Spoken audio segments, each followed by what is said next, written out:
Short Stories for Colored People Both Old and Young by Silas X. Floyd. Preface. Truly, the boys and girls of today ought to be thankful that they are alive. There never was such a golden age for childhood and youth as the present. To say nothing of the rich opportunities for mental and spiritual development, what a multitude of things have been provided for the innocent pleasure, the wholesome creation of the young people of today. Inventions that remind one of the magic of the Arabian Nights. Tools of sport so perfect that one cannot imagine how they could be bettered. Fascinating games, all unknown in days gone by. Books and papers upon which science, art, and literary skill have lavished modern resources. All these and many other wonderful things have fallen to the lot of the favored boys and girls of today. And now enterprising publishers of our grand country are going to put the boys and girls of America, and especially the colored boys and girls of America, under obligation to them, because they have decided to add to the list of good books for children and youths already on the market. I use the word good advisedly, for from the day I was engaged to write this book I have had in mind constantly the thought of making it such a book as would tell for good. It is an old saying that evil communications corrupt good manners, but evil reading does more than this, for evil reading corrupts good morals. I have endeavored to put into this book of stories for children only such things as might be freely admitted into the best homes of the land, and I have written with the hope that many young minds may be elevated by means of these stories, and many hearts filled with high and holy aspirations. Our nation has a right to expect that our boys and girls shall turn out to be good men and women, and this book is meant to help in this process. Silas X. Floyd. The Cowardly Hero. George Washington Jones was his name. Where he got it nobody knew, least of all himself. For 2 years he had sold newspapers one block from the big St. Charles Hotel in New Orleans. Very slender, with great hungry eyes, this little colored waif presented a pitiful sight to the crowds that hurried by. He was scorned by other newsboys, who yelled and jeered at him, causing him to shrink up even smaller and to glance fearfully at his tormentors, for George was what other boys called a coward. He would not fight. When attacked and imposed upon by his more sturdy associates, he would throw up his hands and cower down against the ground like a whipped dog. All boys know what this means. For months he was the mark of all of the coarse jokes and abuse of the rather rough lot of boys who were also engaged in the newspaper selling business thereabouts.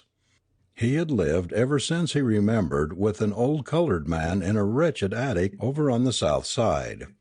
The old man was a rag peddler and permitted him to share his miserable quarters for the payment of 50 cents every Saturday night.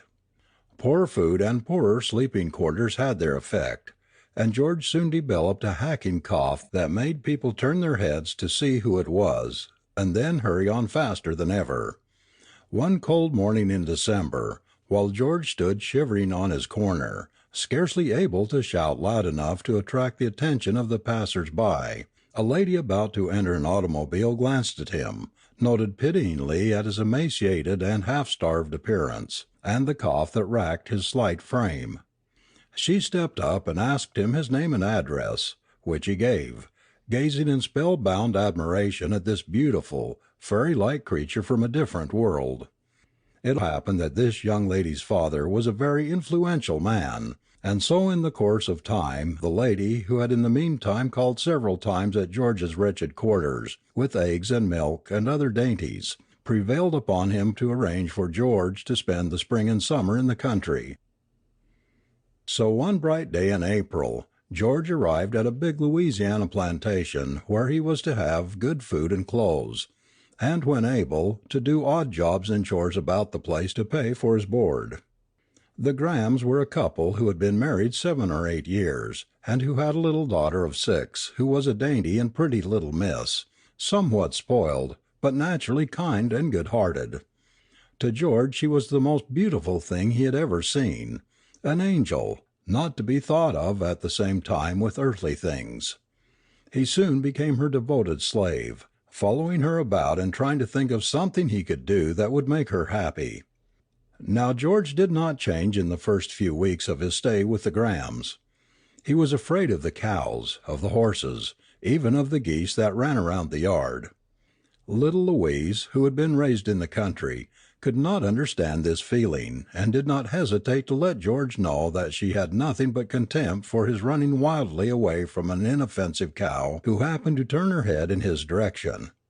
"But, dearest," her mother said, "he has never even seen a cow before.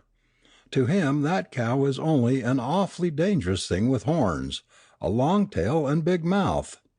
Oh, but mamma, he is such an awful fraidy cat. Who ever heard of getting scared at a lot of silly geese?" "Yes, I fear he is a hopeless coward," said Mrs. Graham, "but he certainly does work well." But the one thing that George feared above all other things was the dog that lived on the Evans place next door. There was considerable excuse for this fear, as the dog was a surly and somewhat dangerous brute, an immense Great Dane, who had no love nor respect for any living thing except his master. He seemed to take a savage delight in dashing to the fence and making strenuous efforts to jump over and attack poor George whenever he had to pass by. On such occasions George would shriek and dash wildly up the road, screaming in terror. He feared the Great Dane more than anything else on earth. The days and weeks slipped by until the month of August. There had been a long dry spell. Everything was hot, parched, and burning up, and it seemed as if the earth was crying out for rain. Every one was cross and irritable, and although not meaning to be unreasonable, Mr. and Mrs. Graham took considerable of their irritation out on our little colored friend George. He was ordered about and shouted at to move faster, and scolded, and generally made the target for the ill humor of the entire household. For some days the Great Dane had been acting strangely. No one dared to approach him, and on one occasion he even snapped at his master. "Guess I'll chain him up until the rain sets in," said Mr. Evans. However, the dog refused to be tied, avoiding his master and snapping whenever he approached. Suddenly he gave a roar and sprang right at Mr. Evans' throat. The man tripped and fell, which was the best thing he could have possibly done under the circumstances, as the dog ignored him, and, snapping right and left, dashed out of the gate and down the road towards the Graham place. "Great heavens! The brute is mad!" gasped Evans. If anyone has seen a dog go mad, he will testify that it is not a pretty sight. The maddened animal raced at top speed along the road, snapping wildly at sticks and stones along the way, with froth and foam flying from his mouth, his mammoth jaws closing and unclosing like the teeth of an enormous trap. Straight down the road and straight through the gate that opened into the Graham yard dashed the enormous Great Dane. He was a hideous sight to the bravest. What he looked like to George no one will ever know. Graham, sitting on the porch, realized in an instant what had happened, and sprang to the dining room to get his rifle. Right in the path was little Louise, with her dolls, sitting around a little table, in the midst of a party. She rose to her feet, the great frenzied brute but a few yards distant, her face paling, her lips unable to utter a sound. Graham was quick, but not quick enough. The dog would be upon the child before he could possibly get ready to shoot. But quicker than Graham, quicker than the dog, was George. What he felt, what he suffered in those few seconds, the Lord alone can tell. With a wild scream, he threw himself right in the path of the maddened Great Dane, right at his throat, shrieking and striking wildly with both clenched fists at the huge head and body of the dog. With a snarl, the dog turned and caught the Negro boy. But it was here that Providence took a hand, for he grabbed not George himself, but his coat, worn and shabby from much use, and the coat came off in his jaws. Before the dog could turn and renew his attack, Mr. Graham shot twice rapidly from the porch, and the dog fell, writhing terribly in his death agonies. White as a sheet, Graham ran quickly down the path and snatched Louise up in his arms. But Mrs. Graham, who had been an agonized witness of the near tragedy, was almost as quick to reach George. Throwing her arms around him, she sobbed, "God bless you, George. That was the bravest thing I ever saw." And in this way, George, the despised and ignored newsboy, who had always been called a coward, came into his own. Such is true courage. Poor boy, he was afraid, fearfully, awfully afraid.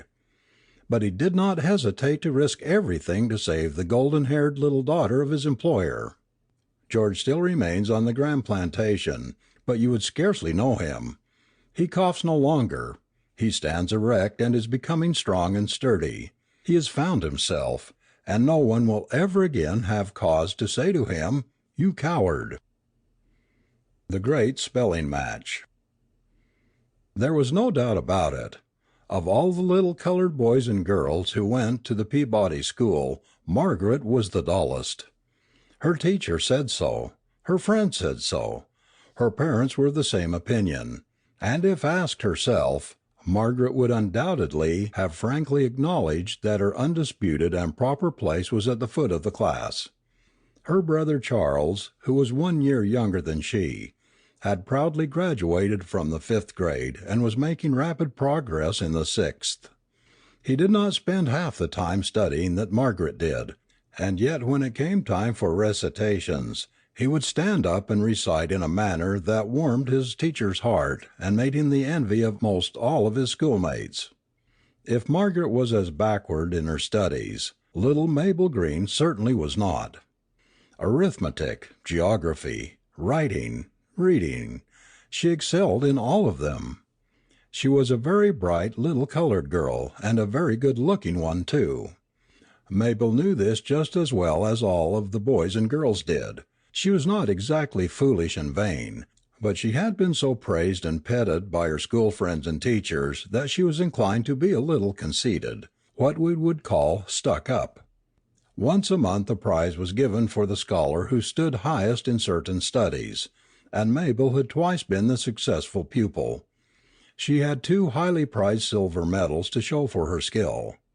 Now one of the members of the school board was a farmer about 40 years of age, kind-hearted but a little old-fashioned. He believed in boys and girls knowing how to read and write and spell correctly, but he did not care for what he called the new-fangled ideas of some of the other members of the board. He was very much opposed to a course in music and elocution that was being considered by the school board, and did not hesitate to let everyone know how he felt about it. Now he knew Mabel and liked her.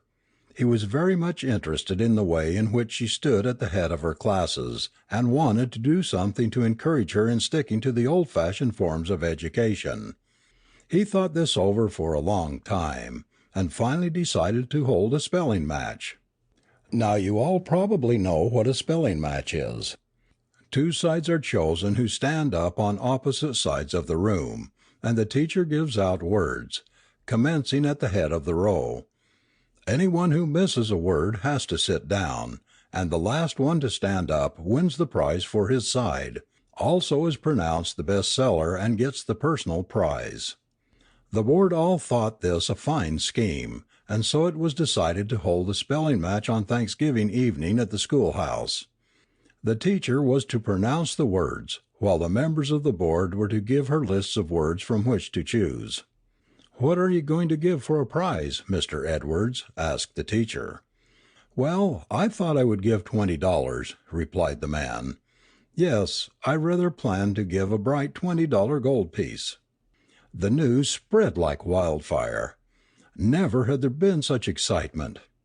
This was a small fortune, and Mabel's mother pinned a bright red bow in her hair and put on her prettiest frock. Mabel had already considered the prize as won. In fact, she had planned just how she would spend it. She was a good speller and felt confident that she could win. The night arrived, bright and crisp November weather, with a bright moon overhead. The little schoolhouse was packed. It was decided that all the children in the 5th, 6th, and 7th grades would be allowed to compete. Now, Margaret had been in the highly excited state ever since hearing of the contest.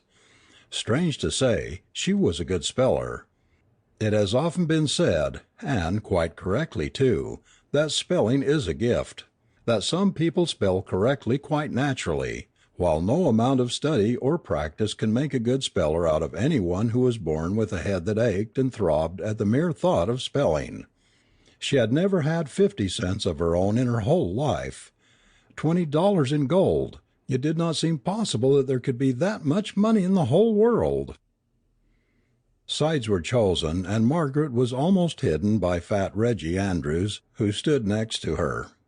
Mabel was right across the room from her, and smiled in a somewhat scornful manner at the girl she thought was a dummy. The teacher began to pronounce the words, and you could have almost heard a pin drop.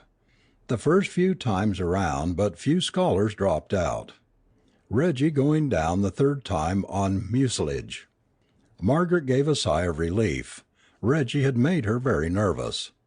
Nothing happened that amounted to much until the teacher began to give out words containing IE and EI. Now these words were very difficult unless a speller knows the rule. IE is almost always used except after the letter C. Following the letter C, it is always EI. Margaret had learned this rule in the second grade, and these words had no terror for her. She was gaining confidence now, and the audience began to sit up and take notice. Soon but 5 were left standing, 3 on Margaret's side, and only Mabel and one little colored boy on the other. It seemed for a time that these 5 would have to divide the prize. Word after word was spelled, and no one missed. The audience was hanging spellbound on every syllable, and the dignified members of the board were trying to act naturally, although in reality greatly wrought up. "Exhaustible," suddenly said the teacher. There was a moment's hesitation, and then Ann Houston, on Margaret's side, glibly said, EXAUSTIBLE. "Wrong. Be seated." And with much sniffling and rubbing her eyes, Ann walked sorrowfully to her seat. The boy on Mabel's side shuffled his feet, looked up, down, and around the room, and finally blurted out, EXHAUSTABLE. "Wrong," and Bobby joined Ann in sorrowful silence. Rose Holcomb, the one remaining girl on Margaret's side, had become rattled. She rolled her eyes wildly up and down, and then guessed. She made a very bad guess. ECHOSTIBLE, and Rose was also counted out and took her seat, tossing her head and looking indifferently around. It was now Mabel's turn, and she had sufficient intelligence to have profited by the experience of Ann and Bobby. Had the word been pronounced to her first, she would probably have misspelled it, but now she spelled it out firmly and confidently, letter for letter, without a hitch. Now Mabel faced Margaret for the final test. They were both greatly excited, but their nervousness had passed. It was now that Margaret's natural ability came to her aid. Word after word she spelled, and the crowd watched her in amazement. Here was the supposedly dull and backward pupil, the recognized foot of the class, standing up gallantly to the last against Mabel, the favorite, to whom everybody had conceded the prize as already won. The largest cities in America, in South America and Europe, proper names, animals, the words became more and more difficult. Finally the names of flowers were given. Mabel had studied botany and was familiar with flowers. Margaret was now relying on her natural ability and nerve. All things come to an end, and at last the teacher pronounced the name of the flower, fuchsia. Now it is a fact that there is probably no more tricky word in the English language than this. It all depends on where to place the letter S. Mabel knew what fuchsias were, knew all about the different parts, the petals, the stem. She had spelled the word correctly many times, but alas, she was a trifle hasty and exclaimed, "Fuschia." Wrong. Mabel burst into tears, and with loud sobs ran to her seat and threw herself down, her face buried in her arms. All eyes were now on Margaret. She was strongly tempted to spell this commencing PH. It seemed correct, but something told her that Mabel had been almost right. Almost, but not quite. Mabel's dramatic finish had given her time to think for a moment, and when the word was once more pronounced she was ready. Without hesitation she spelled slowly and distinctly, Fuchsia.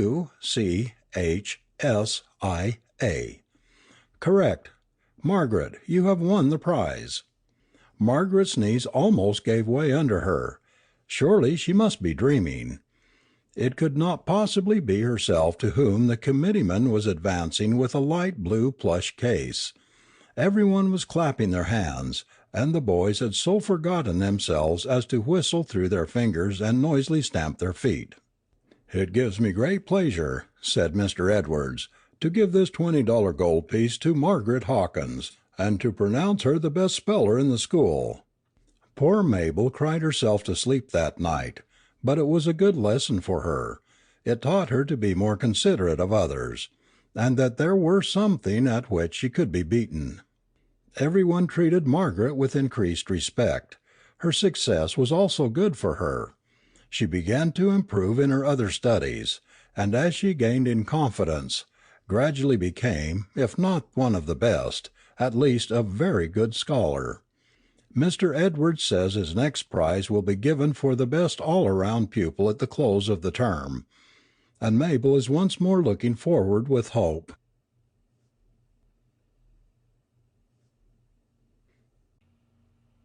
The truth about luck. How often do we hear someone say, "My, but he's lucky," or "It's better to be born lucky than rich." Boys and girls are too often in the habit of thinking that one of their schoolmates are lucky, because they always stand well in their classes and frequently have spending money in their pockets. It is not likely that luck had anything to do with it. They probably stood well and were at the head of the class in school because they studied and tried harder than the other scholars, and had money to spend because they spent their time out of school hours in working to earn it instead of at play. Some years ago I happened to find myself near the terminal of the great East River Bridge in New York City. Two little boys were standing near one of the large iron posts crying their afternoon papers. I tarried near them because I was waiting for a particular car. One little fellow said to the other, "How many papers have you sold today, Tommy?" "Nearly 150, was Tommy's quick reply. "Honor bright?" "Yes, honor bright." "Whoopee! But ain't you in big luck, Tommy?" "Luck!" exclaimed Tommy, wiping the perspiration from his brow. "There ain't no luck about it. I've just been everlasting at it since 4 o'clock this morning. That's all." And that is all of real success. Those who achieve success are everlasting at what they are trying to do. Tommy was right in declining to have his hard and honest work cheapened by calling the result of it luck. "You are the luckiest chap I ever saw," I once heard a little boy about 16 years say to another boy of about the same age. "Why do you say that?" asked the other. "Because you have had your salary raised twice in the same year." "Well," was the reply, "you may call it luck, but I don't. I have always done my work the very best I knew how. I have never once in the whole year been a single minute late in getting to the office, nor have I ever left it a single minute before it was time for me to leave. When I have worked overtime, I have not made any fuss about it. My boss said when he raised my salary last week that he had taken these things into account. So I don't see where luck comes in." "All the same," said the first boy, "some bosses wouldn't have raised your salary." "Then I would have the satisfaction of knowing I had done my duty." Boys, I tell you that's right. 9 out of 10 employers know that it is to their advantage to show appreciation of faithful work, and they show it. When this appreciation comes, luck has nothing to do with it. The thing that passes for luck is in nearly all cases the just reward of honest endeavor. Do not, therefore, start out in life with the expectation that some lucky turn will bring you sudden honor or wealth or position without any effort on your part. Substitute that fine old word work for that deceitful word luck, and base your hopes of future success and usefulness upon the honorable labor that it is a God-given privilege for every well and strong and right-minded boy to give his heart and hands to performing. An evening at home. Boys and girls between the ages of 11 and 17 ought to spend their evenings at home, as much as possible. In these busy, bustling 20th century days, there are many families, so much the worse for them, that scarcely know what it is to spend an evening at home together. Not only the young people but the older people are on the go. The evenings are crowded with calls and invitations, which come from far and near. It is nothing to go 5 or even 10 miles to an evening concert or social gathering. The trolley is so near, so cheap, and so universal. But I tell you, boys and girls, no matter what the pleasure or amusement afforded, no matter what the instruction or culture received, there are no social or similar opportunities good enough to displace the home circle. The sooner young people realize this, the happier they will be. Boys and girls ought to plan for some evenings at home. Let other things have a share, but do not give up all the time to other things. Once a week the young people ought to arrange for an evening at home. Decline everything else for that evening, the same as you would for any other engagement. Gather the family together. Make a special place for grandma and grandpa. Sing merry songs. Play innocent and amusing games. Take time to tell the home folks about some of the things that you do and that you have seen in the world. Get acquainted with the home folks. Be delighted in their delight. By special appointment spend 1 or 2 cheerful hours with the folks at home each week. The young folks themselves should take the lead in this matter. A home is not merely a place with 4 walls where people meet to eat and drink and sleep securely beneath a roof. Nay, boys and girls, a house is reared to be a home, the center where a family may gather into one, to be a serene retreat where the tenderest affections may find rest, where love may have a dwelling place, and the amenities of life gain ample scope, where parents and children may press one another heart to heart, where sorrows and joys may be freely shared in sacred confidence. In a word, where the great work of training human beings for the duties of the present life and the perfection of another may be begun and carried on.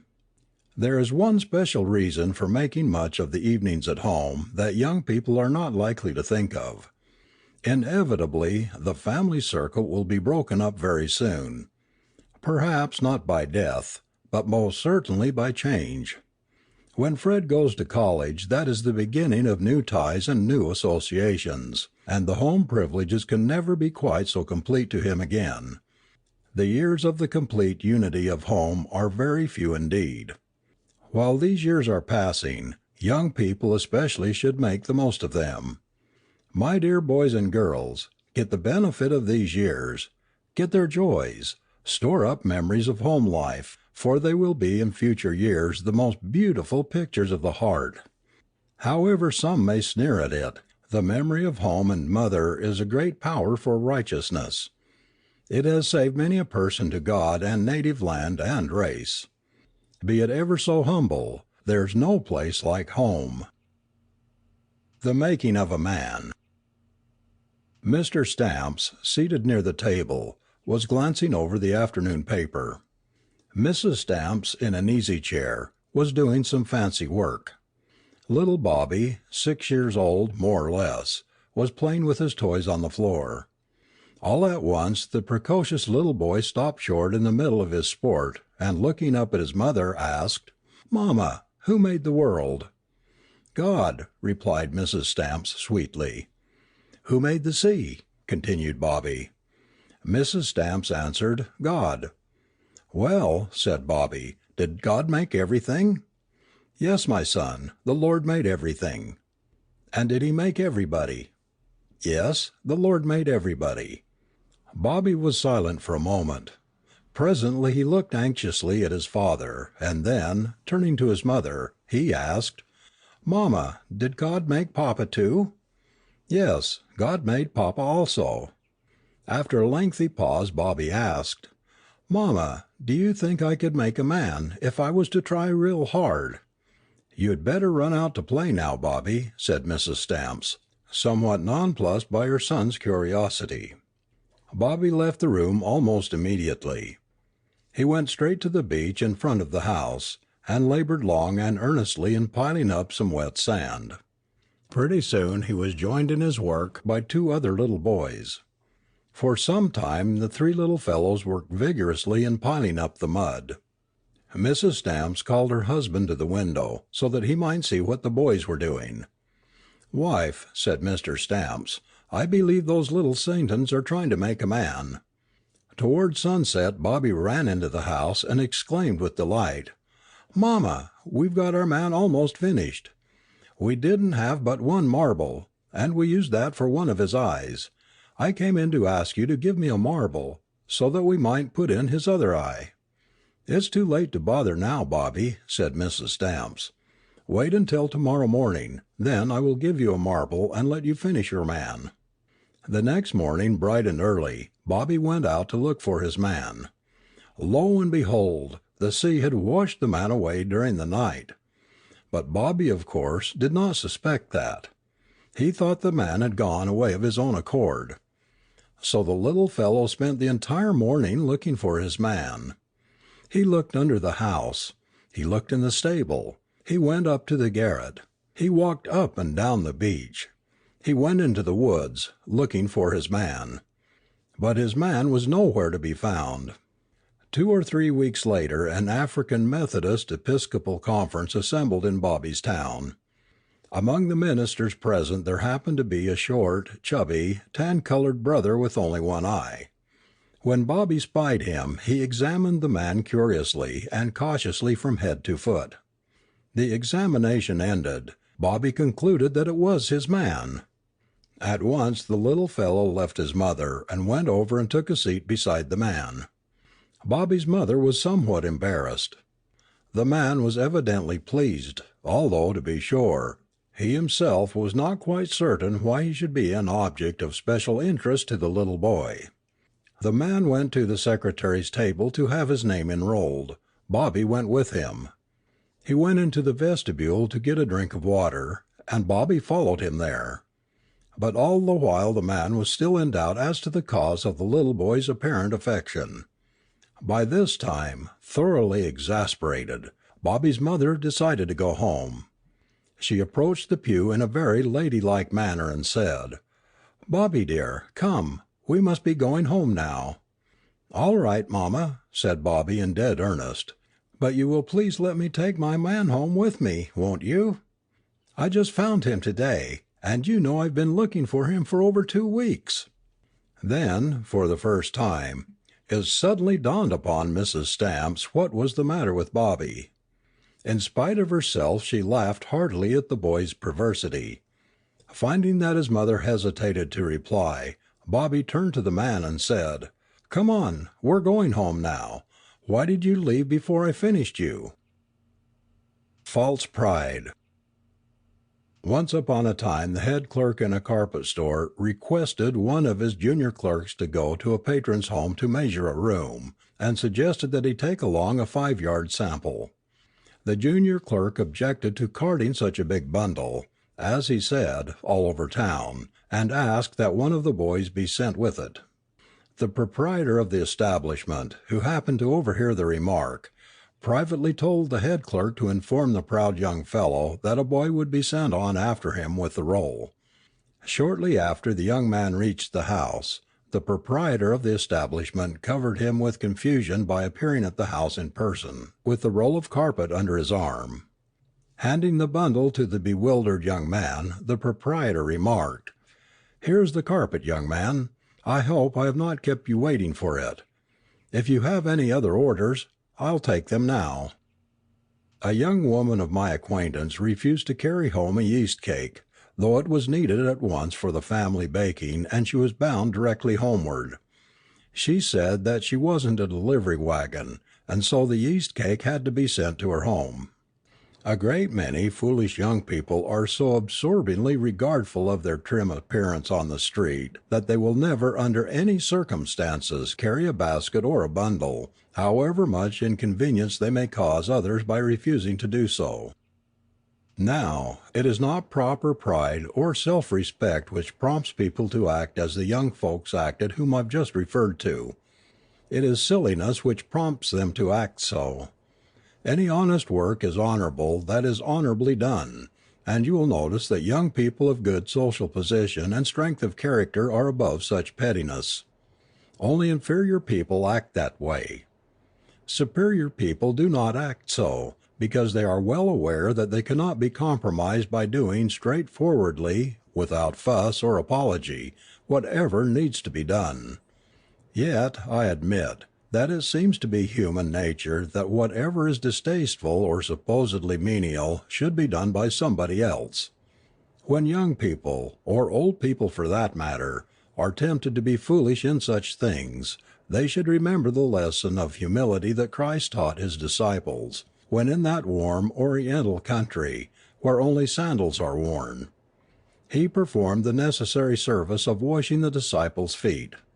For us to be above our business, for us to think ourselves too good or too dainty to soil our hands with honest toil, for us to feel that it is a lowering of our dignity to carry a bundle through the street, is to prove by our conduct that we are not up to the level of our business, that we are possessed of a great amount of false pride, and, in a higher sense, it shows that we have a foolish and wicked distaste of true service. There is nothing low, nothing degrading, nothing disgraceful, in honest labor, in honest work of any kind, whether it be to boil an egg properly, to sweep a floor well, to carry a bundle or package through the streets, or bring a pail of water. In fact, if somebody were to say that chores, done or undone, are the making or unmaking of boys and girls, it would be a homely way of putting an important truth.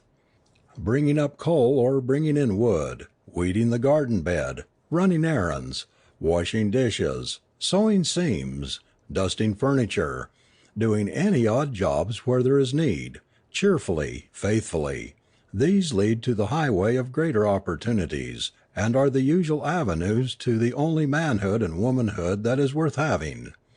My young friends, the castle of your noblest dream is built out of what lies nearest at hand. It is the uncommonly good use of common things, the everyday opportunities, that makes honored lives, and helps us to help others, along the sun road. He that is faithful in that which is least is faithful also in much. Pride goeth before destruction, and a haughty spirit before a fall.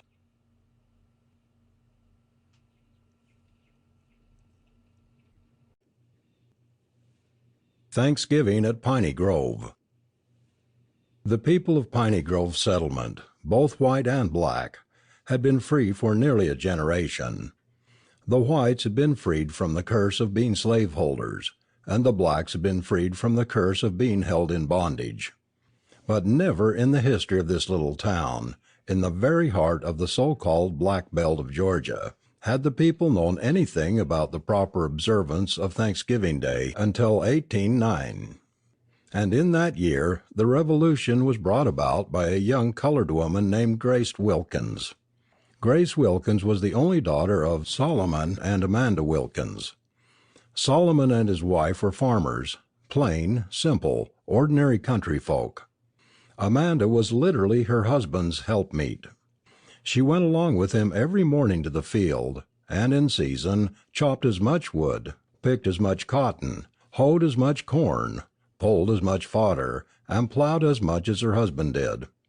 Up to her 14th year Grace had been reared on a farm, and had learned to do all the things any farmer's child has to do, such as milking cows, feeding hogs and chickens, hoeing cotton and corn, picking cotton, pulling fodder, and the like.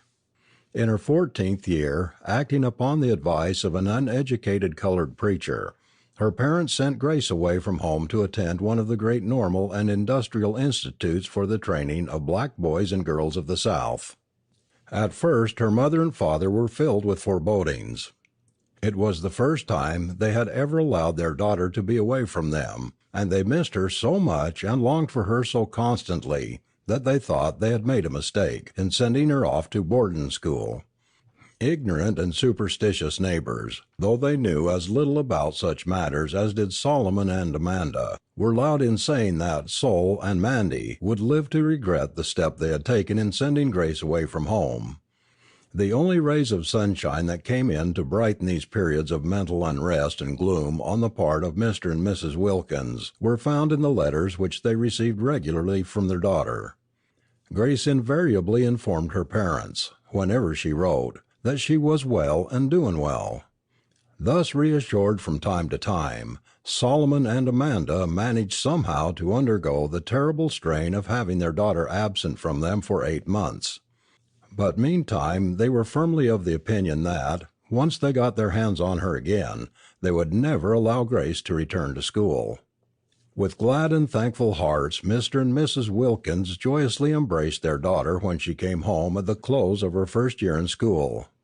With keen and genuine interest they listened to her wonderful accounts of the great school and of the great man at the head of it.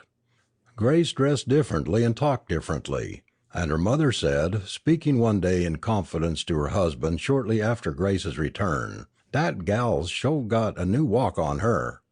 Grace Wilkins brought back a toothbrush with her from school. That was something which she had never had before. She used that toothbrush every morning and night. That was something that she had never done before. She was now careful to keep her hair well combed every day. That was something that she had been accustomed to do on Sundays only, or on special occasions.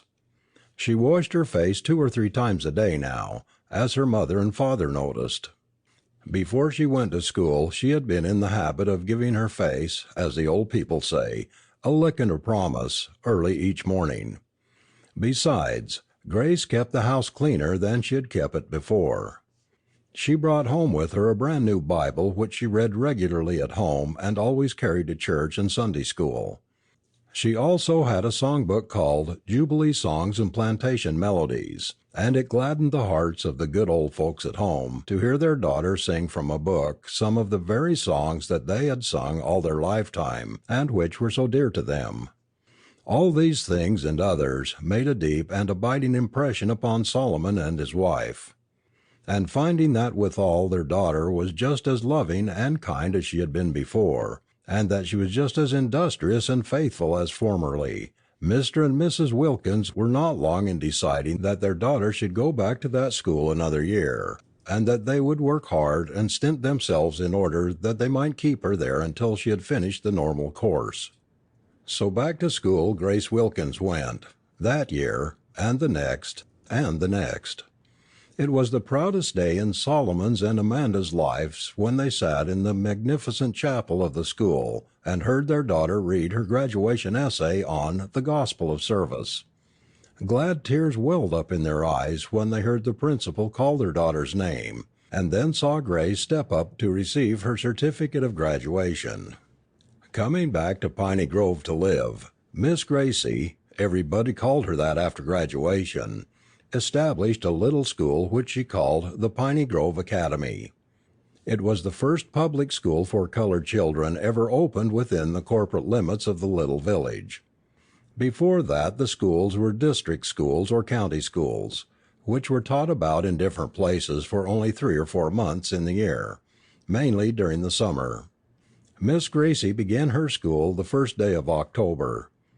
By special arrangement she used the first 3 months for the public term allowed by the state, and supplemented that with a 5-year term, for which the pupils were required to pay 50 cents each per month. The plan worked well, the parents joining in heartily in the movement, and Piney Grove Academy soon became the model for the surrounding counties. Among other things Miss Gracie had learned at school what was the import of our National Thanksgiving Day. At the opening of the 2nd year of the Piney Grove Academy, she decided that she would inaugurate an annual Thanksgiving service.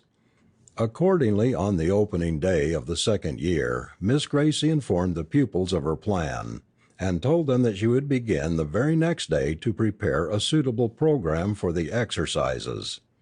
Afterwards Miss Gracie secured the cooperation of the village pastor, the same man who had been instrumental in having her parents send her away to school.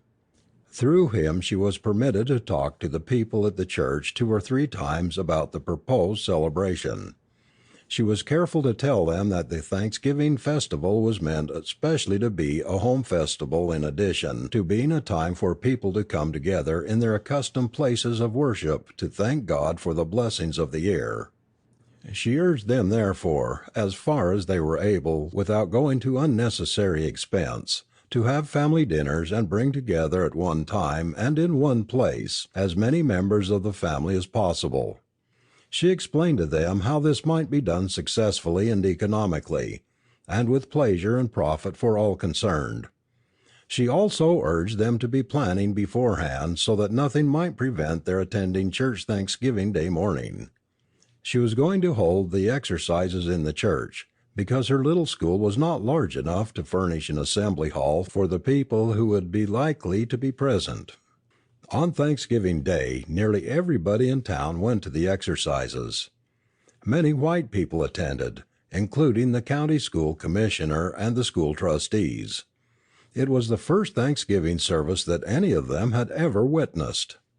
The program was made up, for the most part, of choice selections from Negro authors, composers, orators, and so forth.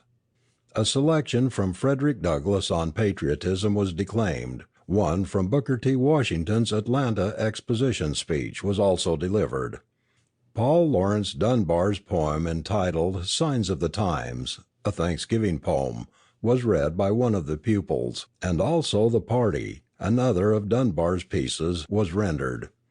The Negro National Anthem, words by James W. Johnson and music by his brother, Rosamond Johnson, was sung by a chorus of 50 voices. At the opening of the service the President's Thanksgiving proclamation was read and appropriate remarks were made by Miss Wilkins. The closing remarks were made by the Reverend John Jones, the village pastor. The remarks of Mr. Jones were in the congratulatory mood.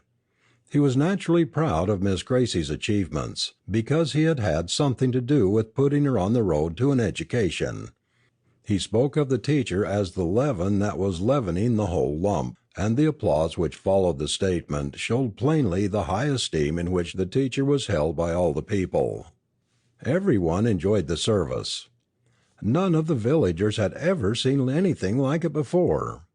After singing America, all of them went away happy, many of them, in obedience to Miss Gracie's previous counsel, going home to eat for the first time, well knowing what they were doing, a Thanksgiving dinner.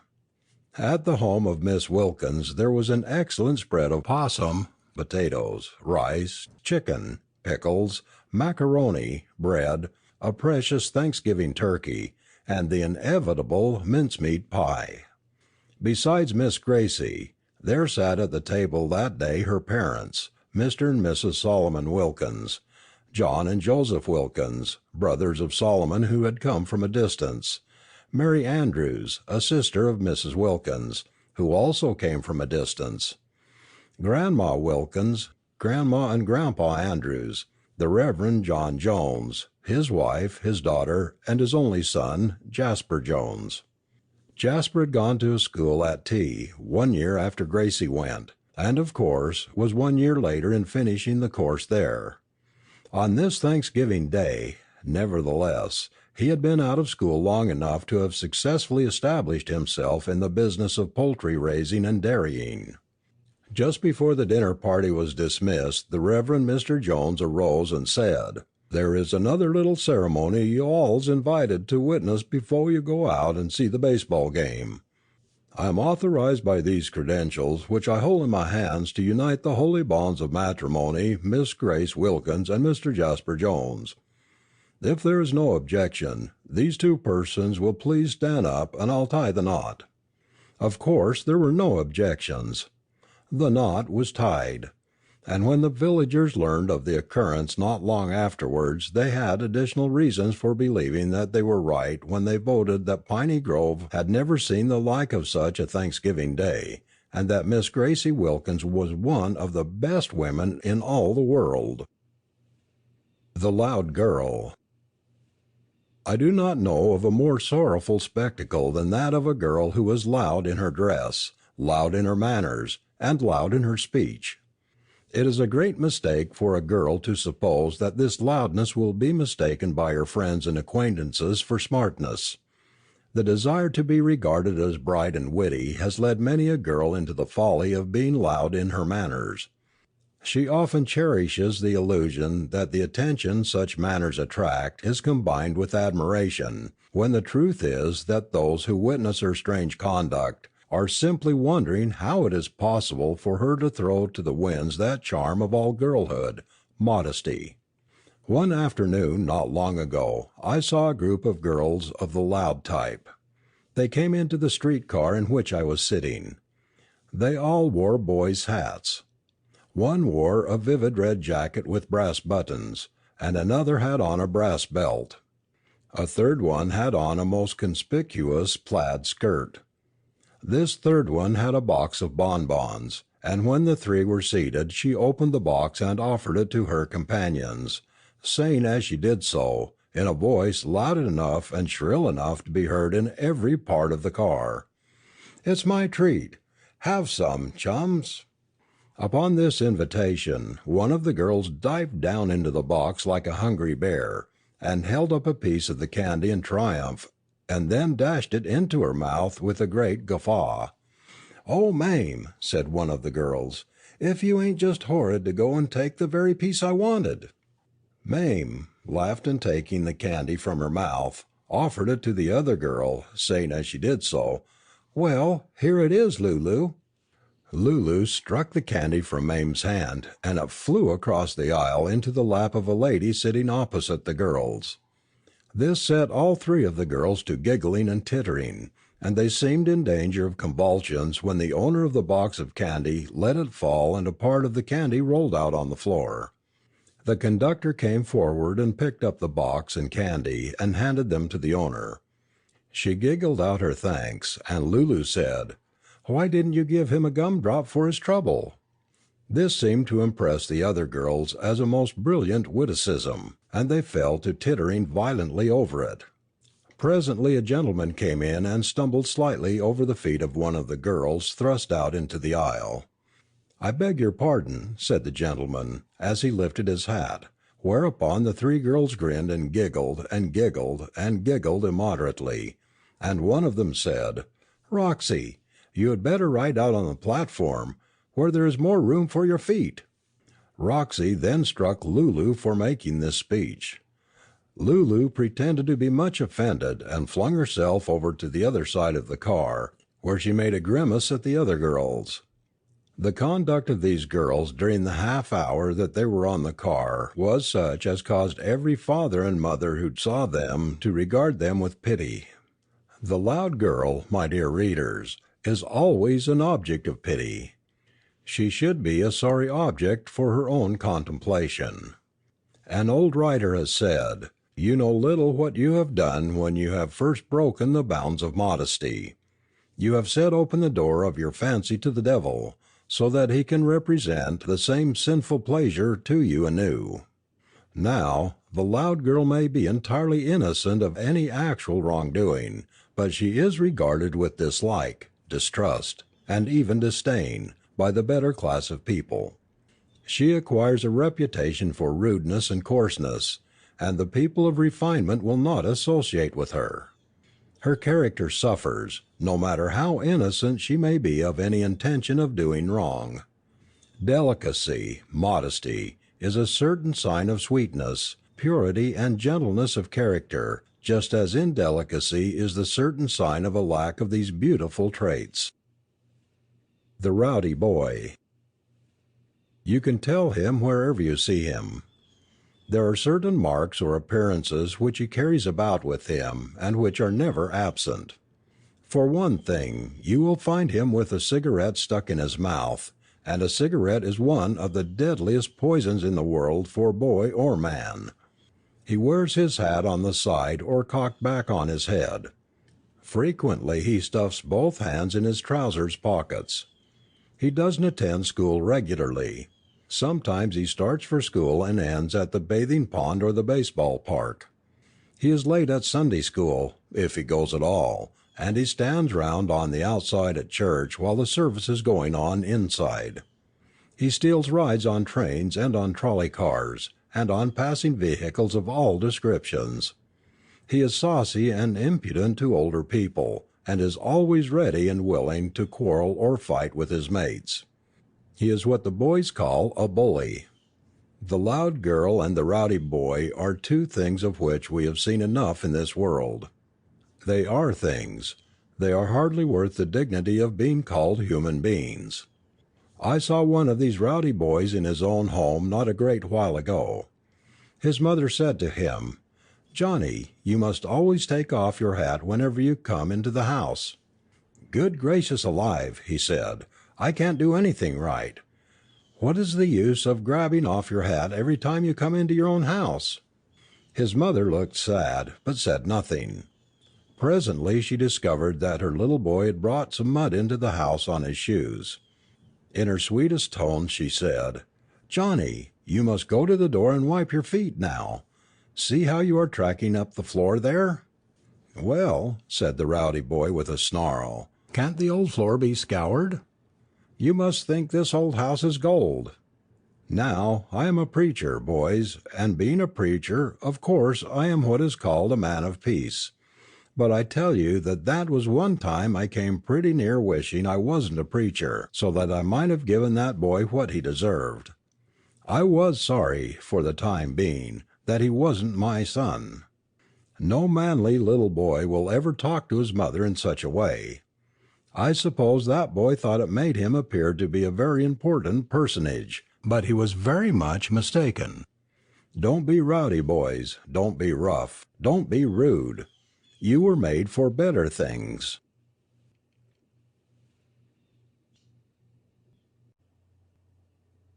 Honesty. Early in the morning 2 little boys came to the marketplace.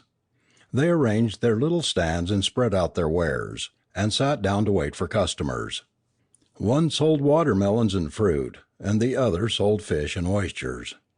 The hours passed on and both were doing well. By and by, Sammy had only one melon left on his stand.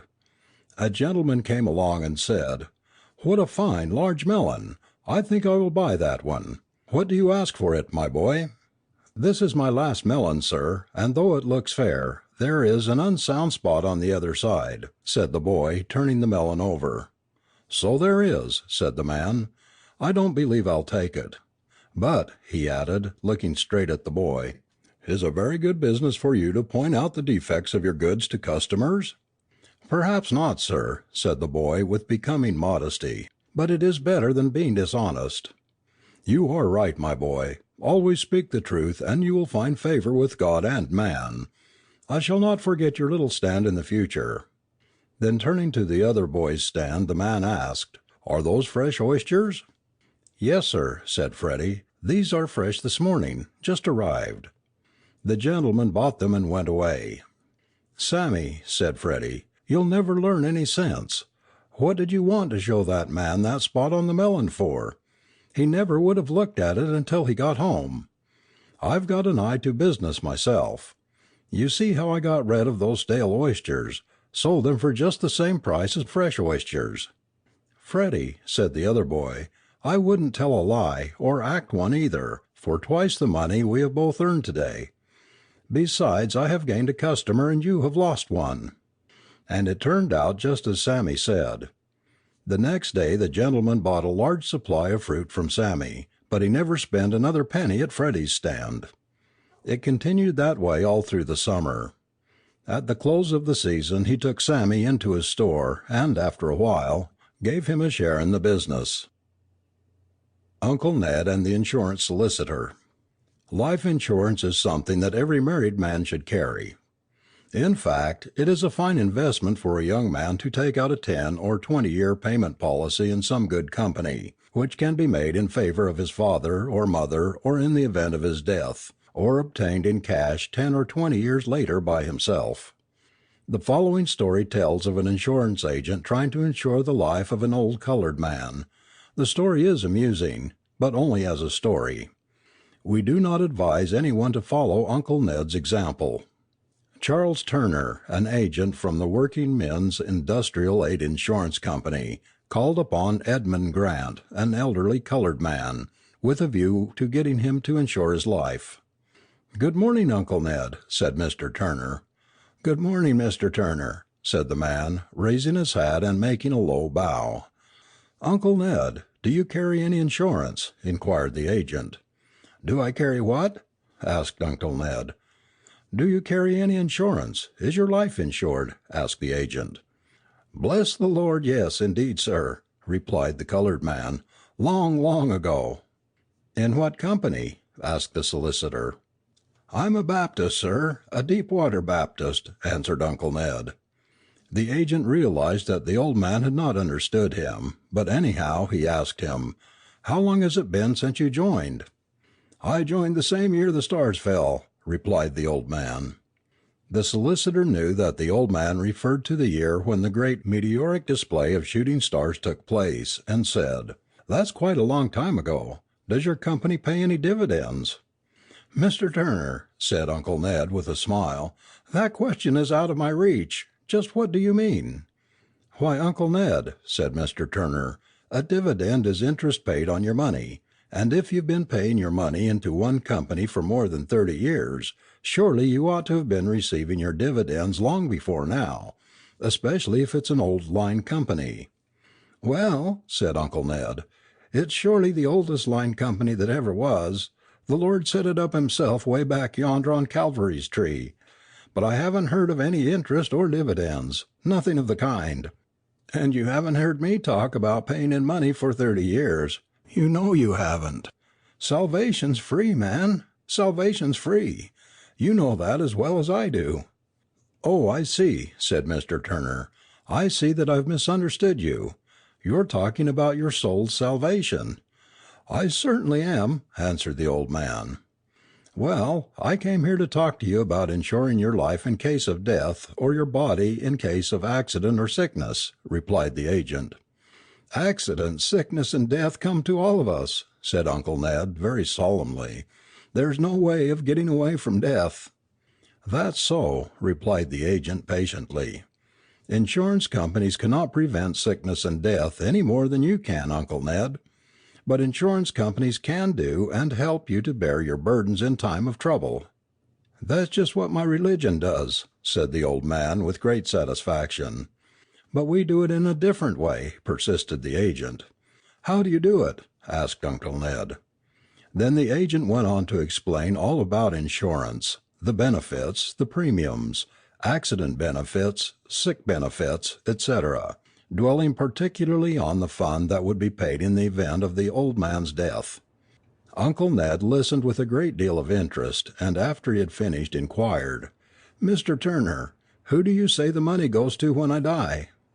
"To your wife," answered Mr. Turner, "or to your children, or anyone else you name." "Well, Mr. Turner, let me ask you one question. Don't you think that it would help the other fellow more than it would me?" "What other fellow?" asked the agent.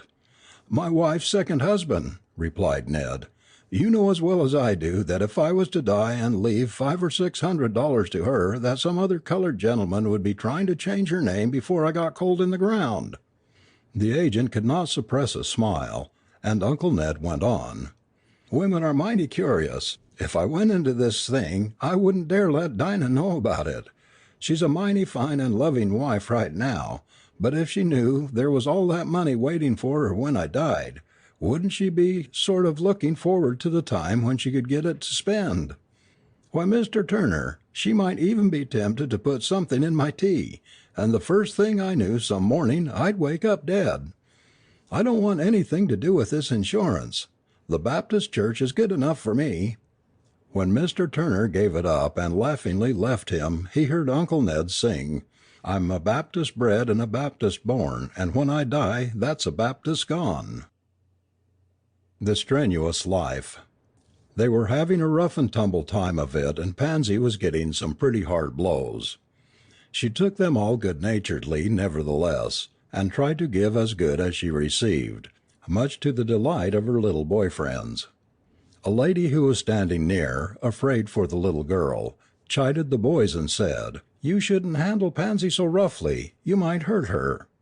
And then Pansy looked up in sweet surprise and said with amusing seriousness, "No, they won't hurt me. I don't break easy." It was a thoroughly childlike expression, but it had more wisdom in it than Pansy knew. She spoke out of a little girl's experience with dolls, some of which, as she had learned, broke very easily. Pansy knew how delightful it was to have a doll that didn't break so easily. Though she was not a homely girl by any means, and though she was not a wicked little girl, yet she wanted it understood that she was not like a piece of china. That was why the other children liked her so much, because she knew how to rough it without crying or complaining at every turn. Pansy was not a cry-baby. There is all the time, my dear boys and girls, a great demand everywhere all through life for people who don't break easily, people who know how to take hard knocks without going all to pieces. The game of life is sometimes rough, even among those who mean to play fair. It is very trying when we have to deal with people who break easily, and are always getting hurt and spoiling the game with their tears and complaints. It is so much better when we have to deal with people who, like little Pansy, do not break easily. Some of them will laugh off the hardest words without wincing at all. You can jostle them as you will, but they don't fall down every time you shove them, and they don't cry every time they are pushed aside. You can't but like them. They take life so heartily and so sensibly. You don't have to hold yourself in with them all the time. You can let yourself out freely without being on pins as to the result. Young people of this class make good playmates or good work-fellows, as the case may be. So, boys and girls, you must learn to rough it a little. Don't be a china doll, going to smash at every hard knock. If you get hard blows, take them cheerily and as easily as you can. Even if some blow comes when you least expect it, and knocks you off your feet for a minute, don't let it floor you long. Everybody likes the fellow who can get up when he is knocked down and blink the tears away and pitch in again. Learning to get yourself accustomed to a little hard treatment will be good for you. Hard words and hard fortune often makes us, if we don't let them break us. Stand up to your work or play courageously, and when you hear words that hurt, when you are hit hard with the blunders or misdeeds of others, when life goes roughly with you, keep right on in a happy, companionable, courageous, helpful spirit, and let the world know that you don't break easily. A humbug. A boy or girl who is pleasant and agreeable everywhere except at home is a humbug. I know one boy who is a good deal of a humbug, although you would never think so if you were to see him in any place outside of his home. He is good-looking, neat and tidy, and carries himself like a little man. I do not know of a boy who can tip his hat more gracefully to a lady, or who can say, "I beg your pardon," or "Excuse me, please," more pleasantly than he can. But, for all that, he is a humbug. I visited his home the other day. I heard his mother speak to him. "Alexander," she said. "Well, what do you want?" he asked in a voice which plainly indicated his displeasure. "I want you to do something for me." "Oh, you are always wanting me to do something just when I want to be doing something else," said Alexander, and this time he was whining. In departing on his errand, Alexander accidentally ran against his little sister in the hall. I expected to hear him say, "I beg your pardon," in the pleasant way that I knew he could say it, but he snapped out instead, "Oh, get out of the way, can't you?" When he returned from the post office, Alexander's mother was out in the yard trimming the flowers. While Alexander was reporting to her she happened to drop her scissors. I expected to see her plight and dutiful son pick them up, as he was close by when the scissors fell. But the boy paid no attention to the scissors.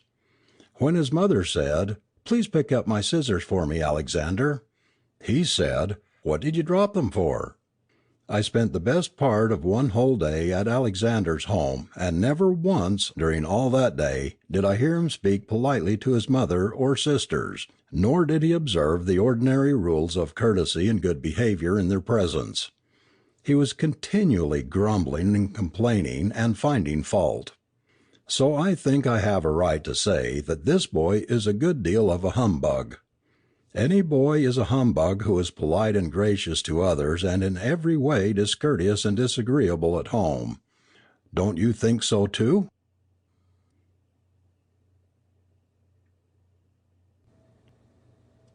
How to be handsome. Do you want to be handsome? I'll tell you how. First, look well into your health. Eat regularly and simply, and take proper rest, in order to be healthy. Do not crowd the stomach. The stomach can no more work all the time, night and day, than a horse. It must have regular rest. The body must have proper rest also. Do not keep late hours. Go to bed early.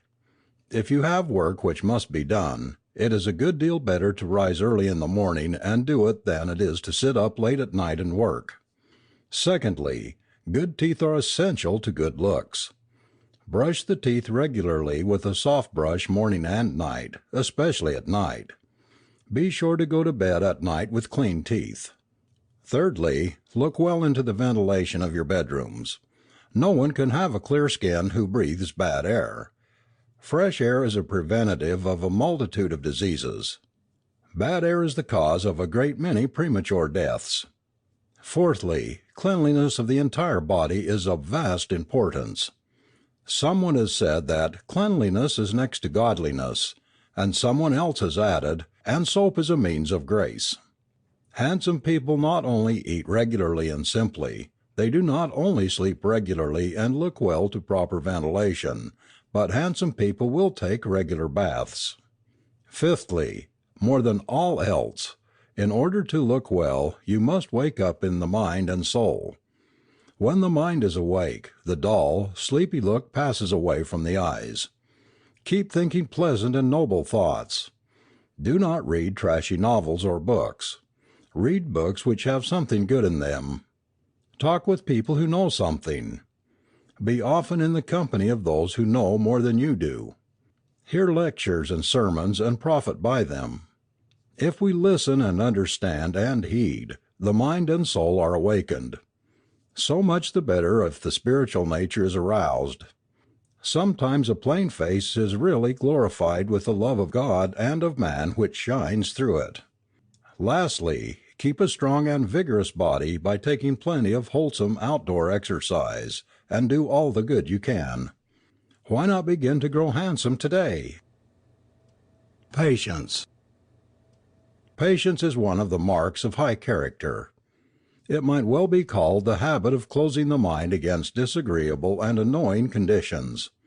To acquire this habit so effectually as to hide even from oneself any sense of suffering or offense from contact with such conditions is what the truly cultivated aim at.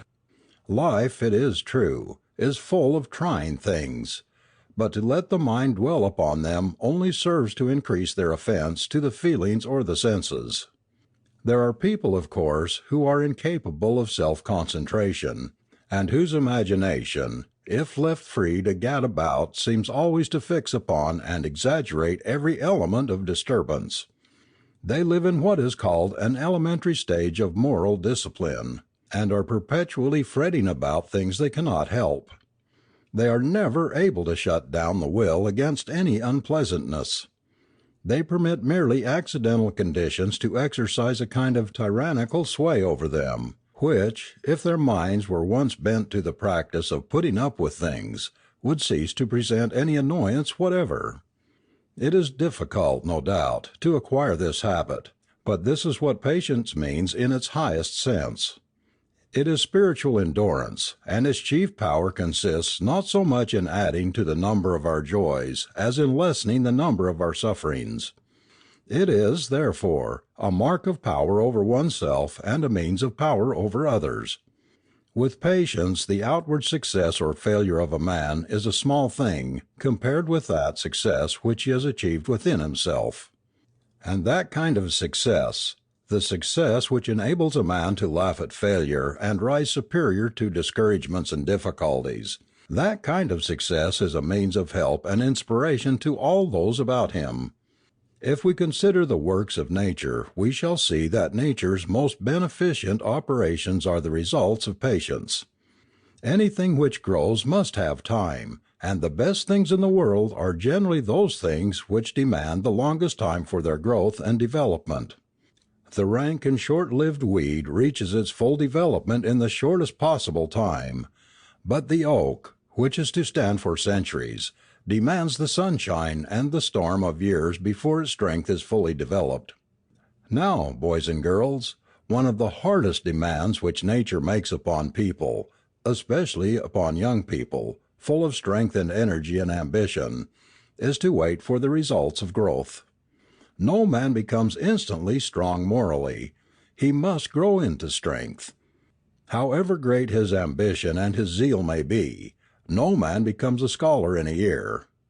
It takes time, and lots of it. No man reaches at a single bound the full development of his whole nature. He grows into strength. A good soldier cannot be made without war, nor can a skillful seaman be made on land. So in the race of life we must fight hard for all we get, and be patient. Whatever else may be true, or may not be true, only patient and continued efforts, not hasty efforts, lead to success. Before me lies a block of wood. It is full of knots. It seems to me I can never split it. But I bravely make the attempt. The first blow makes a little impression. The axe springs back with a bound. Again and again I strike. Then a tiny crack appears. A few more licks, and the block yields. I have succeeded. Can you tell me which blow did the work? Was it not the first blow and the last and all between? You have tried something and failed. Try again. If you fail, try once more. And on and on. Keep trying until you win the victory. Beautiful eyes. Eyes like the violet, in them I see all that is fair, that is holy to me. Eyes that shed fragrance, so constant, so true, pure as a clear drop of morning dew. Eyes like the violet, gently along, lead me to vespers, to prayer and to song. Eyes like the violet, let me pray, live within range of thy glances all day. Going with the crowd. But all the girls went, Mother. I didn't like to be the only one left out. Besides, when I said I wouldn't go, they all laughed at me, and said that I was a coward. It was Wednesday morning, before school time, and Anna was dreading to go back to school, dreading to meet her teacher. The day before a circus had been in town. At recess, while the children were on the playground, they heard the noise of the band, and one of the girls said, "Let's go and see the parade." "All right," said Anna. "I'll go and ask the teacher if we may." "No, don't ask her. She might say no. We can get back before the bell rings, and she will never know we left the grounds." Anna and one or two other girls held back. They all knew that it was against the rules to go off the playground at recess without permission. "Oh, come on, insisted one of the girls. You're afraid. Come on. Don't be such a coward. All the rest are going." And so Anna went. When the girls saw the parade pass one point they wanted to see it once more, and away they went through the cross street to get to another corner ahead of the procession. School was forgotten, and when they did remember, recess time was long past, and it was too late to go back. The next morning, as Anna stood in the kitchen talking it over with her mother, her little heart was very heavy. She knew she had done wrong. She dreaded to go to school, and she was very unhappy. "Perhaps," said her mother, "if you had been brave about not going, the other girls would have stayed on the school grounds too. Or, if you had asked the teacher, I think she would have let you all go. But whether she did or not, it is never safe to do a thing just because all the rest do it. Going with the crowd is not a good plan, unless you are sure that the crowd is going in the right direction. The only wise thing for you to do is to be sure you are right, and then stick to it, and never mind what the crowd does." "I didn't mean to do wrong," said Anna, as the tears started in her eyes. "I know that, my dear," said her mother, "but you were more afraid of being teased than you were of doing wrong. I hope you will remember from this day forward that the brave girl is not the girl who dares to do wrong, but the brave girl is the one who does what she knows to be right, in spite of the taunts and jeers of her playmates." "What shall I tell my teacher?" asked Anna in a low voice, as she dropped her head. "Oh," said her mother, kissing her, "you go right straight to your teacher and tell her that you have done wrong, and that you are sorry for it. Ask her to let you say so to the whole school. Be sure to beg her pardon and promise not to do so again." Little Anna did as her mother told her. That afternoon, when she came back from school, she ran into her mother's arms and said, "Mother, I am so happy. Teacher forgave me, and I mean to be good." And the smile on Anna's face spoke plainly of a happy heart. Mary and her dolls. Was there ever a time when the first doll was born? Was there ever a time when little boys and girls, especially little girls, did not love dolls and did not have something of that nature to play with? It would appear that dolls, or playthings somewhat like unto dolls, are as old as babies themselves. That is to say, boys and girls that ever since there have been little children in the world there have been little things for them to play with. And I never saw a sane person in my life who regrets that it is so. It is not only amusing, it is inspiring to see the little children making merry with their dolls and their toy animals, and their little express wagons, and their wooden guns, and their toy steam engines, and their whistles, and their balloons, and their brownies, and their jumping jacks, and their hobby horses, and 101 other things.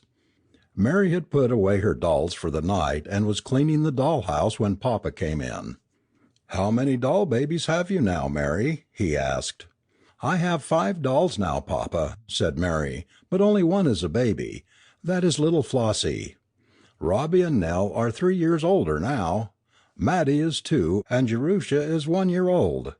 Flossie is now the only little baby." The Reverend Dr. Smithson smiled. "Well," he said after a time, 5 dolls make a big family, I think."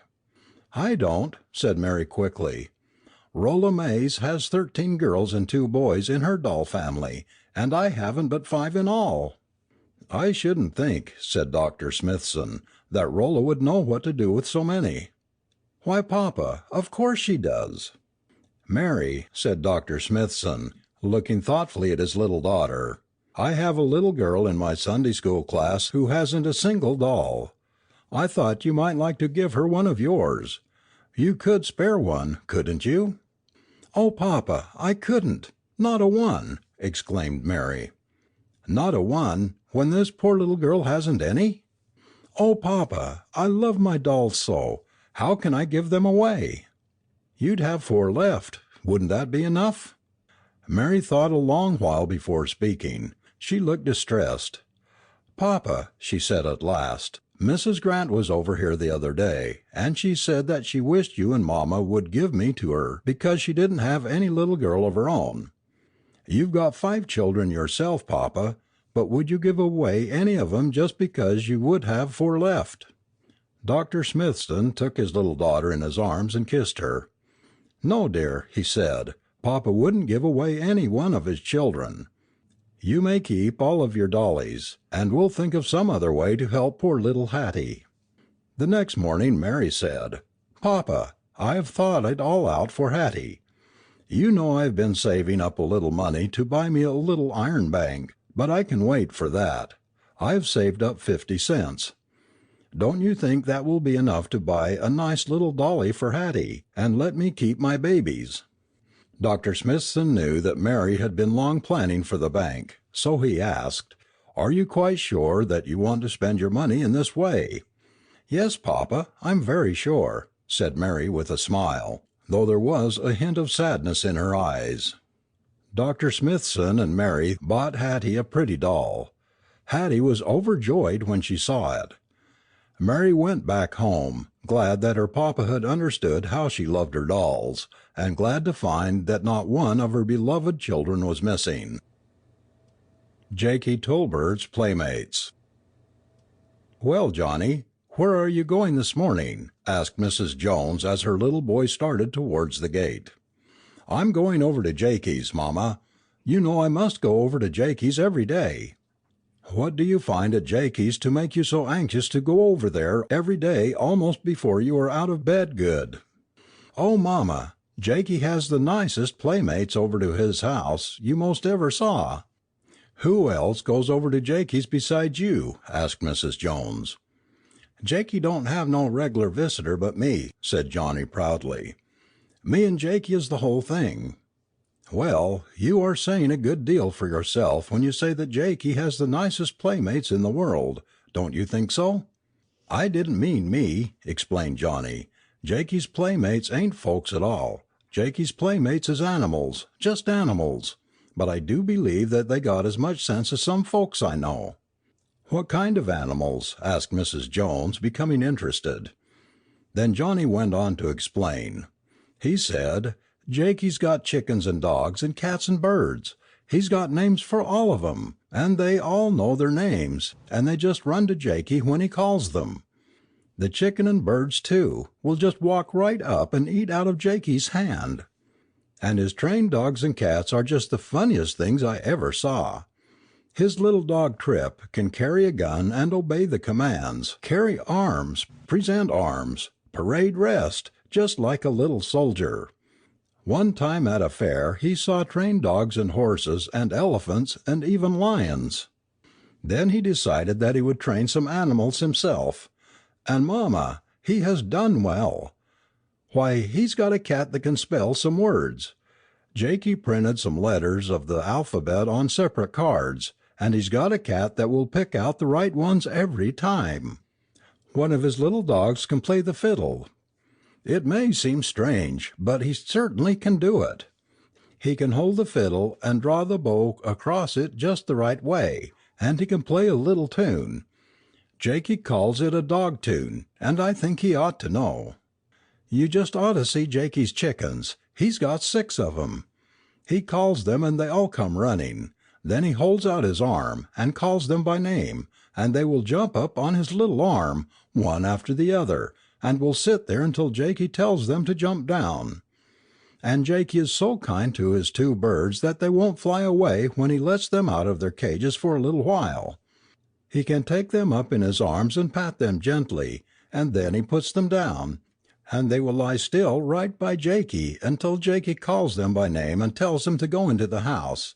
That is, into their cages. By the way, Mama, I forgot to tell you, Jakey is getting up an animal show, and he says that I am to be his manager. He is going to print the cards today. He is going to call his circus Jakey Tolbert's Great Animal Show, the greatest show on earth, and he's going to make me the manager of his circus. Won't that be fine? You'll come and see it, won't you? We are going to charge only 1 cent for you to come in. Oh, it's going to be great, and I don't want you to miss it." "To be sure, I'll come," said Mrs. Jones. "Tell Jakey I'm glad to hear about how much he loves the dumb animals. Every manly boy ought to love and protect them." "I tell you," said Johnny as he hurried out of the gate, "Jakey will fight anybody who halloos at one of his pets or mistreats one in the least. He is just as kind to them as he can be. Don't you forget the show. It'll come off next week." A Valentine Party. It was 1 week from St. Valentine's Day, and the Berry children had already provided a number of the tokens, comic and otherwise, which they meant to send to their friends. Jack produced a grotesque and awfully exaggerated caricature of a withered, stoop-shouldered old woman, with some cruel lines of doggerel printed beneath it. "I'm going to send this to old Mrs. Gray," said Jack, as he exhibited the comic picture. Nearly all the children laughed, and said that the picture and the words beneath it would just suit the old woman. Mrs. Gray was an old, poverty-stricken widow woman, and many of the children of the little village took delight in playing tricks on her on Halloween and Valentine nights.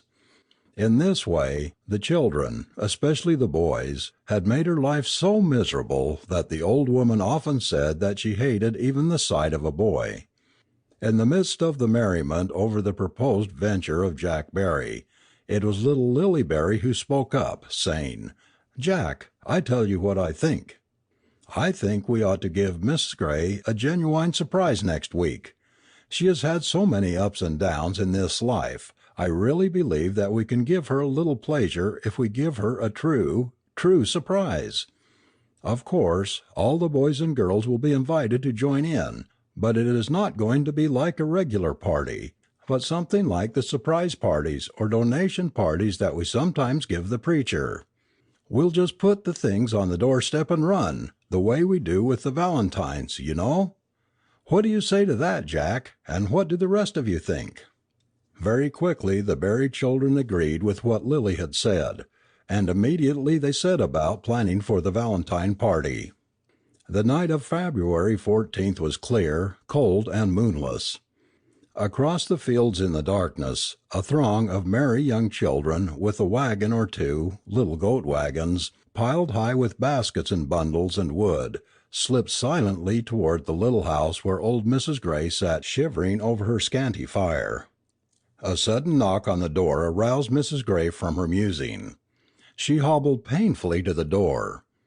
Opening it, she saw by the light of the tallow candle a basket of rosy apples and another of potatoes. Nothing else was in sight. A second knock followed almost as soon as the door had closed on the two baskets, which were hurriedly drawn inside.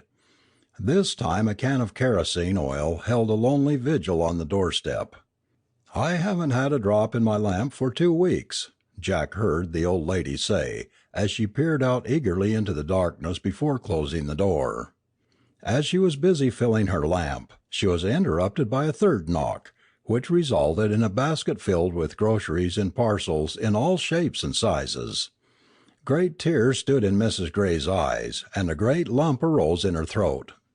At last knock number 4 revealed the real Saint Valentine, a group of laughing boys and girls, every one of whom carried an armful of pine or oak wood for the stove. "Where shall we put it?" asked Jack Barry, as eager now to help as he had been the week before to tease. Mrs. Gray was rubbing her eyes, and wondering if she could possibly be awake and in her right mind. "Wish you many happy returns of Valentine's Day," said Lily Barry, as she slipped into the withered hand a small purse containing the Valentine money of the boys and girls. And before the bewildered woman could say more than a fervent "God bless you," her guests had melted away in the darkness, and she was left to weep tears of thankfulness among her new possessions. No money down. Boys and girls, I suppose you are familiar with what is known as buying things on the installment plan. You have seen people in your own neighborhood, perhaps in your own homes, buy things that way. Chairs, tables, bedsteads, rugs, pictures, things for the kitchen and things to wear, and many other things are bought that way. Most people think they are getting a great bargain when they are able to buy things by paying a small amount of cash as the first payment, say 50 cents or $1, and then pay the balance in small weekly or monthly payments. And especially do some of our mothers and fathers think that they are getting a great bargain, if they are able to buy things they want for no money down, and so much a week. In such matters, my dear boys and girls, your parents are making a terrible mistake, and are setting you a wrong example. They lose sight of the fact, when they fall into the habit of buying anything and everything on the installment plan or the no money down plan, that a day of reckoning is sure to come. that the time comes when they must pay for everything that they have been led into buying. Thoughtful people, wise people, prefer to pay money down when they buy anything. And this habit of paying as they go helps them in at least two ways. First, it saves money in their pockets, and secondly, it keeps them from running in debt. Children, these men who come to your homes with great packs on their backs always charge you double for whatever they may sell you on the no money down plan, no matter what it is. That is why they are willing to make the term so easy, as they say. In the end, they profit by their schemes, and nobody else does profit by their schemes except these peddlers. You ought to avoid them as you would a wild beast. You do not know now, boys and girls, what a terrible thing debt is.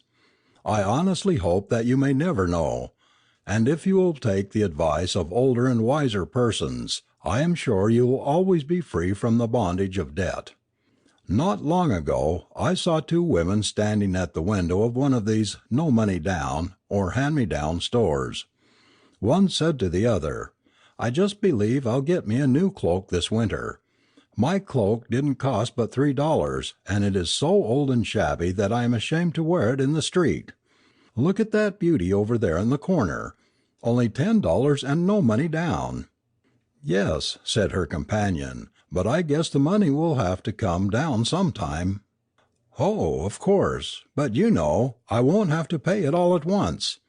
I could probably get it for 50 cents a week." "Well, why don't you just save the 50 cents a week until you have enough to pay cash down for the cloak, and in that way you would save, I am sure, $3 or $4, because you can buy that same cloak for $6 or $7 in cash." "Oh," said the woman, "I'd never save it as I would if I had the cloak and knew that I just had to pay for it." "But Delia, the cloak would not really be yours until you had paid for it, and I would feel kind of cheap wearing a cloak that didn't belong to me. If I were you, I would stick to the old cloak until I could pay the money down for a new one. That's what I would do." And that is exactly what anybody should do who wants a new cloak. It is what people should do, no matter what they want. I know a boy 15 or 16 years old who had the courage and the manliness and the honesty to wear a very shabby old overcoat all of last winter, rather than buy one on the no money down plan. It is always his plan to pay as he goes, and be debtor to no one. I heard the other day of a young fellow who goes 2 or 3 blocks out of his way to avoid passing certain stores because he owes the proprietors of those stores money he cannot pay. That boy, I know, is miserable night and day. Mr. Longfellow, in his The Village Blacksmith, tells us that the honest old blacksmith would look the whole world in the face, because he did not owe anybody anything. He was out of debt. And, boys and girls, if you're level-headed, you will fight shy of the no money down plan. By choosing the money down plan, you will save your self-respect and your good name.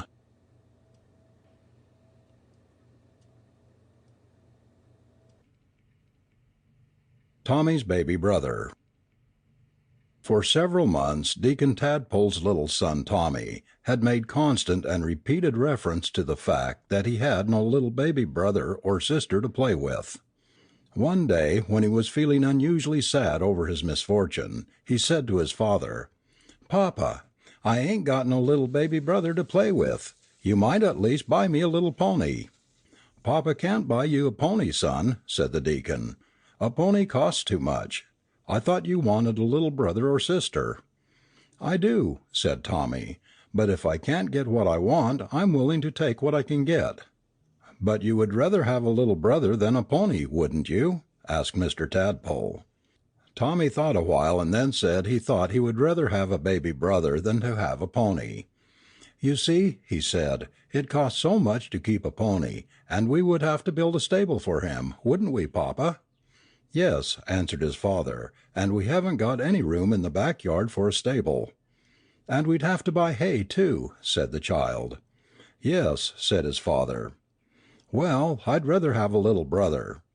So the matter was left in abeyance until a month ago, when little Tommy was told one morning that a little brother had come to him. He was delighted. He danced around the hall and made such a racket on the stairs that the nurse threatened to have him sent away. When he was permitted to see the baby, Tommy went into ecstasies. He wanted to kiss the baby, and cried because they wouldn't let him hold it in his arms.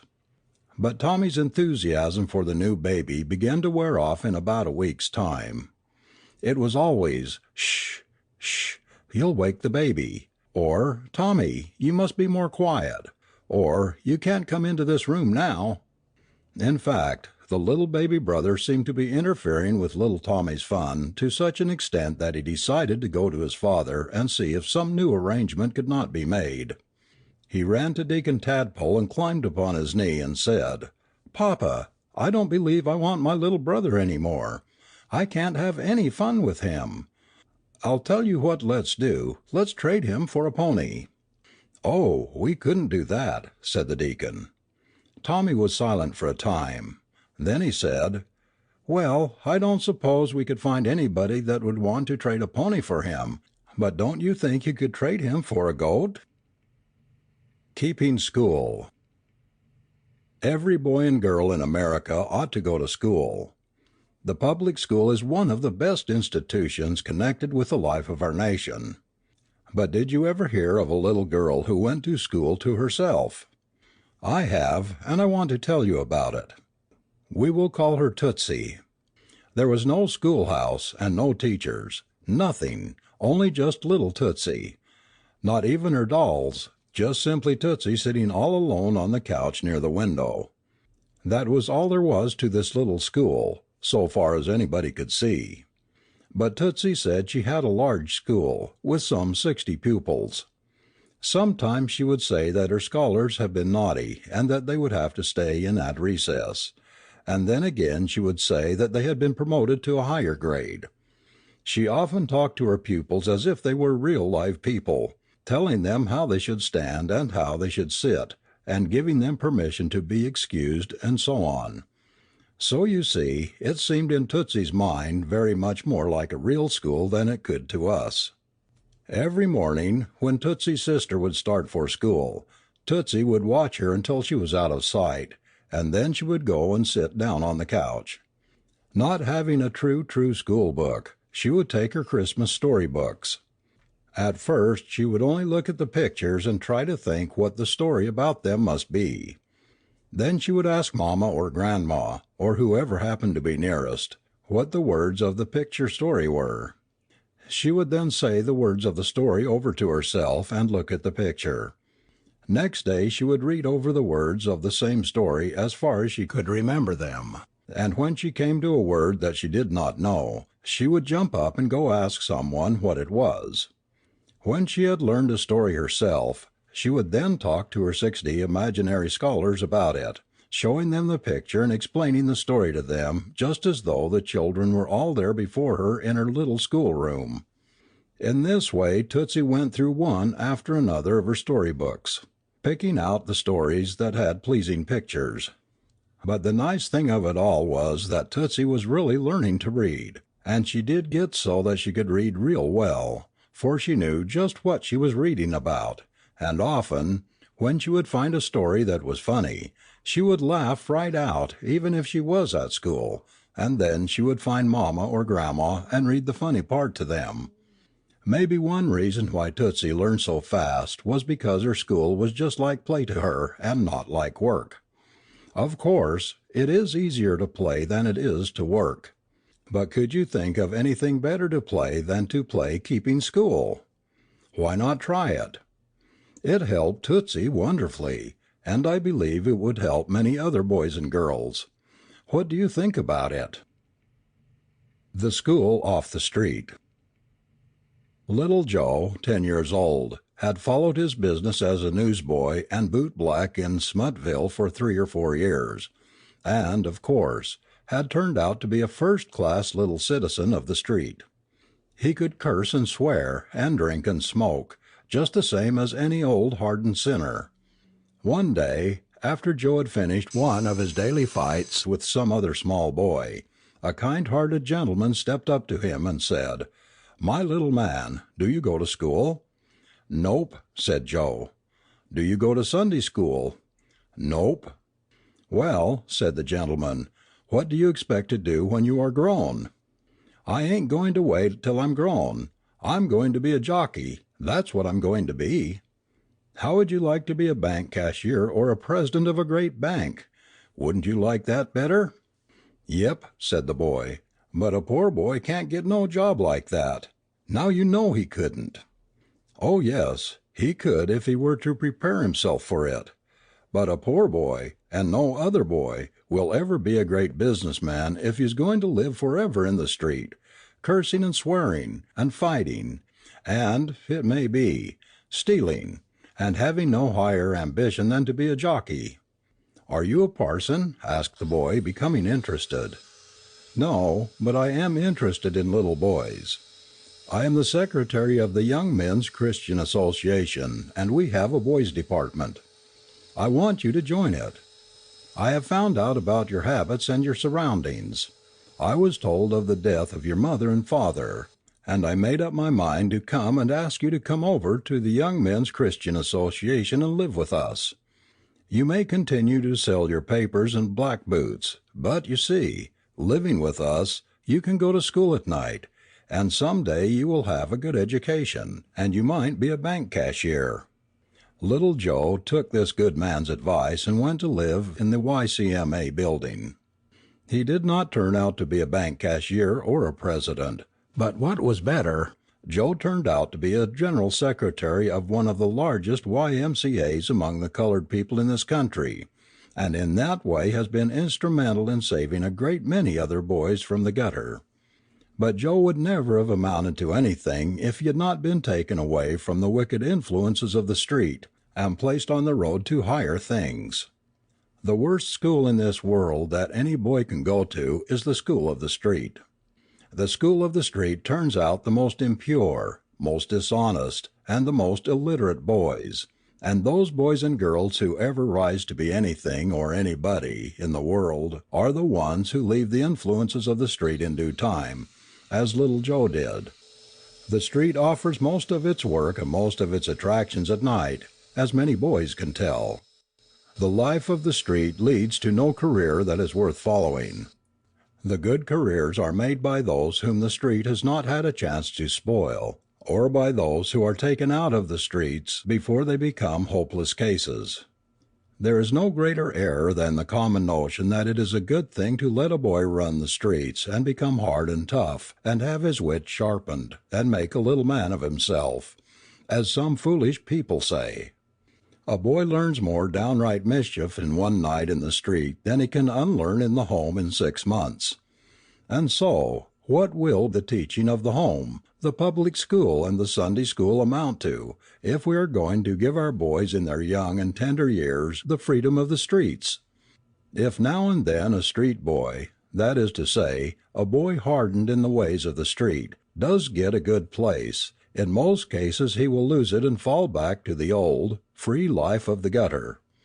The boys who succeed are the boys who get away from, or are taken away from, the influences of the street, and who are surrounded by better and more wholesome influences. Those who remain under the influences of the street become in the course of time members of the great army of beggars, tramps, and criminals.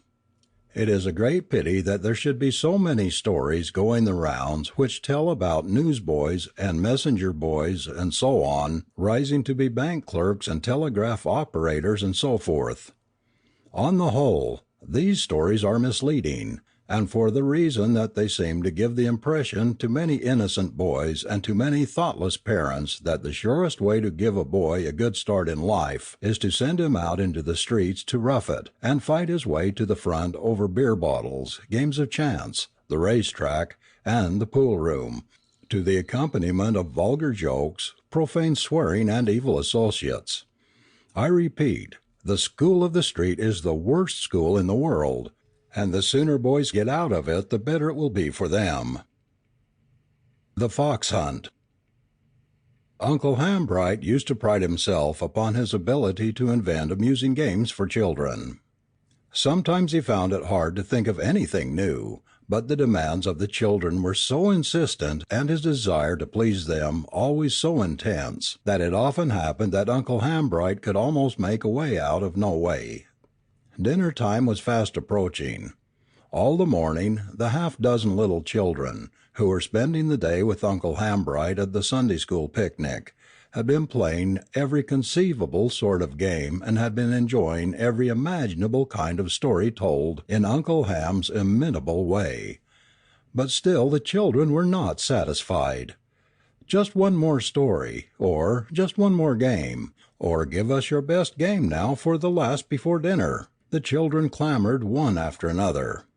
"Very well," said Uncle Ham, "you all wait until I come back, and then we'll play fox hunting."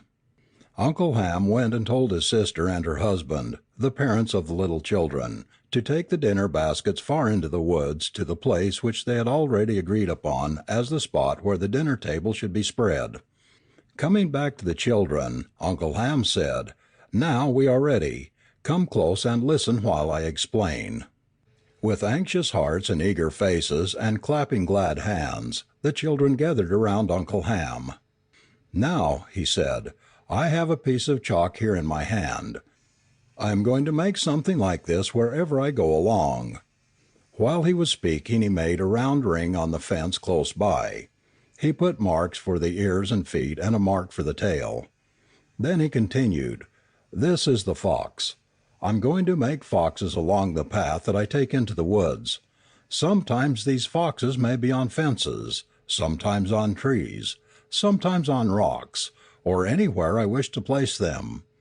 Whenever you find a fox you will know that you are on the right road, and you must be sure each time to follow in the direction that the head of the fox points. Then you won't lose your way. You must give me a little start, because I must be out of sight before you all begin the hunt. At the end of the hunt, if you follow carefully, you will find a large present waiting for each one of you. You may help yourself to whatever you like, and then we shall all come back together, because, you know, I will be at the end myself waiting for you when you come." It seemed that the 10-minute start that the children had agreed to give Uncle Hambright would never come to an end, so eager were they to begin the hunt.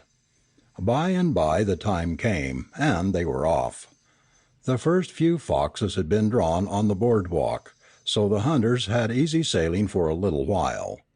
Pretty soon, however, one of the girls discovered a fox on a tree, and the head of the fox pointed right into the woods. At first the children halted. The eldest girl said finally, after studying a few minutes, "Let's go on.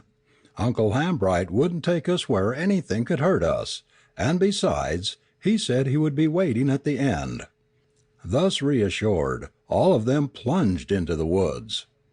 Once in the woods the little foxes drawn on trees and stumps carried them right along by the side of a babbling brook for a long distance. Sometimes they would find one fox, and then they would find it very hard to locate the next one. It was great fun for them to scurry about in the woods, examining trees, stumps, rocks, and everything, hunting for the foxes. Finally one of the little girls found a fox on a fence. The head of the fox pointed upwards. The little child said, "This little fox seemed to be pointing to heaven. I'm sure we can't go up there." "Oh, no," said the oldest girl, again coming to the rescue. "I think that little fox leads over the fence, that's all." So over the fence they jumped and continued the chase. The course proved to be zigzag now for a few minutes, and the children found the foxes more and more difficult to locate. They felt safe again when the foxes were found on stones or rocks leading up the side of a hill. The woods began to thin out, and the children were no longer timid. Up the hill they went with a merry laugh and a shout. Once on top of the hill, they lost their course again. After a time they found a fox, though, and that fox pointed straight down the hill. The children bravely followed. At the foot of the hill they came suddenly upon an open space, and close by there was a great big fox marked on a piece of black pasteboard, and standing right over a bubbling spring of water. "Uncle Hambright must have meant for us to stop here," said one. "Maybe he meant for us to stop and get some water," said another. One or two of the fox hunters stopped and drank some water. Then the oldest one said, "Come on now, let's look for another fox. I guess we're most through now." About 20 yards away from the spring, the children came to another open space that was well shaded. What was their delight and surprise to find there stretched out before them on a large white tablecloth, laid on the bare ground, a sumptuous picnic dinner. And in the middle of the table there was a true stuffed fox with a large red apple in his mouth. For a few moments the children stood around the table in bewilderment. But they were not kept in suspense a great while. Pretty soon Uncle Hambright and Mama and Papa came out of the woods nearby, and such a laugh as went round that picnic dinner was never heard before or since. At the close of the meal, the children all voted that that was the best game that Uncle Ham had played during the day. A bold venture. "Mr. Slocum, good morning, sir. I came around to ask you to lend me $5. Mr. Slocum, manager of the Harlem Steamboat Company, looked up from his desk in surprise when he heard this abrupt announcement. "What's that?" he asked curtly. "Lend me $5, said the little boy who first addressed him. "Who are you?" demanded Mr. Slocum. "I'm nobody," said the boy. "Nobody, but I want you to lend me $5. Mr. Slocum, who was generally said to be a hard man to deal with, was surprised at the boy's presumption. Yet, nevertheless, he was secretly pleased at the boy's frank and open manner. "Do you know what borrowing money means?" asked Mr. Slocum, rising and looking down upon the diminutive figure standing before him. The boy was barefooted, held his hat in his hand, and his hair was nicely combed. Mr. Slocum continued, "Don't you know when a person borrows money he is supposed to pay it back?" "Oh, yes," said the boy, "I know that." "You lend me the money, and I'll pay it back all right. I only want it for 3 months. I'll pay it back." There was something about the boy's face and general deportment that won Mr. Slocum's favor. He ran his hand into his pocket, pulled out a $5 bill, and handed it to the boy. "Thank you, sir," said the boy as he turned to go. "Thank you, sir. I'll pay it back." 3 months later, the same little boy entered Mr. Slocum's office. "Here's your $5, Mr. Slocum," said the little boy. "I'm much obliged to you, sir." "Who are you?" asked Mr. Slocum as he reached out and took the money. "I'm nobody," said the boy. "Well, why do you bring me this money?" "Because I owe it to you," explained the little fellow. The boy told Mr. Slocum of the loan made 3 months before, and made Mr. Slocum recall the transaction. Mr. Slocum asked him to have a seat. "Well, what did you do with that money?" asked Mr. Slocum. "Well," said the boy, "I was hard up when I called on you. Me and my ma have been selling papers for a living up to that time, but somehow we got behind with our expenses.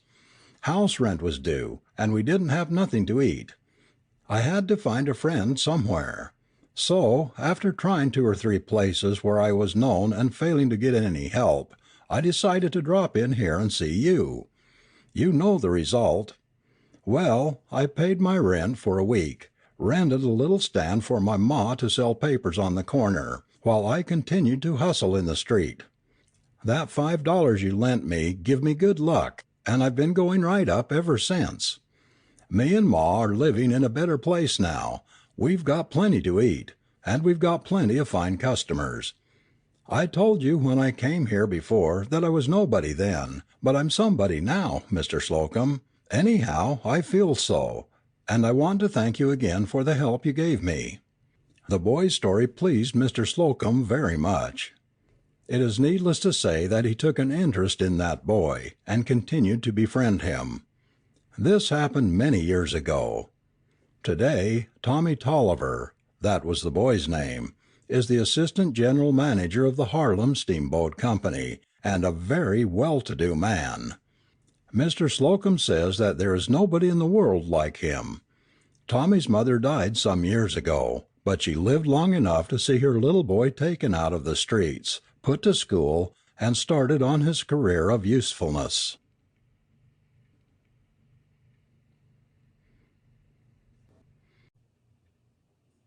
The road to success. The world is constantly looking for the man who knows the most, and it pays little regard to those who are proficient in the usual degree in the same things.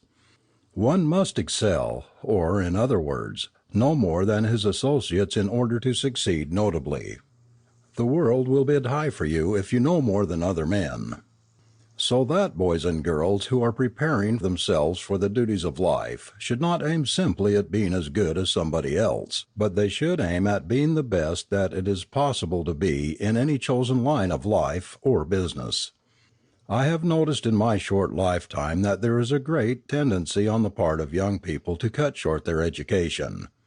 Being able to shine in the intellectual and social worlds with the small attainments made in some college or normal school or industrial school, the average Negro man is content to stop with a diploma or certificate from one or another of these institutions.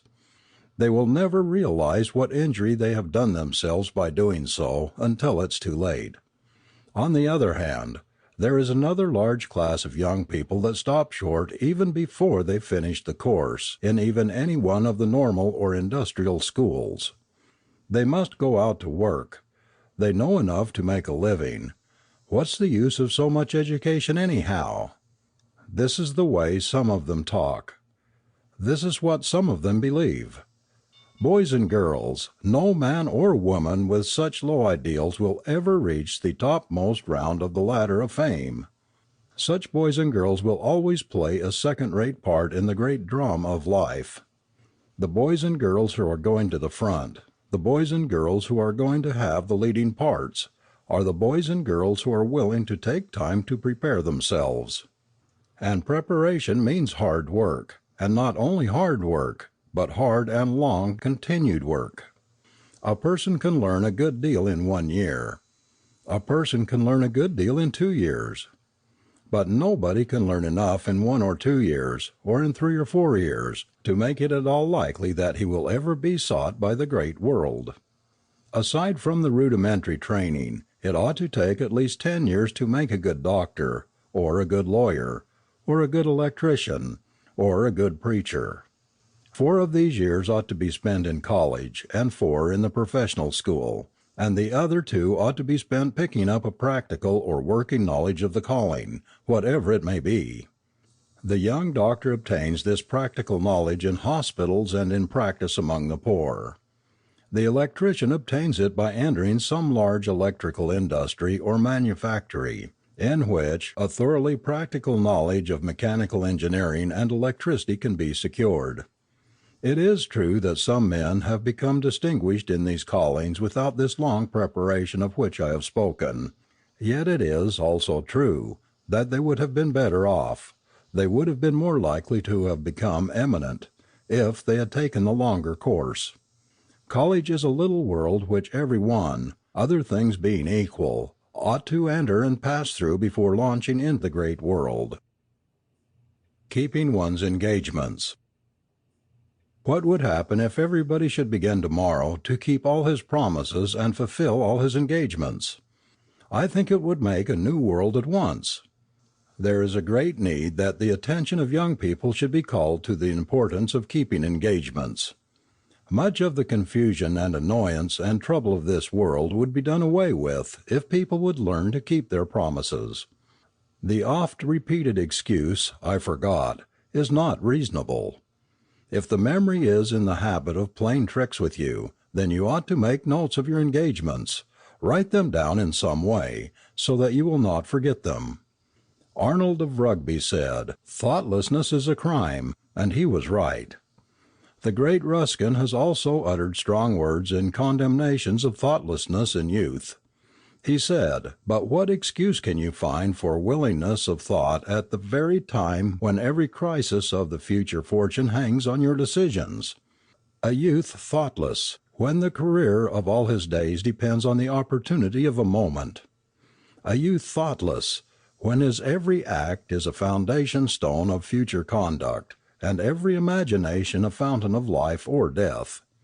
Be thoughtless in any after years rather than now, though indeed there is only one place where a man may be nobly thoughtless, his deathbed.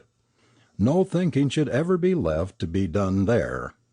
And then, boys and girls should remember that promptness should always accompany the fulfilling of an engagement, otherwise the engagement is not really kept. A person's time is a valuable possession, which should be respected by all. Who has not been exasperated by someone with apparent indifference in keeping an engagement a half or 3/4 of an hour late? And often a whole train of troubles will follow in the wake of tardiness. The punctual boy or girl in this life is the one who advances most rapidly. The punctual boy or girl will make a punctual man or woman.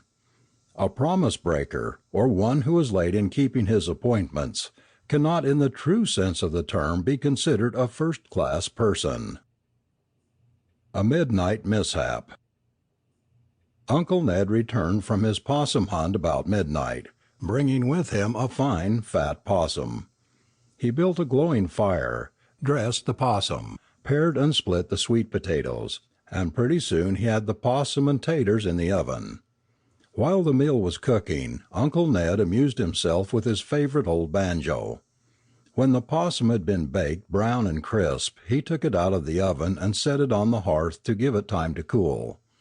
Mentally congratulating himself on the glorious repast he thought soon to enjoy, he sat silently for a while in the old armchair, but presently he was snugly wrapped in the arms of tired nature's sweet restorer, balmy sleep. It happened that two young fellows who were pretty well acquainted with Uncle Ned's habits had been stealthily watching about the house, waiting this particular chance. As soon as they were convinced that the old man was safe in the arms of Morpheus, they crept into the house and hurriedly helped themselves to Uncle Ned's supper, including the coffee and bread. When they finished the hasty meal, by way of attempting to cover up their tracks, they smeared Uncle Ned's hands and mouth with the possum gravy and then beat a retreat. After a time Uncle Ned aroused from his peaceful slumber. It is needless to say that he had dreamed about his supper. At once he dived down to inspect the viands, when lo and behold, the hearth was empty. Uncle Ned steadied himself and studied a while. "Well," he said finally, "I muster ate dat possum. I must 'a' et that possum in my sleep." He looked at his hands. They were greasy. He smelt his hands. As he did so he said, "Dat smells like possum grease. I sho must 'a' ate dat possum." He discovered grease on his lips. Out went his tongue. "Dat tastes like possum grease," he said. He got up. He looked around the house. There was no sign of the intruders. He rubbed his stomach. He resumed his seat, and giving up all for lost, he said, "Well, if I did eat dat possum, hit sets lighter on my appetite than any possum I ever et befo'." Frederick Douglass. In 1893 the World's Columbian Exposition, or World's Fair, was held in Chicago in commemoration of the 400th anniversary of the discovery of America. A Negro man, the Honorable Frederick Douglass, attended that great exposition and delivered an address on Negro Day. Speaking of this great man's visit, the Advance, one of Chicago's great religious papers, said, "It was fine to see at the Congress on Africa the tall form and magnificent head of the grand old man, Frederick Douglass, now 75 years of age, perfectly erect, kindly, majestic, the ancient fires of inspiration welling up all through his being yet, affable to all, finding it still to be as natural to be eloquent as to speak at all, sympathetic to the core with the people of his own race, yet none the less loyal to the common interests of all the people of his country, neither blind to the obstacles in their path and the cruel social injustice and meanness to which they are often exposed, nor, on the other hand, unmindful of the friends they have in the South as also in the North, or above all to the overshining care and purpose of God himself." with the far-off divine intent that so clearly takes in the future of both the American and the African continents. Few Americans have had a more conspicuously providential mission than Frederick Douglass, and hardly anything in this remarkable Congress was more eloquent or more convincing than his personal presence. Frederick Douglass was born a slave, and his life as a slave was one of peculiar hardship. Of it he himself says in his autobiography, "I suffered little from any punishment I received, except from hunger and cold. I could get enough neither of food or clothing, but suffered more from cold than hunger. In the heat of the summer or the cold of the winter alike, I was kept almost in a state of nudity. No shoes, jackets, trousers, or stockings, nothing but a coarse tow linen shirt reaching to the knee. That I wore night and day. In the daytime I would protect myself by keeping on the sunny side of the house, and in bad weather in the corner of the kitchen chimney. The great difficulty was to keep warm at night. I had no bed. The pigs in the pen had leaves, and the horses in the stable had straw, but the children had nothing. In the very cold winter I sometimes got down the bag in which corn was carried to the mill and got into that. My feet have been so cracked by frost that the pen with which I am writing might have been laid in the gashes." With regard to his food he said that he often disputed with the dogs over the crumbs that fell from his master's table.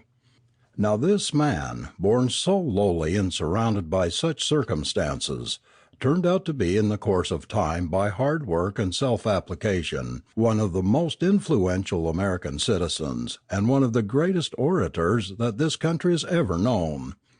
Among other high offices of trust and responsibility, he was once Marshal of the District of Columbia, Recorder of Deeds in the District of Columbia, and United States Minister to Haiti. He died February 20th, 1895, at his home in Anacostia, D.C., at the age of 77 years. A monument to his memory has been erected in Rochester, New York, where he once lived. What Frederick Douglass made of himself is possible for any American boy with grit. Every boy and girl in America should read the life of this prominent Negro and strive to emulate his virtues. His memory is worthy to be honored to the last day of time. Our dumb animals. Domestic animals, like horses, cats, and dogs, seem to be almost as dependent upon kind treatment and affection as human beings. Horses and dogs especially are the most keenly intelligent of our dumb friends, and are alike sensitive to cruelty in any form. They are influenced to an equal degree by kind and affectionate treatment. If there is any form of cruelty that is more reprehensible than another, it is abuse of a faithful horse who has given his whole life to the service of the owner. When a horse is pulling a heavy load with all his might, doing the best he can to move under it, to strike him, spur him, or swear at him is simply barbarous. To kick a dog around, to tie tin cans to his tail, or strike him with sticks, just for fun of hearing him yelp or seeing him run, is equally barbarous. No high-minded man, no high-minded boy or girl, would do such a thing. We should never forget how helpless, in a large sense, dumb animals are, and how absolutely dependent upon the humanity and kindness of their owners. They are really the slaves of man, having no language by which to express their feelings or needs. The poet Cowper said, "I would not enter on my list of friends, though graced in polished manners and fine sense, yet wanting sensibility, the man who needlessly sets foot upon a worm." Every boy and girl should be willing to pledge himself to be kind to all harmless living creatures, and every boy and girl should strive to protect such creatures from cruel usage on the part of others. It is noble, boys and girls, for us to speak for those that cannot speak for themselves, and it is noble, also, for us to protect those that cannot protect themselves. A plucky boy. The boy marched straight up to the counter. "Well, my little man," said the merchant, "what can I do for you?" "If you please," said the boy, "I came in to see if you wouldn't let me work for you." The boy was not yet 10 years old, and he was small for his age. But there was something in his speech or manner that held the man's attention. "Do some work for me, eh?" said the man. "What kind of work could you do? You can hardly look over the counter."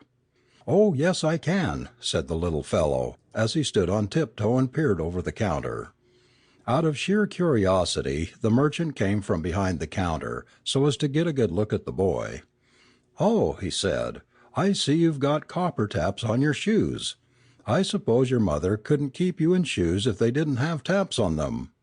"She can't keep me in shoes anyway, sir," and the little boy's voice hesitated. "How old are you?" asked the merchant. "I'm older than I look. Folks say I'm small for my age." "Well, what is your age?" "I'm going on 10," said Davy, with a look of great importance. "You see," he continued, "my mother hasn't anybody but me, and this morning I saw her crying because she could not find 5 cents in her pocketbook, and she thinks she must have lost it, and it was the last cent that she had in the world, and I have not had any breakfast, sir." The voice again hesitated, and tears came into the little boy's eyes. "Oh, don't cry, my little man. I guess I can help you to breakfast. Here, take this quarter." He pulled a quarter from his vest pocket and handed it to the boy. The boy shook his head. "Mother wouldn't let me beg," was his simple answer. "Huh," said the merchant. "Where's your father?" "We never heard of him, sir, after he went away. He was lost in the steamer city of New York." "That's too bad, but you're a plucky little fellow anyhow. Let me see," and he looked straight down into the boy's eyes, and the boy looked straight up at him. Turning to the head man after a while, the merchant said, "Palmer, is cash boy number 5 still sick?" "Dead, sir. Died last night," was the reply. "I'm sorry, but here's a boy you might use. Put him down in number 5's place. We'll try him for a while, anyhow. What is your name, my little man?" he asked, turning to the boy again. "Davy Thomas." "Well, Davy, we'll give you $3 a week to start with. You come tomorrow morning and I'll tell you what to do. Here's $1 of your wages in advance. I'll take it out of your first week's pay. Do you understand?" "Yes, sir, I understand, and I thank you, too. I'll be back in the morning." Davy shot out of the store and lost no time in getting home. The old creaky steps in the old ramshackle house fairly sang with delight as the weight of the little boy hurried up them. "I've got it, mother," exclaimed Davy. "I'm a cash boy. The man's going to give me $3 a week, and he says I've got pluck, too, and here's $1 to get some breakfast with, and don't you cry any more, for I'm going to be the man of this house now." At first the mother was dumbfounded, then she looked confused, and then she looked, well, it passes my power to tell you how she looked as she took Davy in her arms and hugged him and kissed him, the tears streaming down her cheeks, but they were tears of joy and thankfulness. A heart-to-heart talk. I asked you to remain after school a few minutes because I wanted you to help me rearrange the desks and furniture, but I had another reason for asking you to remain, and I think it is more important than the one I have just stated. The desks had all been arranged according to the teacher's notion, and Henry Holt had gathered up his books to go home. It was then that his teacher, Miss Ada Johnson, addressed him. "Won't you sit down here a minute, David?" she continued. "I wish to speak to you a minute or two." David quietly took a seat. He was one of the largest boys in the school, and had been giving an unusual amount of trouble during the day. In fact, he had been a source of annoyance ever since the new teacher had taken charge. "David," the teacher went on, "I wonder if you realize how hard you have made it for me in school today. Is there any reason why we cannot be friends and work together? And I wish to be a friend to you, if you will let me. You could help me so much, and you could help your classmates so much, if you only would. I want to ask you if you think your conduct has been manly today. Has it been kind?" David said nothing, but hung his head. "I heard before I came here that you were an unruly boy. People say you will neither study nor work, and some people say you are a very mean boy. Some of these things may be true, David, I'm sorry to say, but I want to tell you that you are the only hope of a widowed mother, and I want to say also that I think you are breaking her heart." The teacher's voice faltered at the last words. "I know your father," the low voice went on, "was a brave and noble man, and when I hear people say, 'It's a good thing that Henry Oliver died before he knew what his son was coming to,' I think what a pity it is that they cannot say, 'How sad it is that Henry Oliver died before he could know what a fine, manly fellow his son would be, and what a stay and comfort to his mother.'" The boy's head dropped to the desk in front of him, and he began to sob. The teacher went over to him and said gently, "You can be all this. It is in your power to be all that your father would have you, all that your mother would have you. Will you not turn over a new leaf now, not only in your behavior and work in school, but in your whole life as well?" David raised his head. "I am with you. I'll do it, teacher," he replied, a new resolve shining on his face. All that day he did some of the most serious thinking of his life, and he kept his promise. The years have been many since then.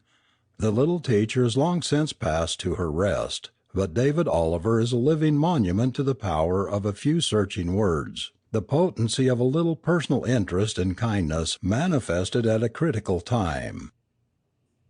A Ghost Story. Uncle Mose, an old-time colored man, once said in a company of people who were talking about ghosts that he wasn't afraid of any ghost that ever walked the earth. "No, sah, not me," he said. "I's got my fust time to be scared of anything that's dead." Whereupon Noah Johnson told Uncle Mose that he would bet him a load of watermelons that he couldn't spend one night in the Widow Smith's house. Now, the Widow Smith's house was said to be haunted, or in other words, it was filled with ghosts. "Dis name de night," said Uncle Mose. "I'll stay dar. No haunts won't bother wid me. No, sah, dose haints ain't no bother wid me, an' yo' watermillions is jest as good as is gone already." The details were arranged, judges were appointed, and Uncle Mose was to stay in the haunted house that very night. He got him some pine knots to keep a good blaze in the old-fashioned fireplace, carried along an extra plug of tobacco, secured a large dry goods box to be used for a chair, and then he set out for the house. He made a blaze and seated himself on the pine box. For a time he sung a number of old plantation songs for his own amusement, as well as to keep his company. About midnight, feeling somewhat drowsy, Uncle Mose got up, took a light, and went on a tour of inspection. He examined every room in the house. His search revealed nothing unusual. He wound up his search chuckling to himself. "I sho' is makin' dis load of watermillions easy. Noah Johnson didn't know who he's foolin' wid. I'm a man myself. I ain't afeared of nothin'. I ain't." He sat down on the box, and pretty soon he was dozing. It was not very long before he suddenly awoke. He was at once seized with a strange and sudden fear. He was too frightened to move. Although he did not look around, he was conscious that there was another presence in the room. His hair stood on ends. He felt a cold chill run up and down his back. By that time he knew that the object in the room, whatever it was moving towards him. Still he did not move, because he could not. The ghost, for that was what all the people said it was, stood over Uncle Mose for a little while, and then quietly sat down on the box beside him. Uncle Mose looked straight into the fireplace, but his heart was beating like a runaway horse. The silence in the room at that moment was like unto the silence of death. Everything was still and solemn. Uncle Mose could almost hear his own heart beating. The ghost finally broke the silence by saying, with a loud sigh, There don't seem to be but two of us here tonight." It was then that Uncle Mose looked around for the first time. As he did so he exclaimed, "Yes, and if I'm dis outah dar won't be but one." And with that he jumped through the window, taking a part of the sash with him. The judges had been waiting in the open air near the house, so as to watch the proceedings. They called to the fleeing Uncle Mose as he passed them and ordered him to stop. They said that they were all there and would protect him. But Uncle Mose, as he kept on running, hallooed back, "I'll see y'all later." He ran at the top of his speed for more than a mile, for he was well nigh scared to death. By and by, from sheer exhaustion, he was compelled to stop for a little rest. He was wet with perspiration from head to foot, and his clothes were as limp as a wet dish-rag. But the poor old man had no sooner seated himself on a stone by the roadside than up jumps the ghost and sits down beside him once more. "Huh," said the ghost, "you seem to have made pretty good time tonight." "Yas," said Uncle Mose, "but what I has done ain't nothin' to do with what I's gwinter do." And up he jumped and lit out once more. He had not gone far on his second trip before an old rabbit ran out of the bushes and took out down the road ahead of him.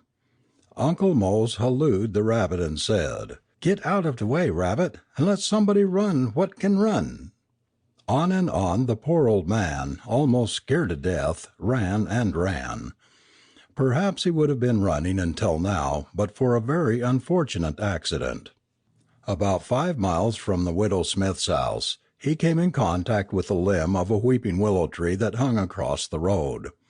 The poor old fellow, already tired out, was knocked speechless and senseless.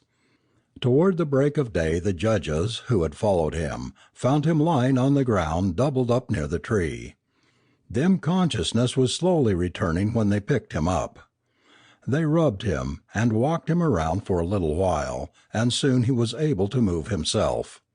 The first thing Uncle Mose said was, "Tell Noah not to mind about dem watermelons. I stayed in dat house des as long as I could keep my conscience quiet. My old mammy allus told me dat it was a sin and a shame to bet, and now I believes it." And to this day, boys and girls, if you want to see a really mad man, you just ask Uncle Mose if he ever saw a ghost.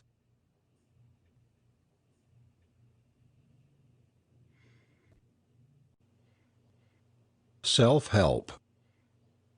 If there was one idea for which more than any other the public school system should stand, it is the idea of self-help. Self-help is the best kind of help in the world. One cannot learn this lesson too early in life. Even little children, 3, 4, 5, 6 and 8 years old, should be taught to work. Any little child is just as capable of doing the little things in work as he is in play. Why should not the little girl be taught to trim and wash the dress of her doll? Why should not the little children be taught to sweep up the dirt that they have scattered in play? Why should they not be taught to remove the dishes from the table, brush up the crumbs, set back the chairs, pick up chips, put the kindling wood in its place, bring the potatoes in from the garden, help to pick over the berries, and so forth? We might argue this question from now until doomsday, and nobody, I think, would be able to give any good reason why children should not be taught to do the little things. Children who are accustomed to having everything done for them by others are very soon beset with the rust of laziness and the canker of pride. Whereas, on the other hand, if children are taught to help themselves as soon as and as much as they are able, it will tend to improve their faculties, and will, at the same time, have a good influence upon their dispositions. Childhood and youth are periods of life which materially influence all of its following periods, and whether the earlier years of one's life be passed in idleness or indolence, or in well-directed industry, is a point on which greatly depends the worth or the worthiness of human character. Where is the man who guides his affairs with discretion, or the woman that looketh well into the ways of her household, and yet was not in some measure endued with industrious and provident habits in early life? On the other hand, who that has been treated until the age of 15 or 20 like a helpless infant, and had every want supplied without being put to the necessity of either mental or bodily exertion, was ever good for anything afterwards? The tendency of age is by far too much in the direction of keeping our young boys solely for the purpose of loafing about the streets, or standing around the soda fountains on Sunday, and our young girls for parties, social entertainments, picnics, excursions, and the like. So that by the time our boys and girls reach manhood and womanhood, they despise honest labor and are afraid to engage in real hard work. A young woman may know how to read and write, may understand grammar, history, and geography, may sing sweetly and play the piano well, but whatever else she may know or may not know, if she does not know how to bake a whole cake of bread, make her little brother or sister a pair of pants or a plain dress, she is only half educated. In fact, every young woman should not only know how to perform every duty connected with the household, but every young woman should take some part in household work. No girl need tell me that she really loves her mother if she is willing to leave to her mother the work of washing the dishes, sweeping and scouring the floors, caring for the little children, doing the Monday washings, the house cleaning, and the like, while she devotes herself to pleasure, novel reading, social calling, butterfly parties, or playing ragtime music or singing ragtime songs. The home and the public school are the two great agencies which are jointly engaged, or which should be jointly engaged, in teaching children to help themselves. If children are taught as boys and girls to think for themselves, speak for themselves and act for themselves, when they are old they will not forget the precious lesson, and will be less likely to become burdens on the community. The highest ambition of every American man and woman should be to be of some useful service to the world, and the first step will be taken toward this noble end when we have thoroughly learned the value and importance of the lesson of self-help. First, learn to help yourself, and then you will be able to see more clearly how to help others. Aiming at something. It is true, boys and girls, that it is what you hit, not what you aim at, that counts. But, nevertheless, it is a very important thing to take the right aim. The man who aims deliberately at the center of the target stands a better chance, 100 to 1, than the man who shoots without taking aim. So in life, that boy or girl who has a purpose, who is aiming at something, will be more successful than those boys and girls who have no plans and who aim at nothing. It is not sufficient, in the moral world, to aim at something, but every boy and girl should aim at the best things. The best and the highest things in this world are the unseen things, the eternal things, the things that will last forever. Money is a good thing, but there is something higher than money. A high position in the business or professional or political world is a good thing, but there is something higher and better than office and position. Character is the grandest, the highest and the best thing in this world. We include in this one little word character a world of things. Honor, uprightness, speaking the truth, dealing fairly with people, being willing to help the lowly and unfortunate, paying your debts promptly, these things, and many other things like them, are included in the one word character. And these are the things that are worth while in this world. These are the things that every boy and girl should aim at. It may not be possible for every boy and girl to become a millionaire. It may not be possible for every boy and girl to fill high offices in this world, or succeed in large business enterprises. But one thing is certain. Every boy can be a good and true boy. Every girl can be a noble and beautiful girl. Beautiful as to conduct, as to words and deeds, I mean. Good boys are the fathers of good men. Pure girls are the mothers of pure women. For what, after all, is a boy? And what is a girl? What is a man? What is a woman? I will tell you.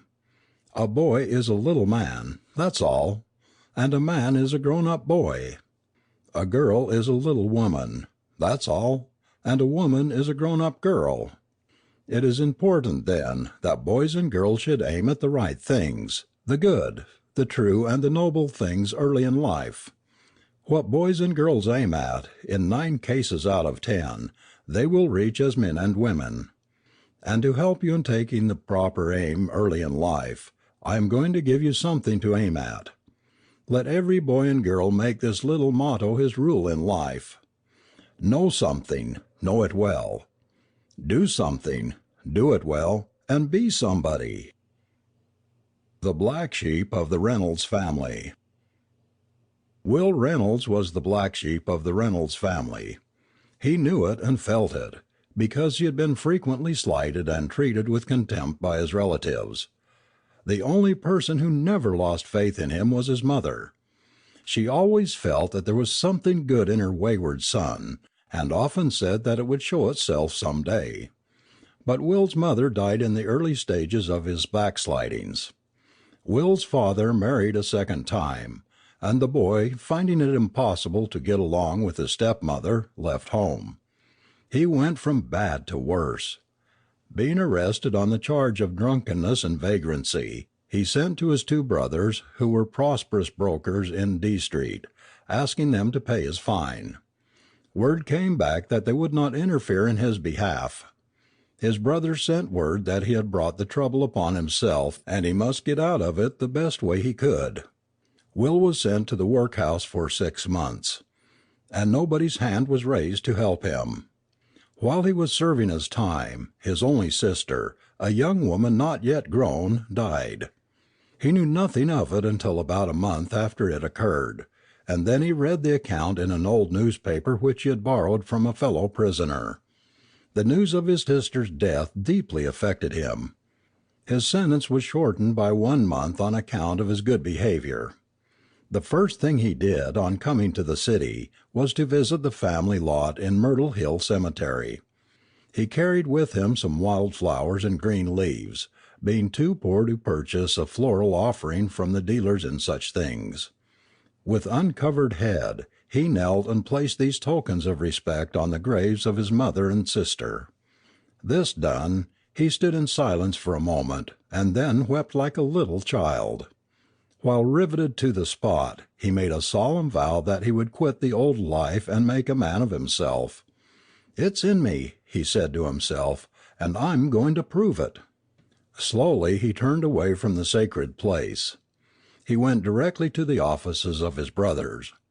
He had been furnished with a new suit of clothes, according to custom, upon leaving prison, and so made quite a decent appearance.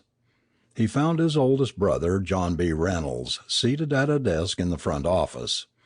He entered at once and said, "Well, John, I suppose sister is dead?" "How dare you!" exclaimed John, rising to his feet. "How dare you to speak of Annie as your sister? You jailbird! You miserable convict! Get out of here this minute! Leave this room at once, and never set foot in it again!" There was fire in the man's eye as he spoke. Will attempted to speak, but was not permitted. With tears streaming down his cheeks, he left the room. He had gone to tell of his new determination and ask for another chance, and this was the reception which he met. On his way down the steps, he came face to face with his other brother, Thomas Reynolds. Thomas tried to pass without speaking, but Will intercepted him. "Tom," he said, "I'm your brother still. I'm not asking help now. I only came to tell you that I'm going to do better. I thought you would be glad to hear it." "I want to hear nothing from you," said Thomas. "You've disgraced us forever, and you can go your way. We don't want anything to do with you. We don't want to see you again." Will went forth into the street weeping. 30 years have come and gone since Will was driven away from the offices of his brothers. What changes have these years worked?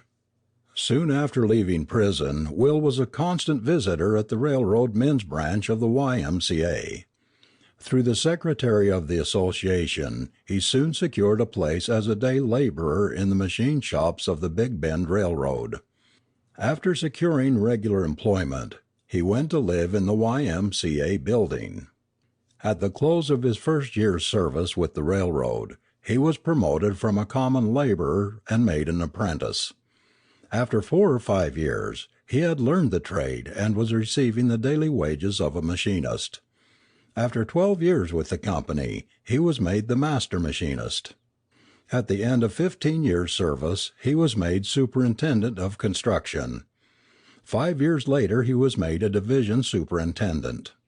At the expiration of more than 25 years of faithful service, Will Reynolds was able to write after his name general manager of the Big Bend Railroad.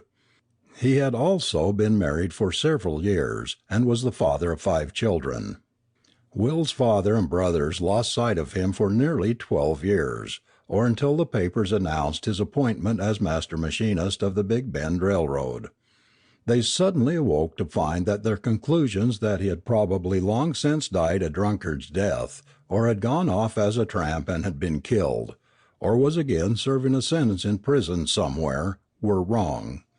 The same week that Will was made superintendent of construction of the Big Bend Railroad, the newspapers spread all over the country the news that Colonel Oliver P. Reynolds had committed suicide.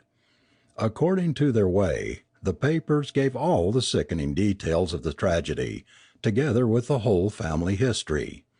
They said that Colonel Reynolds had been driven to suicide by his wife.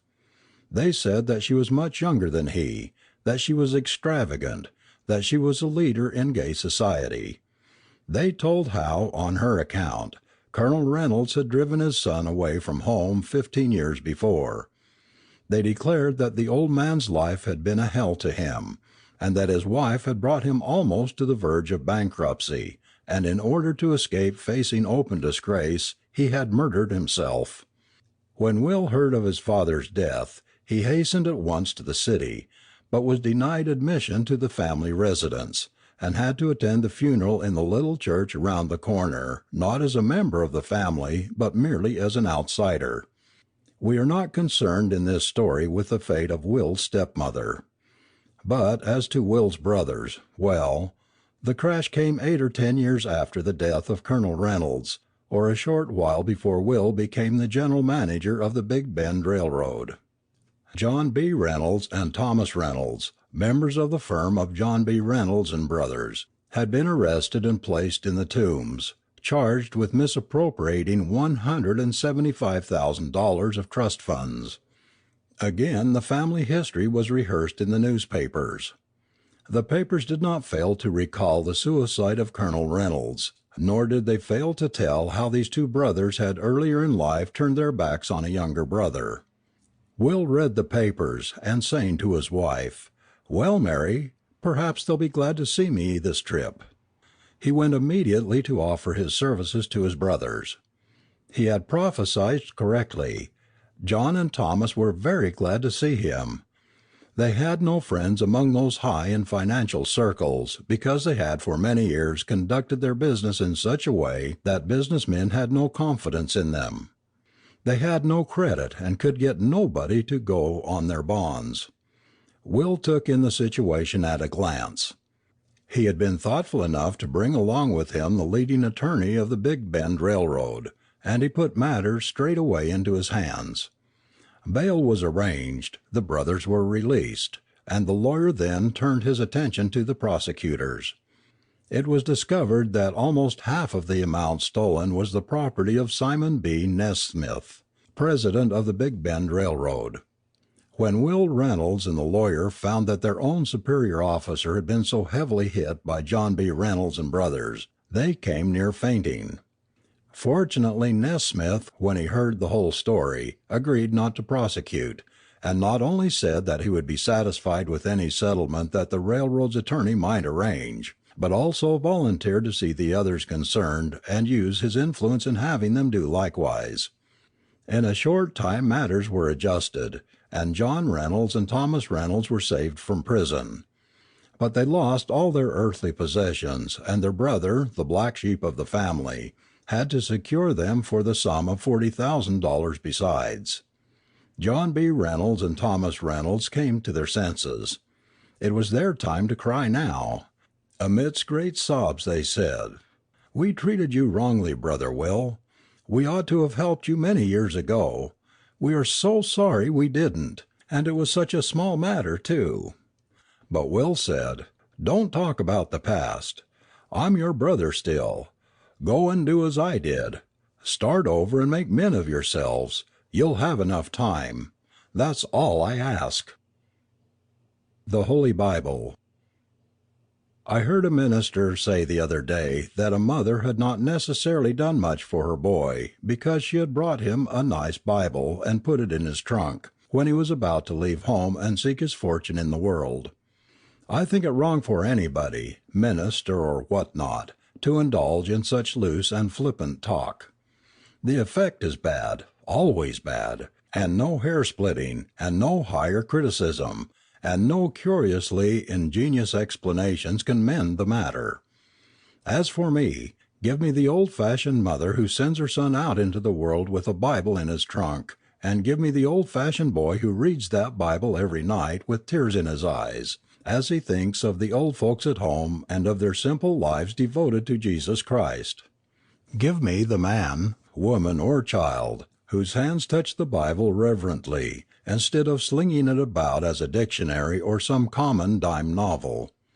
Give me the plain old fellow who quickly takes leave of that circle in which critics are proceeding to ably explain away certain chapters of the Bible. As for me, I want no new theories about the Bible, no new versions, no new criticisms. No man has a right to weaken the faith of others. No man has a right to knock away the staff that supports the crippled wayfarer. And no man has a right to tell an aged mother that it does no good to give her boy a Bible unless he can suggest a better substitute. Destroy the old-fashioned idea concerning the Bible, and we shall have a nation of infidels defying God, defying the law, and repeating the licentious and horrors of the French Revolution. We should make the Bible first in all things. Make the Bible first in the family, in the Sunday school and church. Make it first in state and society, and we shall have a republic that will grow brighter and brighter as the years come and go, and then we shall go out with joy, and be led forth with peace, and the mountains and hills shall break forth before us into singing, and all the trees of the field shall clap their hands.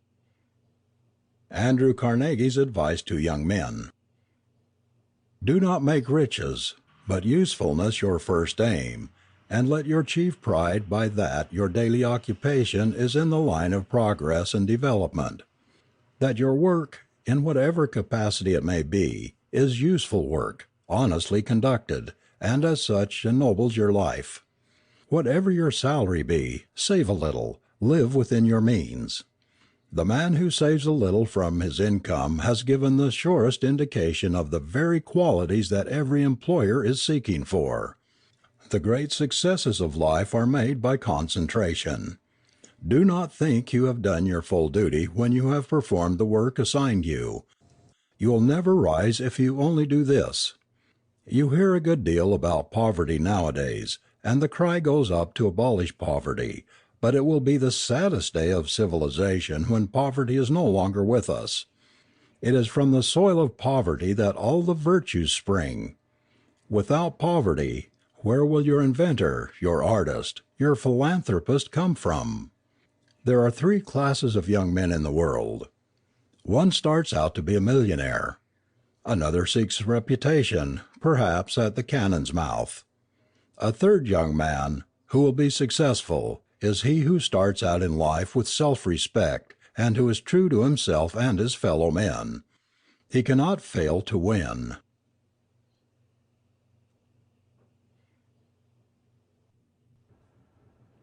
Directions for Little Gentlemen. 1. The essential part of good breeding is the practical desire to afford pleasure and to avoid giving pain. Any boy possessing this desire requires only opportunity and observation to become a little gentleman. 2. Never be guilty of what are called practical jokes. That is to say, never place a pin in a chair so that somebody may come along and sit on the pin's point. Never pull back a chair when a person is about to sit down, and in that way cause such a person to fall on the floor. No little gentleman will play such tricks. 3. Whenever a lady enters a room, it is proper for boys to rise, if they are seated, But you must never offer a lady a chair from which you have just risen, if there is another chair in the room. 4. Never engage in conversation while the person is singing. It is an insult not only to the singer but to the company. 5. Always take off your hat when assisting a lady to or from a carriage. 6. If in a public place you pass and repass persons of your acquaintance, it is only necessary to salute them on the first occasion. 7. Do not wear anything that is so conspicuous as to attract attention, and particularly avoid the ruffian style. 8. Do not lose your temper, particularly if you are playing innocent games for amusement, and happen to lose. Avoid the exhibition of anxiety or vexation at lack of success. 9. In all your associations, keep constantly in view the old adage, too much familiarity breeds contempt. The right to play. The right to play is one of the divine rights of men and women, of boys and girls, and is just as essential to the peace, happiness, and prosperity of the world as it is the right to pray. Never be afraid or ashamed, my young friends, of honest, vigorous, healthy play. Dominoes, lawn tennis, baseball, football, ping-pong, golf, foot racing, leaping and jumping, boxing and wrestling, pole vaulting, punching the bag, swinging dumbbells or Indian clubs, and 100 other things are perfectly sane and wholesome amusement for old or young. To refrain from all forms of amusement is just as destructive of happiness and injurious to the character as is the extreme of indulging too freely in pleasures and pastimes. Puritan austerity and unrestrained excess are alike to be condemned. But a certain amount of play of the right kind within proper limits, is a divine right of young people. Young people must have fun and relaxation, and if they do not find it in their own homes, it will be sought in other and perhaps dangerous places. For myself, I believe that anybody is an enemy to young people who desires to repress and crush out the naturally buoyant spirits of childhood and youth, and he is a benefactor of humanity who makes it a part of his business to see that proper places of amusement are provided for the young people. Aside from the physical advantages of play, there are moral advantages also. A man who helps to keep his body in good condition by regular exercise is, in that way, beyond a doubt, adding to the number of his days. That is to say, he will live longer than the man who doesn't play. But beyond and above that, he is a happier man while he lives. He gets more joy and satisfaction out of life than the other fellow. Sane and healthy play tends to blot out the remembrance of cares and hardship. It gives our minds something else to think about. But young people must be careful not to become absorbed in these things. I believe in play. I believe in pleasure, in fun. But when I see young people, or old people for that matter, devoting all their time to wheeling, footballing, card parties, the giddy whirl of the dance, the bacchanalian hilarity of the dram shop, and so on, I am forced to say that things which might be right when taken in moderation, and as a relief from the overtaxing burdens of life, are wrong when they become the chief object for which one lives. A Christmas Present. A forsaken little kitten wandered up and down the street on the day before Christmas. It had no home, it had no name, it had no ribbon around its neck, and it had no saucer of nice milk in one corner. It began to grow dark, and colder too, and the stars came peeping out, and the first flakes of a real Christmas snowstorm began floating down through the air. The kitten mewed a trembling little mew, which told as plainly as it could that it was very hungry, and it fluffed out its fur to keep itself warm. Now, somewhere along that street, up on top of a house, hiding behind a chimney where he couldn't be seen, was Santa Claus, getting everything in shape before starting on his evening round. When old Santa saw that lonesome little kitten strolling around, he smiled. Yes, old Santa Claus smiled. He smiled because he knew that 2 blocks up the street a little girl was standing with her nose pressed against the window, looking out into the deepening night. He had seen her as he went by, and he had also seen the poor little supper laid out for 2 on the table, and heard her say to her mother in a quavering voice, "Not even one present, Mama, not the teeniest little one."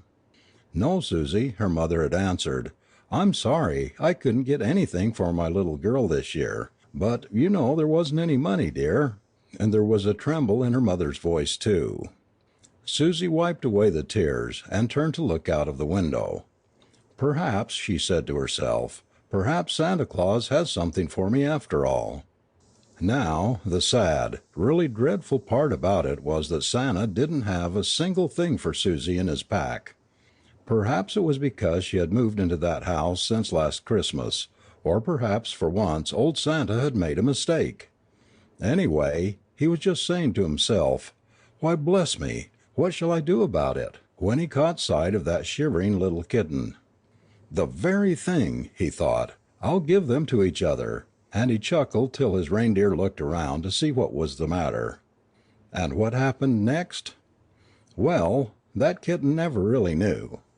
It only seemed as if there was a sudden rush and jingle of bells, which frightened it so that it flew up the street as fast as its 4 little legs would carry it, until it saw a small friendly face at a window and rushed up some steps near by.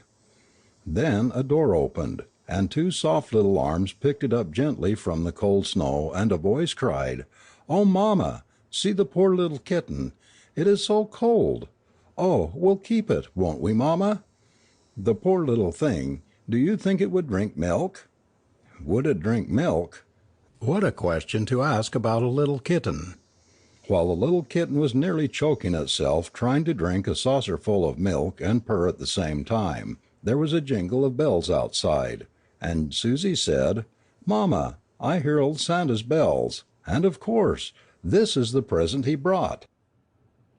The nickel that burned in Frank's pocket. Deacon Hepworth kept a little fish market. "Do you want a boy to help you?" said Frank Shaw one day. "Can you give good weight to my customers and take good care of my pennies?" "Yes, sir," answered Frank. Forthwith he took his place in the little store, weighed the fish, and kept the room in order. "A whole day for fun, fireworks and noise tomorrow," exclaimed Frank, as he buttoned his white apron about him for the day before the 4th of July. A great trout was thrown down on the counter by Ned Tant, one of Frank's playmates. "Here's a royal trout, Frank. I caught it myself. You may have it for 10 cents. Just hand over the money, for I'm in a hurry to buy firecrackers," said Ned hurriedly. The deacon was out, but Frank had made purchases for him before, so the dime spun across to Ned, who was off like a shot. Just then Mrs. Sinclair appeared. "I want a nice trout for my dinner tomorrow.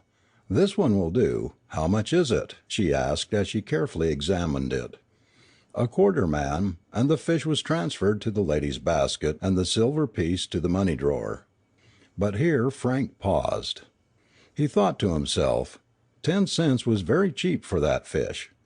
If I tell the deacon it cost 15 cents, he'll be satisfied, and I shall have 5 cents to invest in firecrackers. The deacon was pleased with Frank's bargain, and when the market was closed each went his way for the night. But the nickel buried in Frank's pocket burned like a coal. He could eat no supper, and was cross and unhappy. At last he could stand it no longer, but walking rapidly, tapped at the door of Deacon Hepworth's cottage. The old man was seated at a table, reading the Bible. Frank's heart almost failed him, but he told the story and with tears of sorrow laid the coin in the deacon's hand. Turning over the leaves of the Bible, the old man read, "He that covereth his sins shall not prosper, but whoso confesseth and forsaketh them shall have mercy." "You have forgiveness, Frank," he said. "Now go home and confess to the Lord, and remember you must forsake as well as confess. Here, you may keep this coin as long as you live to remind you of your first temptation." Monument. In the city of Columbus, Georgia, there was erected in the year 1904 a monument to the memory of a colored man named Bragg Smith. Mr. Smith lost his life in the autumn of 1903 in an effort to save the life of the city engineer of Columbus, who had been buried under an excavation in the street. A large crowd of colored men was at work digging deep trenches in which were to be placed pipes for running water about the city. In some way the sides of the narrow trench had not been properly supported by planks or otherwise, and by a great stretch of dirt caved in. Unfortunately the city engineer, a white man, was caught underneath the falling dirt. Bragg Smith did not stop to say, "Oh, it's a white man, let him die," but at once jumped down into the ditch and tried to pull the white man from under the heavy dirt. It was while he was engaged in his work that the dirt fell from both sides a second time, and Bragg Smith, in his effort to save the life of the white man, lost his own life. The Bible says, "Greater love hath no man than this, that a man will lay down his life for a friend." The city council at its first regular meeting after the accident voted to erect a suitable monument to the memory of Mr. Smith. The monument was dedicated in April 1904. The monument is of Vermont and Georgia marbles, and bears on one side this inscription: "Erected by the city of Columbus to mark the last resting place of Bragg Smith, who died on September 30, 1903, in the heroic but fruitless effort to save the life of the city engineer." On the other side appears this quotation from Alexander Pope: "Honor and fame from no conditions rise. Act well your part, there all the honor lies." The Bad Boy, Who He Is. My dear children, I am happy to say that all boys who are called bad boys are not bad boys. There is quite a difference between a bad boy and a merely mischievous boy. A boy is not necessarily bad because he makes unearthly noises about the house, or now and then twists the cat's tail just to hear her mew, or muddies his clothes in an effort to catch crawfish. He is not bad just because he likes to play fantastic on the 4th day of July. So many people complain of their boys being bad when they are only mischievous, that is to say, when they are only full of life. Some people think that a good boy is one who has a pale face and looks sickly, one that wears a sanctimonious look and moves along through the world as though he were afraid to put one foot in front of the other. That isn't my kind of a boy. I do not think that that kind of a fellow is a boy at all. He's almost a girl. A boy who never enjoys a romp in the woods, who never climbs the apple tree before or after the apples are ripe, who never plays ball, who will not shoot marbles, etc. This sort of a boy usually dies young, or he grows up to be a male woman. I mean by that he grows up to be a man who acts like a woman, and that kind of man is hardly fit for anything. But there are some bad boys, I am sorry to say. Really bad boys, bad in heart and in deed. I have seen some on the chain gangs. I've seen some hanging around the street corners, especially on Sundays, with no clean clothes on. I have seen them smoking cigarettes, and a cigarette is something which no manly boy will use. I have seen them in saloons, drinking, playing pool, and playing cards. I have sometimes seen them shooting dice in the street for money. There are probably 1,000 boys in the jails, reformatories, and in the penitentiaries in the single state of Georgia. To form anything like an adequate estimate of the total number of bad boys in the South, we must add to the above number the boys imprisoned in the other states, and also that much larger number who have never been imprisoned because they happen never to have been arrested, or who have been arrested and have had their fines paid in money. And finally we must add those who have already served their time and are again at large. So you see, there are many thousands and thousands of bad boys in this world, and they are very easily found. Are you a bad boy or a good boy? Isn't it better to be a good boy than to be a bad boy? The Bad Boy. How to Help Him. Almost anybody can make something out of a boy who is naturally good, but it takes one of very Christ-like power and patience to make anything out of a really bad boy. Yet all boys may be reclaimed, reformed, saved, at least so I believe. And the first step in making a good man out of a bad boy has to do with the boy's body. The Bible tells us that our bodies are the temples, the dwelling places of the Holy Ghost, and every boy, and every teacher of every boy, in the same home or day school or Sunday school, should give more time and attention to the body in order to make it a fit place for such a holy being. It is as true now as of old that plenty of soap and water will exert a wholesome influence in making bad boys good. Someone has said that cleanliness is next to godliness, and somebody has added that soap is a means of grace.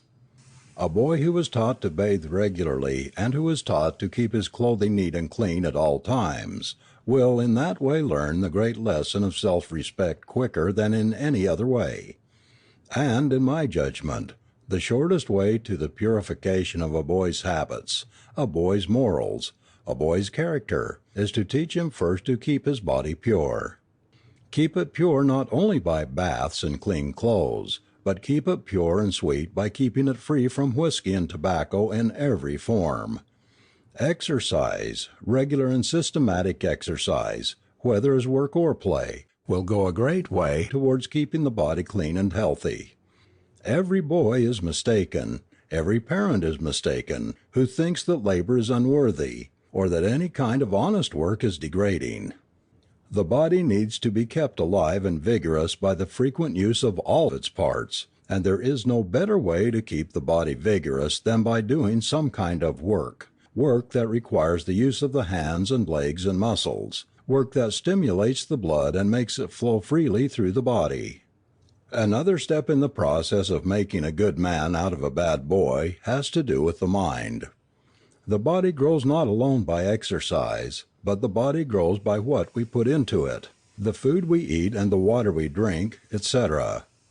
We might say, I think, that the body grows on what it feeds on. It is the same way with the mind. The mind grows on what it feeds on.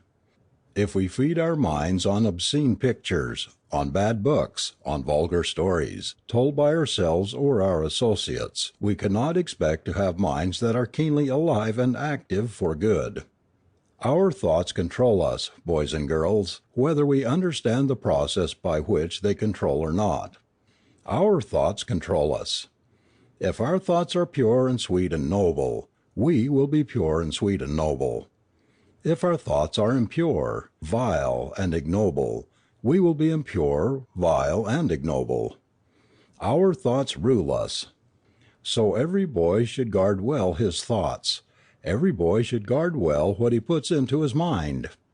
Every boy's mind feeds on what he puts into it, and every boy's mind grows on what it feeds.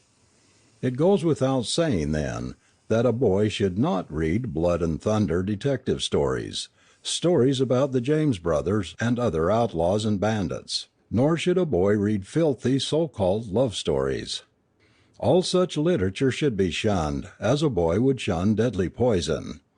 A boy who desires to become a good man should read only those things which will give him confidence in himself that he can and may become a good man, good for the service of God and the service of his fellow men. Bad company must also be left behind if a bad boy wants to become a good boy. Those boys who tell smutty jokes and stories should not be allowed to associate with that boy whose eyes have been opened and who wants to feed his mind on good and wholesome food. Character, boys, in its last analysis depends chiefly on three things: heredity, environment, and will. Now you cannot do much to change your inherited tendencies, the tendencies you receive from mother and father at birth, but you can do much in the offsetting, in overcoming these tendencies. You can also do much with the aid of a generous and enlightened public to change your surroundings if they happen to be bad. I confess that your mothers and fathers, your teachers and pastors ought to do much more in this regard than you. But if they will not exert themselves to get you out of evil surroundings, then, as you value your own life and time and possibilities, by the help of God, try to get out yourselves. The will is very largely influenced by your surroundings. Hence you see the importance of having good books and good associates. But whatever you do, boys, do not forget Jesus Christ, the Lamb of God, who takes away the sin of the world. The highest part of your nature is your spiritual nature, and, while you are building up the body and building up the mind, do not forget to build up your soul. If others will not assist you in this great matter, you can help yourselves. The Master said, "Suffer the little children to come unto me, and forbid them not." Thomas Green Bethune, Blind Tom. I suppose there is not a little colored girl or boy in America who has not heard of the wonderful Blind Tom, one of the greatest musicians of the world. I wish that every boy and girl might have seen him and heard him give one of his remarkable performances with the piano. I had that high favor and privilege myself. During his life on stage, for more than 40 years, Blind Tom was seen probably by more people in the world than any one living being. His stage career was closed somewhere in 1900. Everywhere in this country and Europe, those who observed him most closely and attempted to understand him pronounced him a living miracle, unparalleled, incomprehensible, such as had not been seen before in the world, and probably never would be seen again. Thomas Green Bethune, better known to the public as Blind Tom, was born within a few miles of the city of Columbus, Georgia, on the 25th day of May, 1849. He was of pure Negro blood, and was born blind. He was little less than 4 years old when a piano was brought into the house of his master, for he was born a slave. As long as any one was playing, he was contented to stay in the yard and dance and caper to the music. Sometimes he was permitted to indulge his curiosity by being allowed to run his fingers over the keys. One night the parlor and piano had been left open. Before day the young ladies of the family awoke and were astounded to hear Blind Tom playing one of their pieces. The family gathered around him to witness and wonder at his performance, which they said was marvelously strange. Notwithstanding that this was his first known effort at a tune, he played with both hands and used the black as well as the white keys. Pretty soon he was allowed free access to the piano, and began to play offhand everything he heard. As young as he was, he soon mastered all of that and began composing for himself. The record of his public life is too long for me to give, but that Blind Tom was known and honored around the world is known to everybody. But feeling that every colored boy and girl should be justly proud of Blind Tom's record, I will give some words from the book of Hon. James M. Trotter himself, a colored man. His book is called Music and Some Highly Musical People. He says, "Blind Tom is unquestionably the most wonderful musician the world has ever known. He is an absolute master in the comprehension and retention of all sound. You may sit down to the pianoforte and strike any note or chord or discord, or a great number of them, and he will at once give their proper names, and taking your place, reproduce them.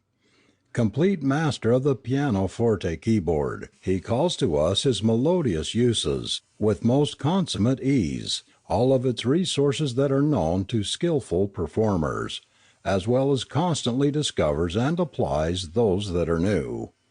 Under his magnetic touch this instrument may become, at his will, a music box, a hand organ, a harp or a bagpipe, a Scotch fiddle, a church organ, a guitar, or a banjo. It may imitate the stump speaker, as he delivers his glowing harangue, or, being brought back to its legitimate tones, it may be made to sing two melodies at once, while the performer, with his voice, delivers a third, all three in different time and keys, all in perfect tune and time, and each one easily distinguishable from the other.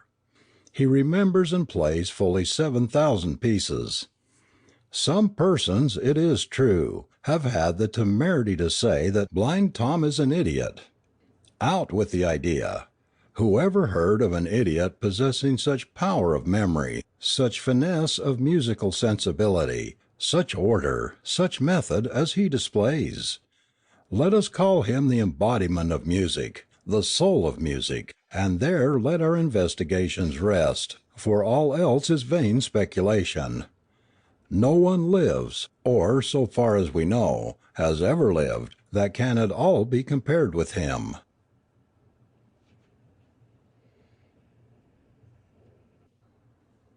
Not fit to know.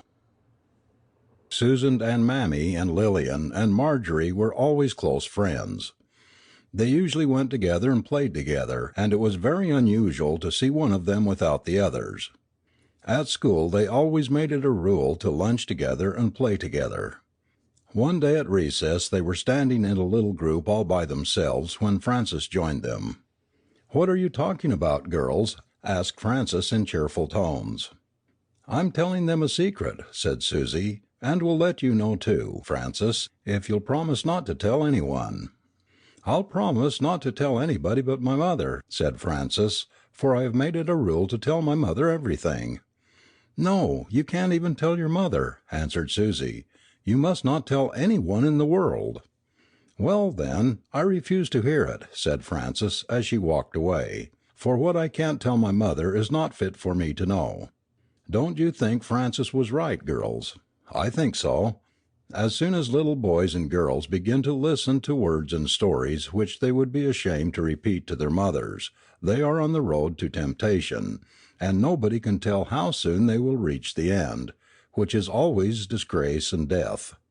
I wish all the boys and girls who will read this book would make the reply of Frances their motto: "What I cannot tell my mother is not fit to know."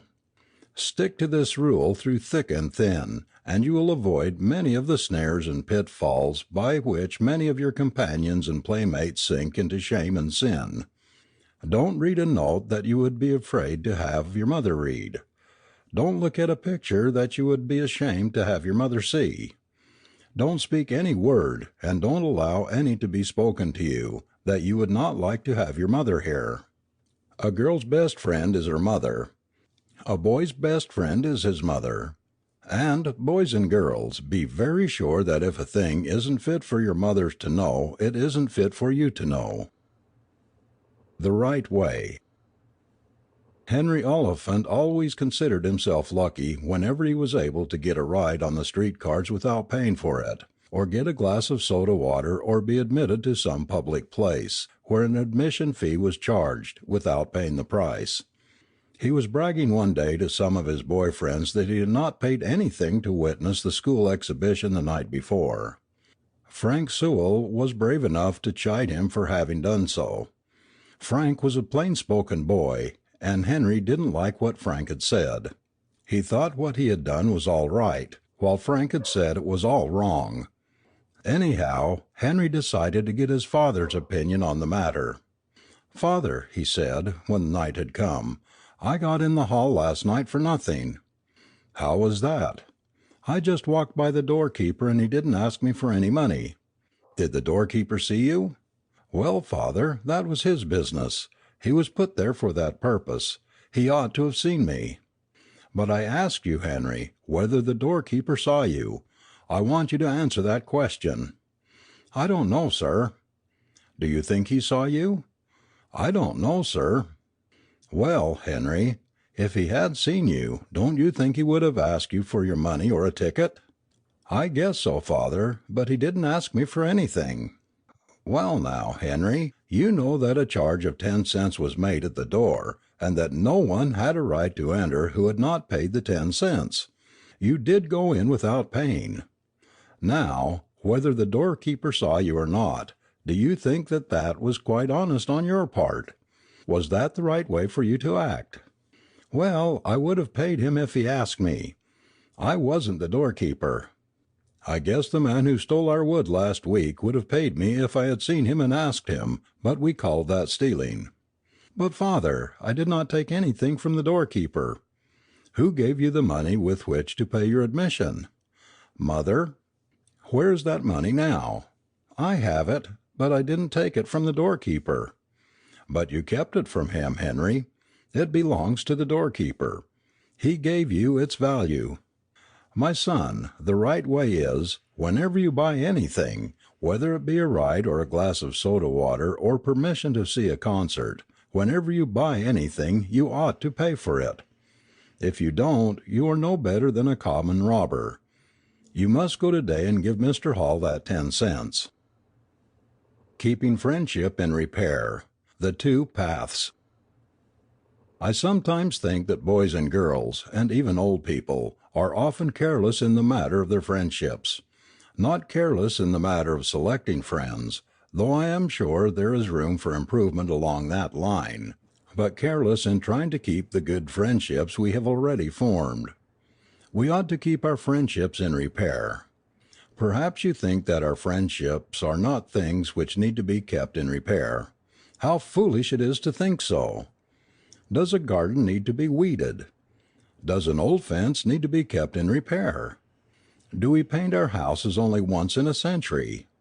What about the musician? Does he not need to keep in practice? Supposing that you never kept your muscles in repair by constant use or exercise, how long would you be strong and healthy? And do you think that your friendships, because they are in a way intangible, you cannot see them, handle them or taste them, do you think that they grow and thrive of their own accord, and therefore do not need to be kept in repair?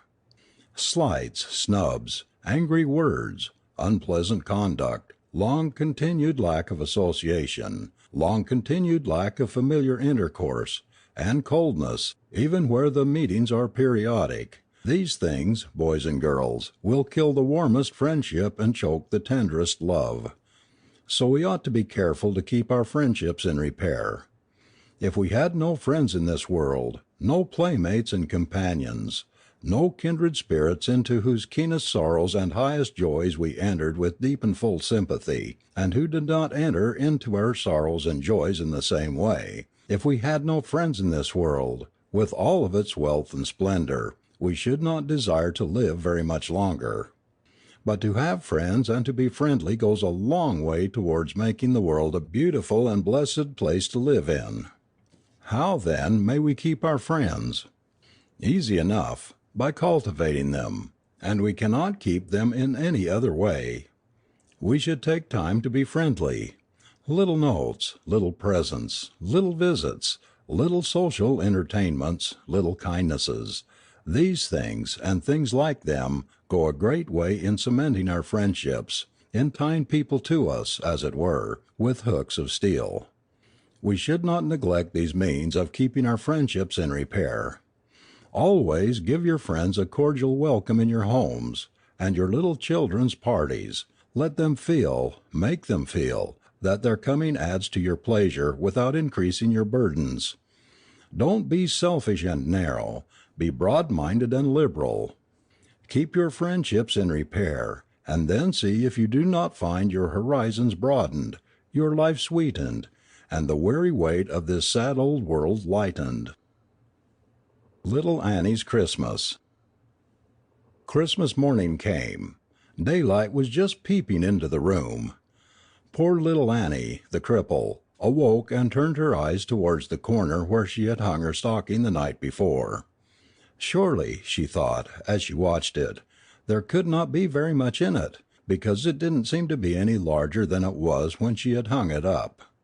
After a while she crept slowly to where it was.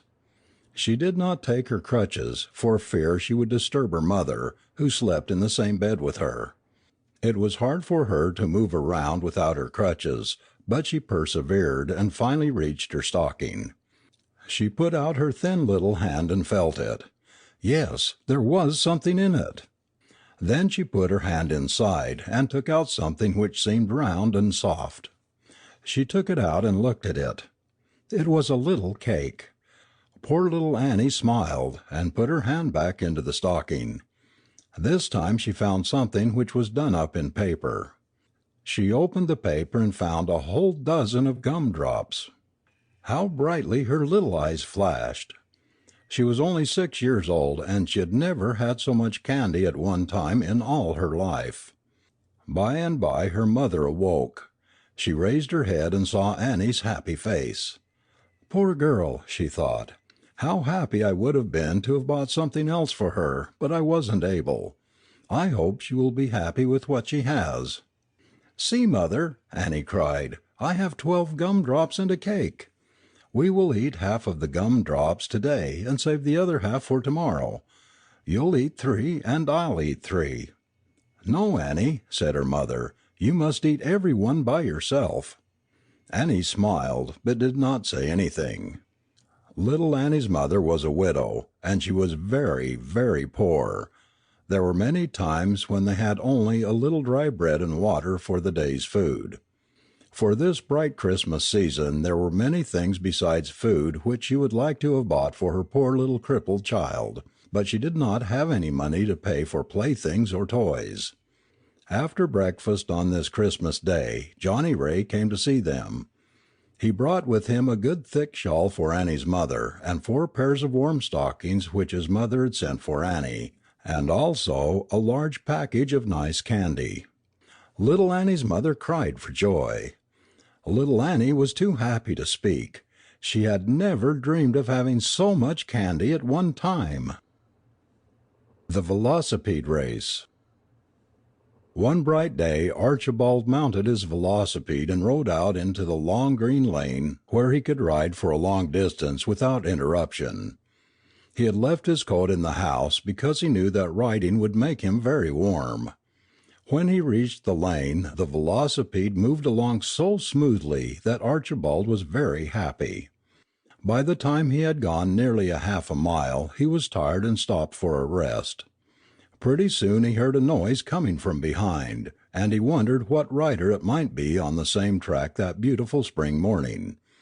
He looked up and saw John Smith coming, riding a large velocipede and going as fast as he could. Archibald quickly mounted his wheel and started on a swift run, trying to overtake the flying John. Before they reached the end of the road they saw Clara Hampton, standing by the fence with her little velocipede.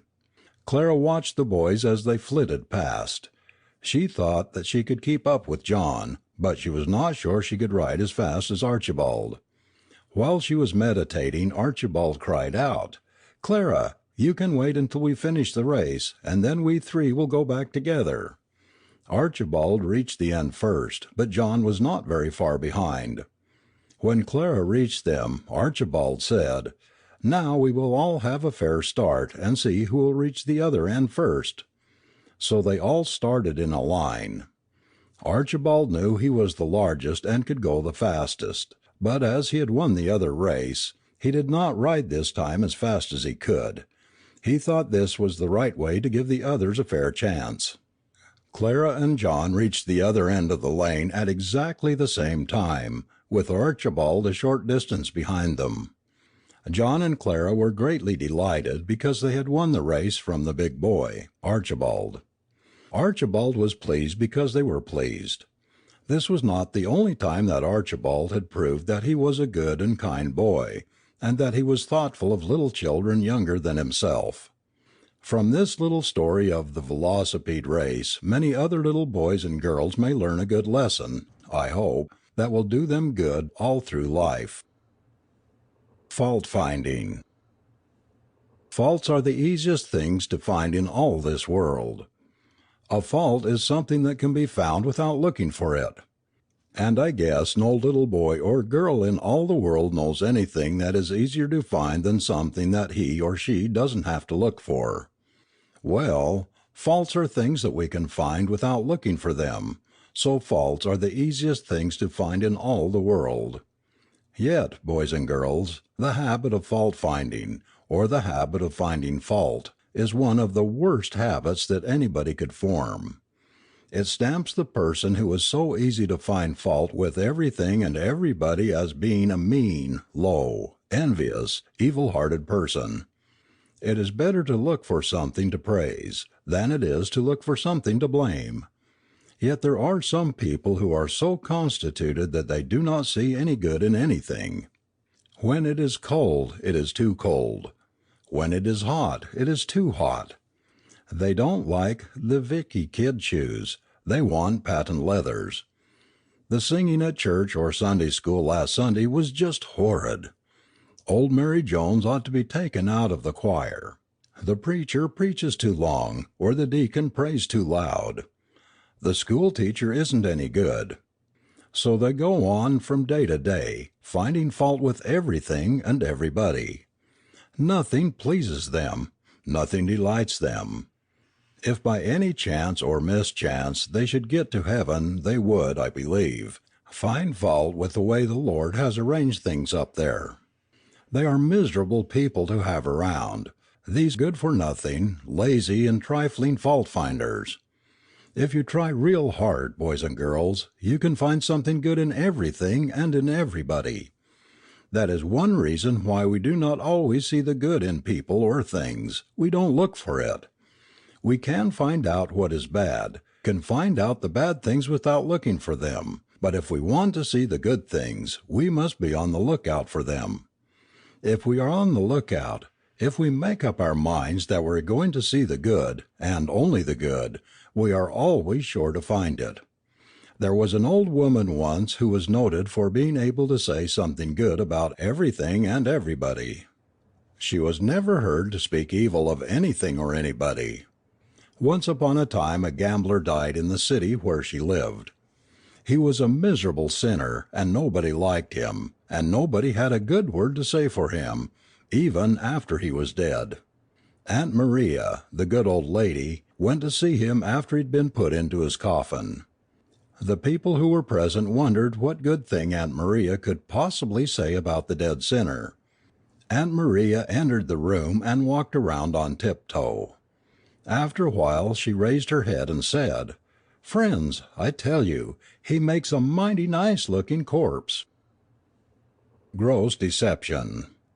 Wistfully down the street she strolled. From side to side her eyes she rolled, till far away her eyes she cast on the grateful form of a man at last. She smoothed her hair and she quickened her pace, hoping she'd meet him face to face. But when she reached him she felt awful sore. 'Twas a figure of wax in front of a store. Random remarks. In the olden times parents used to rule their children, but in these days and times there are many people who believe that the children rule their parents. So many misguided parents in these days and times believe in sparing the rod and spoiling the child. Boys don't get many whippings at home nowadays, and if a boy happens to get a good flogging at school it will cause a big row, and sometimes cause the teacher to be threatened with arrest. Whenever my teacher used to whip me, I was always afraid to mention it at home for fear of getting another. I heard a man say the other day, "Never whip a child. Raise your boy on love and kindness and reason." Yes, and when that boy is 12 or 13 years old, somebody will have to go to him and talk to him and try to persuade him not to whip his father or mother. I was at church the other day and I saw two boys about 10 or 11 years old. After service they lit their cigarettes and went marching off as big as Trip. A man of the old school looked at them for a while, and then, turning away, he said, "I just wish I could have my way with those boys for about 2 minutes." I didn't say anything, but deep down in my heart I sympathized with the old man, and felt that both of the youngsters ought to have had a good whipping. Some girls are almost as bad as some boys. Girls are most too fast in these days. As soon as they get their dresses to their shoe tops they are gone. They go crazy over their clothes, for they think that they must keep in the fashion. They read too much trash, for they think that is the way refined and cultured people do. Old-fashioned modesty is at a discount. The girls don't wait for the boys to come now. That is, many of them don't. They go after them. I have seen some girls running around in these new-fashioned nightgowns, and they call it a Mother Hubbard party. If their mothers don't allow them to go with the boys, they will slip around and meet them somewhere anyhow. and where they are allowed to go with the boys they generally go to extremes. What business has a little girl, 10 or 12 or 14 years old, to be locked arms with a little stripling of a boy, going home at night from church or some social entertainment? It always disgusts me whenever I see it. Worse than a mannish boy is a womanish girl. What business has a little girl, or a larger one, to allow a man to throw his arm around her waist in the round dance? It is immodest to say the least, and there is not a good mother in the land who approves it. A girl who goes to a promiscuous ball and waltzes around with promiscuous fellows puts herself in a promiscuous fix to be talked about by the dudes and rakes and fast young fellows who have encircled her waist. Slander is very common, I know, especially slander of young ladies. There are not many young ladies who escape it, but the trouble about it is that it is not all slander, some of it is the truth. In olden times, when folks got married, they stayed married, but nowadays the courts are full of divorce cases. The land is spotted with what are called grass widows, and in many a household there is hidden grief over a daughter's shame. Why is it? What causes it?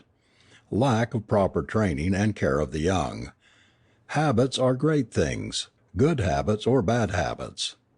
If girls are reared to clean their teeth and keep their fingernails clean, they will keep them clean all their lives.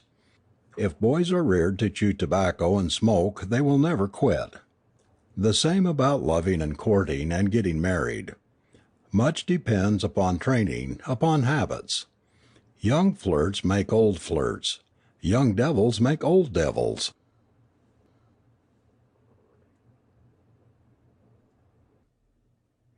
Benjamin Banneker, the Negro astronomer. The little colored boys and girls of America should be proud to know, as I suppose the little white boys and girls will be surprised to learn, that the first clock of which every portion was made in America was made by a colored man. The colored children will also be glad to know, I think, that among the earliest almanacs prepared for general use in this country were those which were published for several years by this same colored man. His name was Benjamin Banneker. I have found a good and true account of this wonderful man in the Atlantic Monthly for January, 1863. I am going to give a good portion of that account in this book, because I believe every colored person in America should be acquainted with that man's history. The account says, Benjamin Banneker was born in Baltimore County, Maryland, near the village of Ellicott's Mills, in the year 1732. There was not a drop of white man's blood in his veins. His father was born in Africa, and his mother's parents were both natives of Africa. What genius he had, then, must be credited to that race. When he was approaching manhood he went, in the intervals of toil, to an obscure and remote country school. At this school Benjamin acquired a knowledge of reading and writing, and advanced in arithmetic as far as double position. Beyond these rudiments he was his own teacher. Young Banneker had no books at all, but in the midst of labor for a living he so improved upon what he had gained in arithmetic that his intelligence became a matter of general observation. He was such an acute observer of the natural world, and had so diligently observed the signs of times in society, that it is very doubtful whether at 40 years of age this African had his superior in Maryland. Perhaps the first wonder amongst his comparatively illiterate neighbors was excited, when, about the 13th year of his age, Benjamin made a clock. It is probable that this was the first clock of which every portion was made in America.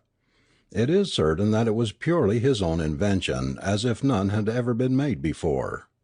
He had seen a watch, but never a clock, such an article not being within 50 miles of him. He used the watch as a model for his clock.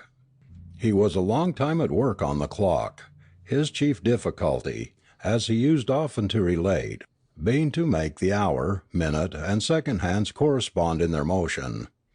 But at last the work was completed, and raised the admiration for Banneker to quite a high pitch among his few neighbors. The making of the clock proved to be of great importance in assisting the young man to fulfill his destiny. It attracted the attention of the Ellicott family, who had just begun a settlement at Ellicott's Mills. They were well educated men, with much mechanical knowledge, and some of them Quakers. They sought out the ingenious Negro, and he could not have fallen into better hands. In 1787 Mr. George Ellicott gave him Mayer's tables, Ferguson's astronomy, and Leadbetter's lunar tables. From this time astronomy became the great object of Banneker's life, and in his study he almost disappeared from the sight of his neighbors. He slept much during the day, that he might the more devotedly observe at night the heavenly bodies whose laws he was slowly but surely mastering. Very soon after the possession of the books already mentioned, Banneker determined to compile an almanac, that being the most familiar use that occurred to him of the information he had acquired. To make an almanac then was a very different thing from what it would be now, when there is an abundance of accurate tables and rules. Banneker had no aid whatever from men or rules, and Mr. George Ellicott, who procured some tables and took them to him, states that he had already advanced very far in the preparation of the logarithms necessary for the purpose. The first almanac prepared by Banneker for publication was for the year 1792. By this time his acquirements had become generally known, and among those who were attracted by them was Mr. James McHenry. Mr. McHenry wrote to Goddard and Angell, then the almanac publishers of Baltimore, and procured the publication of his work, which contained from the pen of Mr. McHenry a brief notice of Banneker. When his first almanac was published, Banneker was 59 years old, and had received tokens of respect from all the scientific men of the country. Among others, Thomas Jefferson, then Secretary of State under George Washington, wrote him a most flattering and complimentary letter. In his letter Jefferson said, "Nobody wishes more than I do to see such proofs as you exhibit, that nature has given to our black brethren talents equal to those of other colors of men, and that the appearance of a want of them is owing only to the degraded condition of their existence both in Africa and America." Banneker continued to calculate and publish almanacs until 1802. Mr. Benjamin H. Ellicott, who was a true friend of Banneker, and collected from various sources all the facts concerning him, wrote in a letter as follows: "During the whole of his long life he lived respectably, and much esteemed by all who became acquainted with him, but more especially by those who could fully appreciate his genius and the extent of his acquirements." Banneker's head was covered with a thick mass of white hair, which gave him a very dignified and venerable appearance. His dress was invariably of superfine drab broadcloth, made in the old style of a plain coat, with straight collar and long waistcoat, and a broad-brimmed hat. His color was not jet black, but decidedly Negro. In size and personal appearance, the statue of Franklin at the library in Philadelphia, as seen from the street, is a perfect likeness of him. Banneker died in the year 1804, beloved and respected by all who knew him. Though no monument marks the spot where he was born and lived a true and high life, and was buried, yet history must record that the most original scientific intellect which the South has yet produced was that of the pure African, Benjamin Banneker. The above is the story of that wonderful black man told in splendid terms of high and well-deserved praise by a white man. Every little black boy in America may well be fired with inspiration to do something beyond the ordinary by reading the story of Banneker's life. A little child shall lead them. It's truly astonishing what a boy can do when once he has made up his mind to do his best. Dr. Lynn G. Broughton, the famous pastor of the Tabernacle Baptist Church, Atlanta, Georgia, in a little book, which he calls The Modern Prodigal, has told a very pathetic story about a little boy. It is so true to life and so typical of what a black or white boy may do under similar circumstances, if he only decides for the true and the right, that I have decided to reproduce the little story in this book. It is well worth reading. Dr. Broughton says, "Not long after I entered the ministry, I went to a certain town to hold a series of meetings. It was one of these good old Southern towns, the inhabitants of which banked on aristocracy and fed their souls on the glory of departed days. They had never known what it was to be spiritually warm. The first night I was there I preached to a great audience. It was in my early ministry, when I made many propositions. The first one I made that night was for anyone to stand who wanted prayers offered for their friends. As soon as I made it a little boy got up and walked out in the aisle where he stood looking at me square in the face. I said, 'God bless you, little man,' and he sat down. I then asked anyone who wanted the prayers of God's people to rise. That boy got out in the aisle again and looked me in the face, and again I said, 'God bless you.' I asked if there was anybody present who was willing to accept Jesus. That boy stood up again and looked me in the face, and again I said, 'God bless you.' Nobody else stood up that night, and I began to think I had struck about the hardest and coldest crowd I had ever run up against. The next night I preached as hard as I knew how to sinners, and when I finished, I asked anybody who wanted to be prayed for to stand up. The same little rascal popped out into the aisle, as he had done the night before, and stood looking at me until I saw him, and said, 'God bless you.' I thought I'd vary the thing a little, so I asked if anybody present was willing to come forward and give me his hand as an indication that he would accept Jesus. That same boy came shuffling out of his seat, straight down the aisle, and gave me his hand. I saw smiles on the faces of some of the congregation. Nobody but the boy showed any interest, and I went off somewhat disheartened. The third night I preached, and when I asked all who wanted prayer to rise, that boy popped out into the aisle.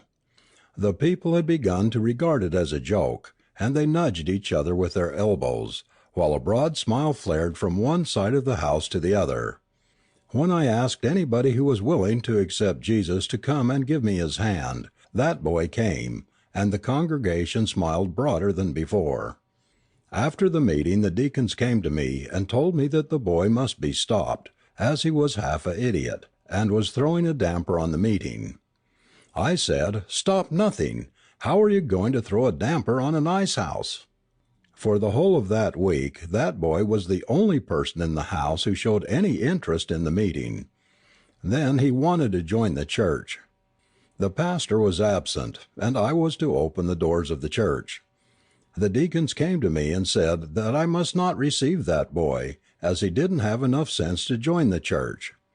I said, "Look here, brethren, I won't take this responsibility on my hands. I'm going to put that boy on you, and if you choose to reject him, his blood be upon your hands." At the conclusion of the morning service, I invited all who wanted to unite with the church to come forward. That boy came. I asked him if he had accepted Christ for his personal Savior. That's all I ever ask. He said he had. "Brethren," I said, "you hear what this boy has to say. What will you do with him?"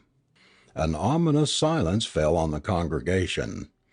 After a time, from way back by the door, I heard a muffled and rather surly, "I move he be received." Another painful silence followed, and then, from the middle of the church, I heard a muffled, "I second the motion." When I put the motion, about a half-dozen members voted aye in a tone so low that it seemed as if they were scared. I gave the boy the right hand of Christian welcome awaiting baptism, and then dismissed the congregation. The next day the boy went out to see his old grandfather, a man whose whitened head was blossoming for the grave, and whose feet were taking hold upon the shifting sands of eternity. "Grandfather," said he, "won't you go to church with me tonight and hear that preacher?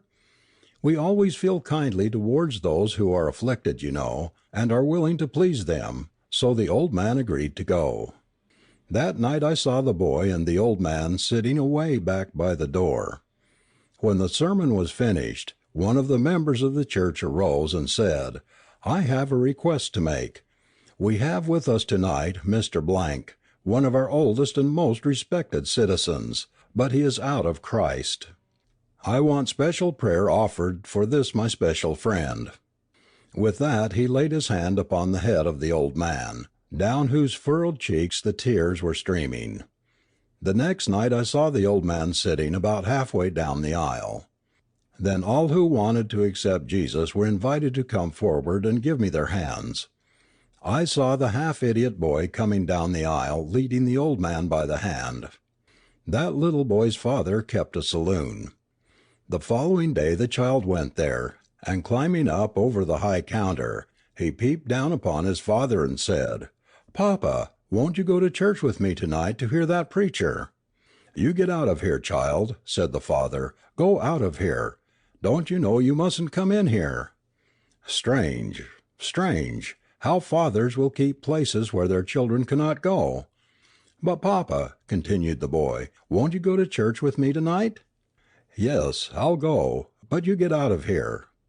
That night the man came with the half-idiot boy, and sat about where the old man sat the night before. When I asked all who would accept Jesus to come forward, he walked down the aisle and gave me his hand.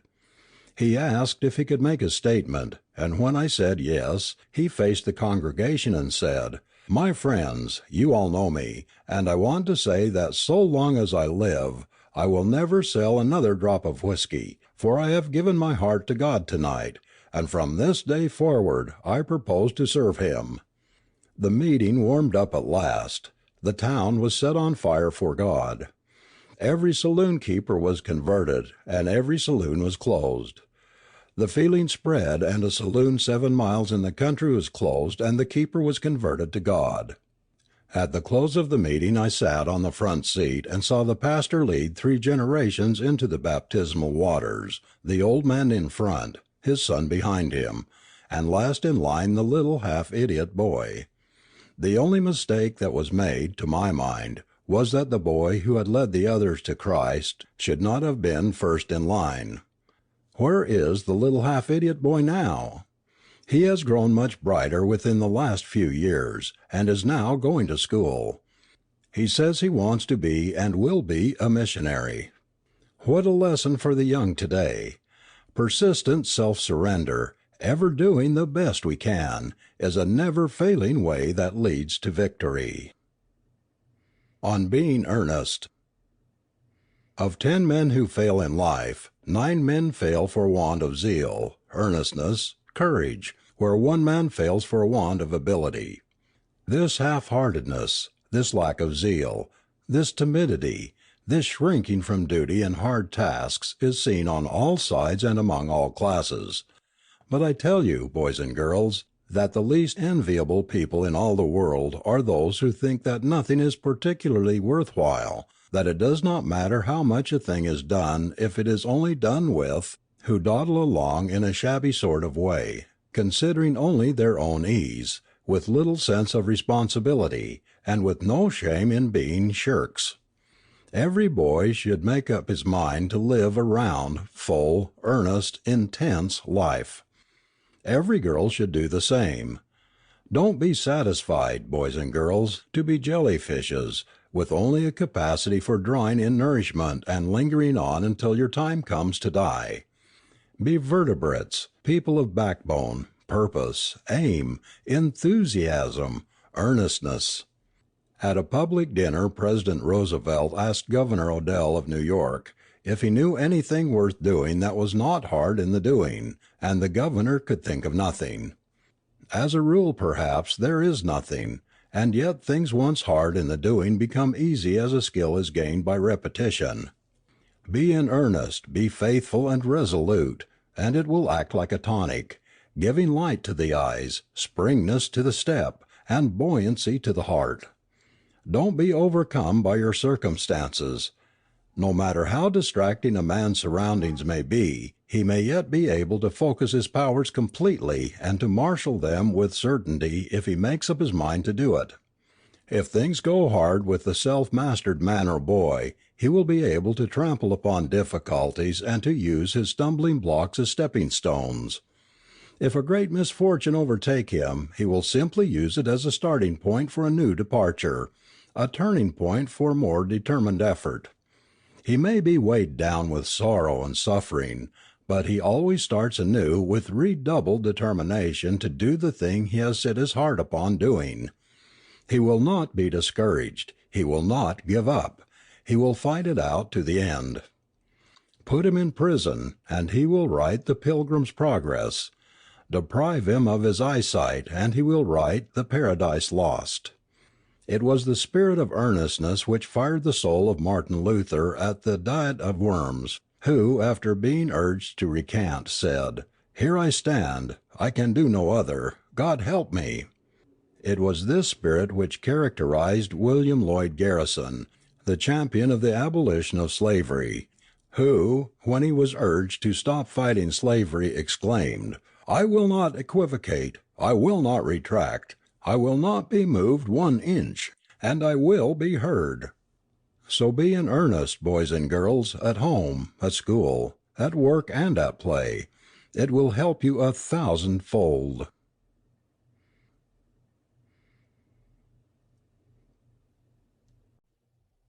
Young People and Life Insurance. Every little boy and girl, and, of course, every man and woman, of the colored race in America should carry a life insurance policy of some kind in some reliable company. In this matter the old people, as in some other things, ought to set the example for the young, but there are some reasons, growing chiefly out of their previous condition of slavery, why our mothers and fathers have not, as a rule, taken very largely to the business of having their lives insured. But because our parents have been negligent in this matter, there is no reason why the younger generation should be. Life insurance is a good thing, boys and girls, one of the best things in the world. American life insurance companies alone pay to policyholders or estates of policyholders over $100 million annually. Only a very small and almost insignificant portion of this vast sum goes into the hands of colored people, and for the reason that very few colored people carry life insurance policies. Now use a little common sense about this matter. Whatever is good in life insurance for other races is good for our race. Whatever in life insurance benefits other races will benefit our race. In business, as in education, whatever is good for a white man is good for a black man. I would therefore urge every boy and girl to join a life insurance company, and where your mothers and fathers are not insured, I would urge you to do your utmost to persuade them to join at once. For one reason, a life insurance policy is not expensive. You might well talk of the expense of buying bank stock, or the expense of putting your money into a savings bank, or any other safe place, as to speak of the expense of keeping up a life insurance policy. It is accumulation and not expense. Every dollar put into life insurance is a dollar saved to yourself or your estate. For another reason, life insurance is a good business investment. Carefully collected statistics on file in Washington City prove that investments in life insurance are much safer and yield much larger returns than money placed in a savings bank. When you are older, you will perhaps be able to make these comparisons for yourself. For the present, you can take my word for it. A third reason, life insurance is cheap. You can in an instant create a capital of $1,000, though you may be ever so poor, by laying aside only a few cents a week. Young people chew up and drink up and smoke up and frolic up more money every week than would be sufficient to protect them against the rainy days that must come to everybody. And then, life insurance has a character value. It makes a young man a better man. It makes a young woman a better woman. That is to say, it makes them more economical, more businesslike, happier, and I believe it will make them live longer. It is high time that black boys and girls were learning these things and acting upon them. When God commanded us not to serve money as a false god, He did not say that money could not serve us, and I beseech the boys and girls, and the old people too, to exercise the same foresight and the same good sense about life insurance that other races exercise. The Little Sailor Cat. In September, 1893, grouped on the Fall River Line pier at the foot of Warren Street, New York, there stood a party of 23 sailors waiting for the Puritan to take them to Boston. The central figure in the group, a short, thick-set man, with bronzed and grizzled mustache, stood erect with arms folded over his chest. Upon the solid foundation thus made nestled a little white kitten. The man and the kitten were the Boston contingent of the crew of the steamship City of Savannah, which had been wrecked the week before on Hunting Island off the South Carolina coast. The story of the beaching of the steamship and of the taking off of her crew by the city of Birmingham had been told in all the newspapers, but nothing had been said about the cat, so the Boston Herald said. Before the shipwreck the cat was nothing more than an ordinary ship's cat, and the captain had named him Mascot, but that was the end of his distinction. After the disaster, nevertheless, all the sailors swore that the kitten was a good sailor as any of them.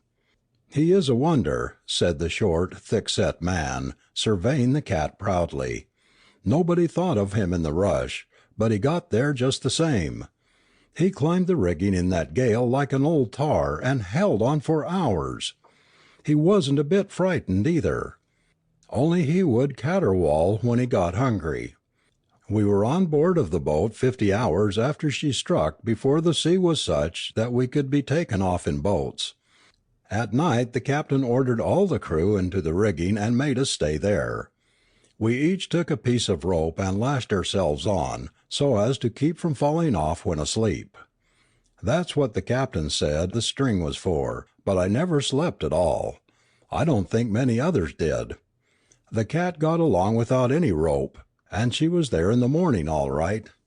When we got away at last, nearly crazy with thirst and so faint that we could hardly climb down the Jacob's ladder into the Birmingham's boats, that little fellow climbed out of his nest in the rigging and wanted to go too. We were glad to take him." Church.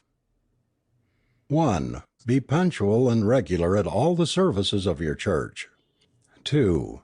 Give close attention to the pastor in the public service. Good hearers make good preachers. 3. Whenever you are aided by a sermon, tell the pastor about it. In this way you will help him more than you think possible. 4. Do not neglect morning and evening prayer at home. Pray daily for God's blessing upon the preaching and other labors of the pastor. 5.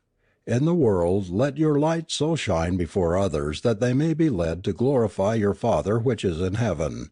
Let your light shine. 6. Invite your friends to attend divine services. A drawing congregation is as good as a drawing preacher. Call for your friends often. 7. Remember day by day that you are not your own, but have been bought with a price, and that you are Christ's servant. Watch and pray. 8. If any service is required of you in the church or in the Sunday school, do not shirk it. Always say, "I will try for Jesus' sake."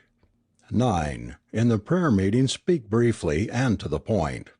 If you pray, ask only for what you want.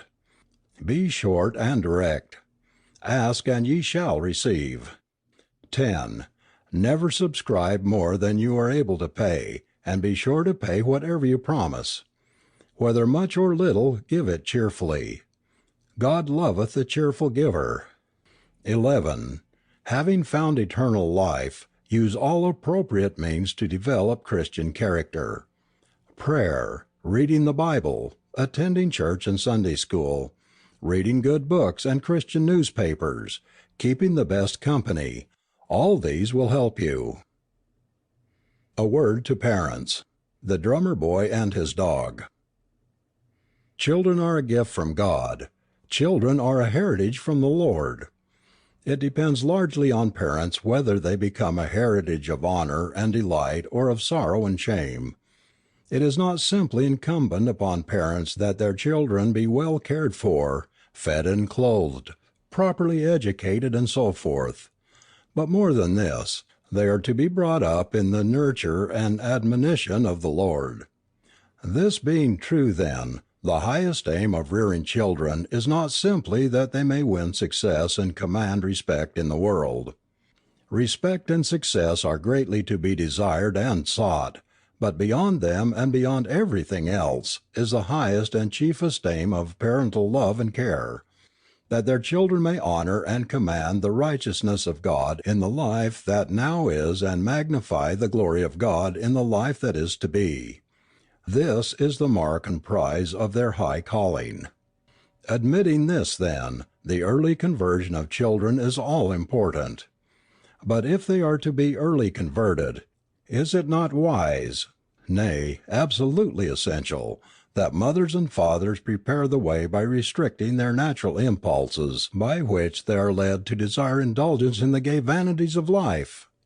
Is it not positively wrong for parents to indulge that pernicious and destructive delusion, which some allow, of permitting their children to have their own evil way in the hope that in due time they will in some way see their error and turn to the right path of their own accord? Father, you are a Christian. Mother, you are a Christian. Now, in your home, in the management of your children, are you doing the best you can to show what a Christian family should be? How is it, my friends? I leave that question with you. The Unseen Charmer. Carl Brickerman, a collection clerk in an uptown bank, in his accustomed daily routine found it necessary, among other things, to call by telephone the downtown brokerage firm of Hopgood and Company. One day he missed the familiar feminine voice which had usually responded to his calls. But the new voice seemed sweeter and much more passionately penetrating. For 2 or 3 days Brickerman was puzzled, not only because of the change at the other end of the phone, but also because of the strange and unaccountable fascination which the new voice possessed for him. At length one day, almost in desperation, he turned aside from his regular business inquiries to ask, "Where is the other girl?" "Which other girl?" asked the mellifluous voice over the articulate wire. "The one who used to answer the phone for the Hopegoods," explained Brickerman. "Promoted," came the response with a merry little laugh. "And you have her old place?" asked Brickerman, somewhat encouraged. "Yes, for a while," said the same still, small voice at the other end, and it sounded more and more sweetly to the would-be masher. "Well," said Brickerman, laughing the while, "I used to know her quite well, and I should like to meet you face to face, if you don't mind. I am so charmed with the music of your voice, I am sure I should be perfectly entranced with the magic of your face." A merry peal of laughter from the other end greeted this sally. The young man continued, "I used to come down some days about 4 o'clock to see Margie. Will you, my unseen charmer, grant me the same high favor?" "Why, certainly. Come any day," answered the sweet voice which had so strangely bewitched the young man. In ecstasy Brickerman shouted back, "I'll be down this afternoon." Brickerman hung up the receiver, and chuckling with delight, he turned to his other duties with the alacrity that a young spring chicken displays when it suddenly discovers a big fat worm. By 3:30 he had arranged his toilet, and stood before the mirror giving the finishing twirl to his budding mustache. He brushed his clothing the second time, brushed his hat, and, figuratively speaking, arrayed in purple and fine linen, he sallied forth. He boarded an elevated train bound for the downtown district. On his way down he tried to picture to himself the kind of a girl he should meet at the Hopegoods. Would she be tall or short of stature, blonde or brunette, above 21 years of age, or only sweet 16? The quick arrival of the train at Park Place put a period to Brickerman's reverie. He went tripping across a few blocks to the place where all of his hopes had been centered during the past few hours, in fact days. Arrived there, he stepped into the front office where Margie had formerly presided. It was the same snug, cozy room, but he failed to behold there the eagerly expected young lady. Instead he ran amuck a chubby little boy, with a ruddy face and curly hair, and perhaps not more than 14 or 15 years old, sitting in Margie's place. Brickerman was visibly embarrassed. He did not know where to begin or what to say. He twitched nervously at the glove which he carried in his hand, and finally stammered, "Is Mr. Hopgood in?" "No, sir," said the boy. "Can I be of any service to you?" Brickerman's face turned blood red, and great drops of perspiration stood out upon his forehead. The accents of the little boy startled him, for they were the same that had been wafted to him almost daily along the wire and with which he thought he had been enamored. In the midst of his confusion he managed to say, hoping almost against hope that his identity had not been discovered, "Well, I'll call again." And without waiting to hear the unseen charmer speak again, he hastily retired with as good grace as was possible under the circumstances. Our Country. Boys and girls, we are all American citizens, the last one of us. This is our country, as much as it is the country of any other race, and we should love it and fight for it as our fathers have loved, fought, and died for it on many a battlefield. We may be the descendants of Africans, but we are citizens of the United States. This is our home, our country. Let us believe it, in spite of what some foolish people say. Therefore I'm going to give you 1 or 2 sentiments which you should learn early in life in order to stimulate your patriotism. 1. May the honor of our country be without stain. 2. May the glory of America never cease to shine. 3. May every American manfully withstand corruption. 4. May reverence for the laws ever predominate the hearts of the American people. 5. The sons and daughters of America, may their union be cemented by love and affection, and their offspring adorn the stations they are destined to fill. 6. May the growth of the American Union never be prevented by party spirit. 7. The boys of America, may they be strong and virtuous, manly and brave. 8. The girls of America, may they prove to be such in heart and life as will make them worthy mothers of a strong and noble race. 9. Health to our President, prosperity to our people, and may Congress direct its endeavors to the public good. 10. May peace o'er America spread her wing, and commerce fill her ports with gold. May arts and science comfort bring, and liberty her sons enfold.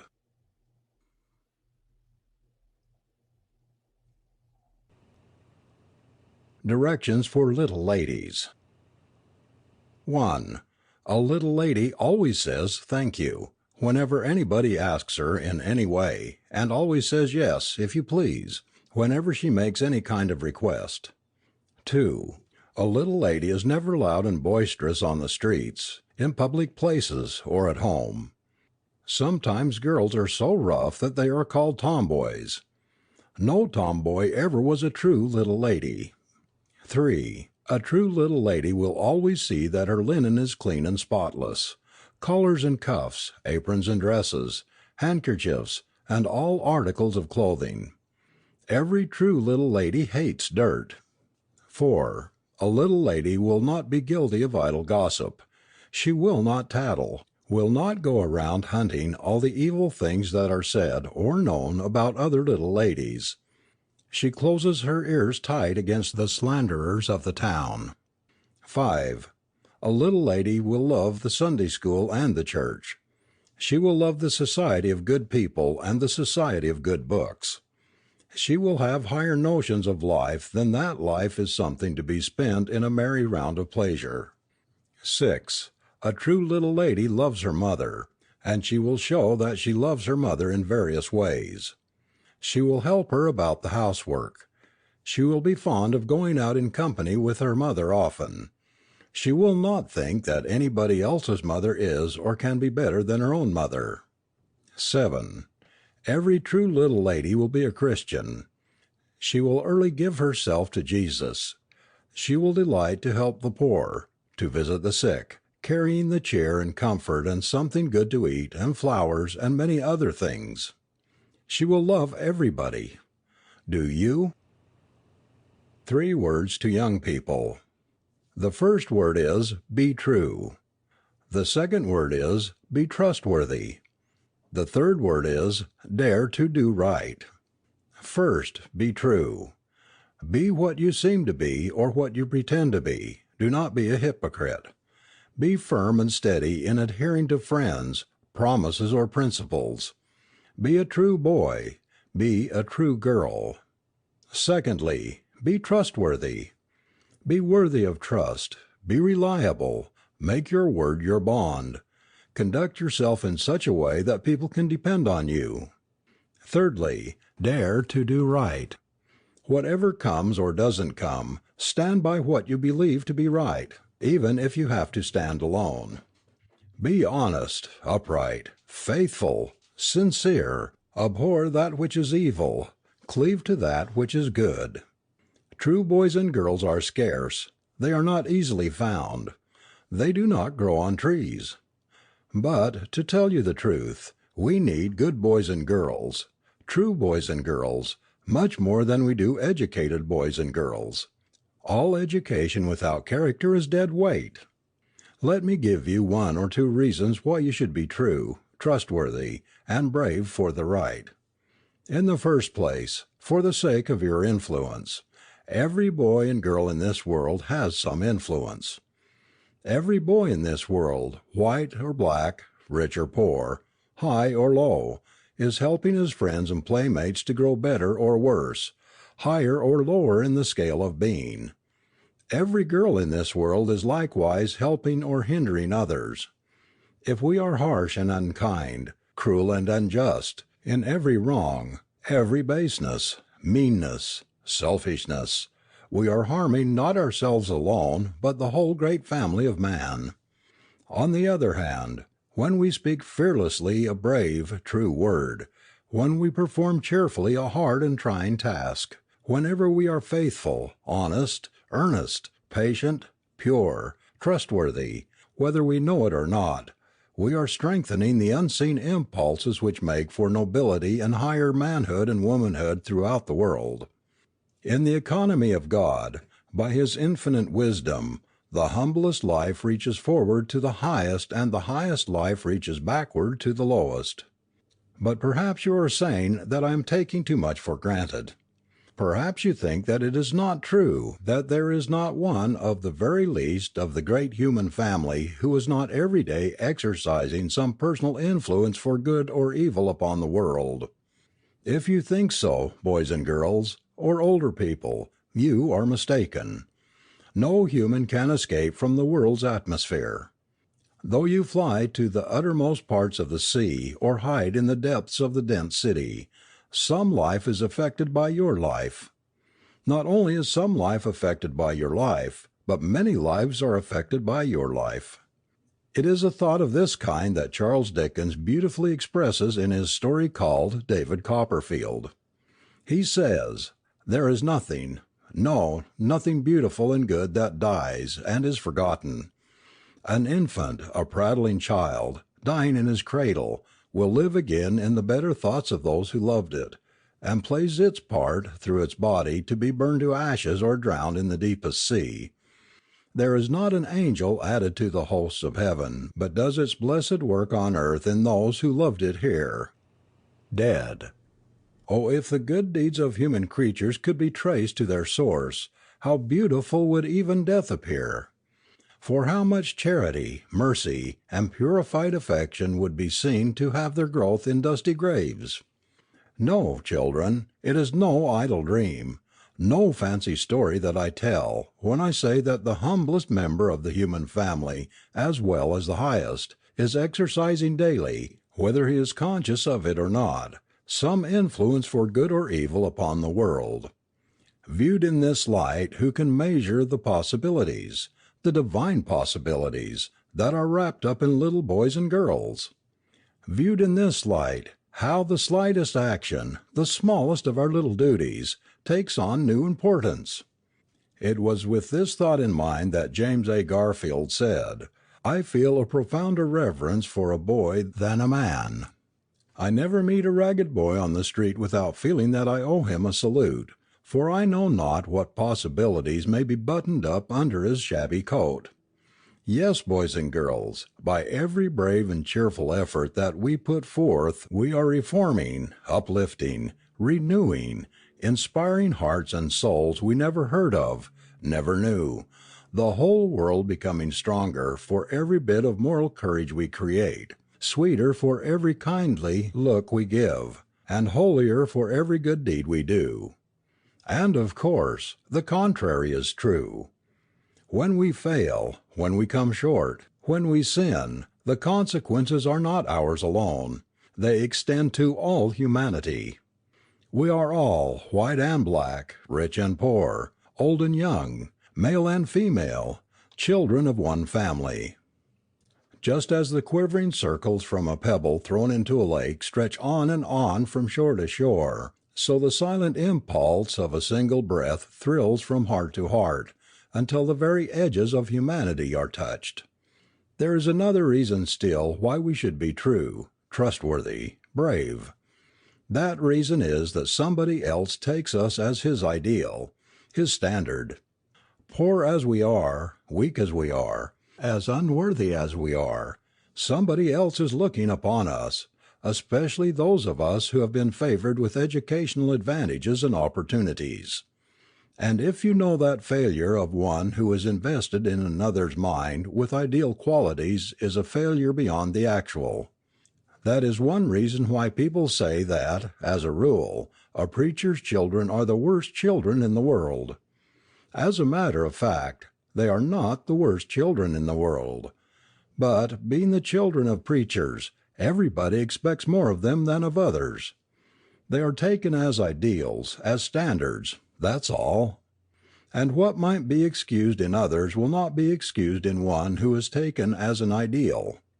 Nathaniel Hawthorne, one of America's greatest writers, in speaking of this truth, says in his story called The Marble Fawn, "The character of an individual beloved one having invested itself with all the attributes of right, that one friend being to us the symbol and representative of whatever is good and true. When he falls, the effect is almost as if the sky fell with him, bringing down in chaotic ruin the columns that upheld our faith. We struggle forth again, no doubt bruised and bewildered.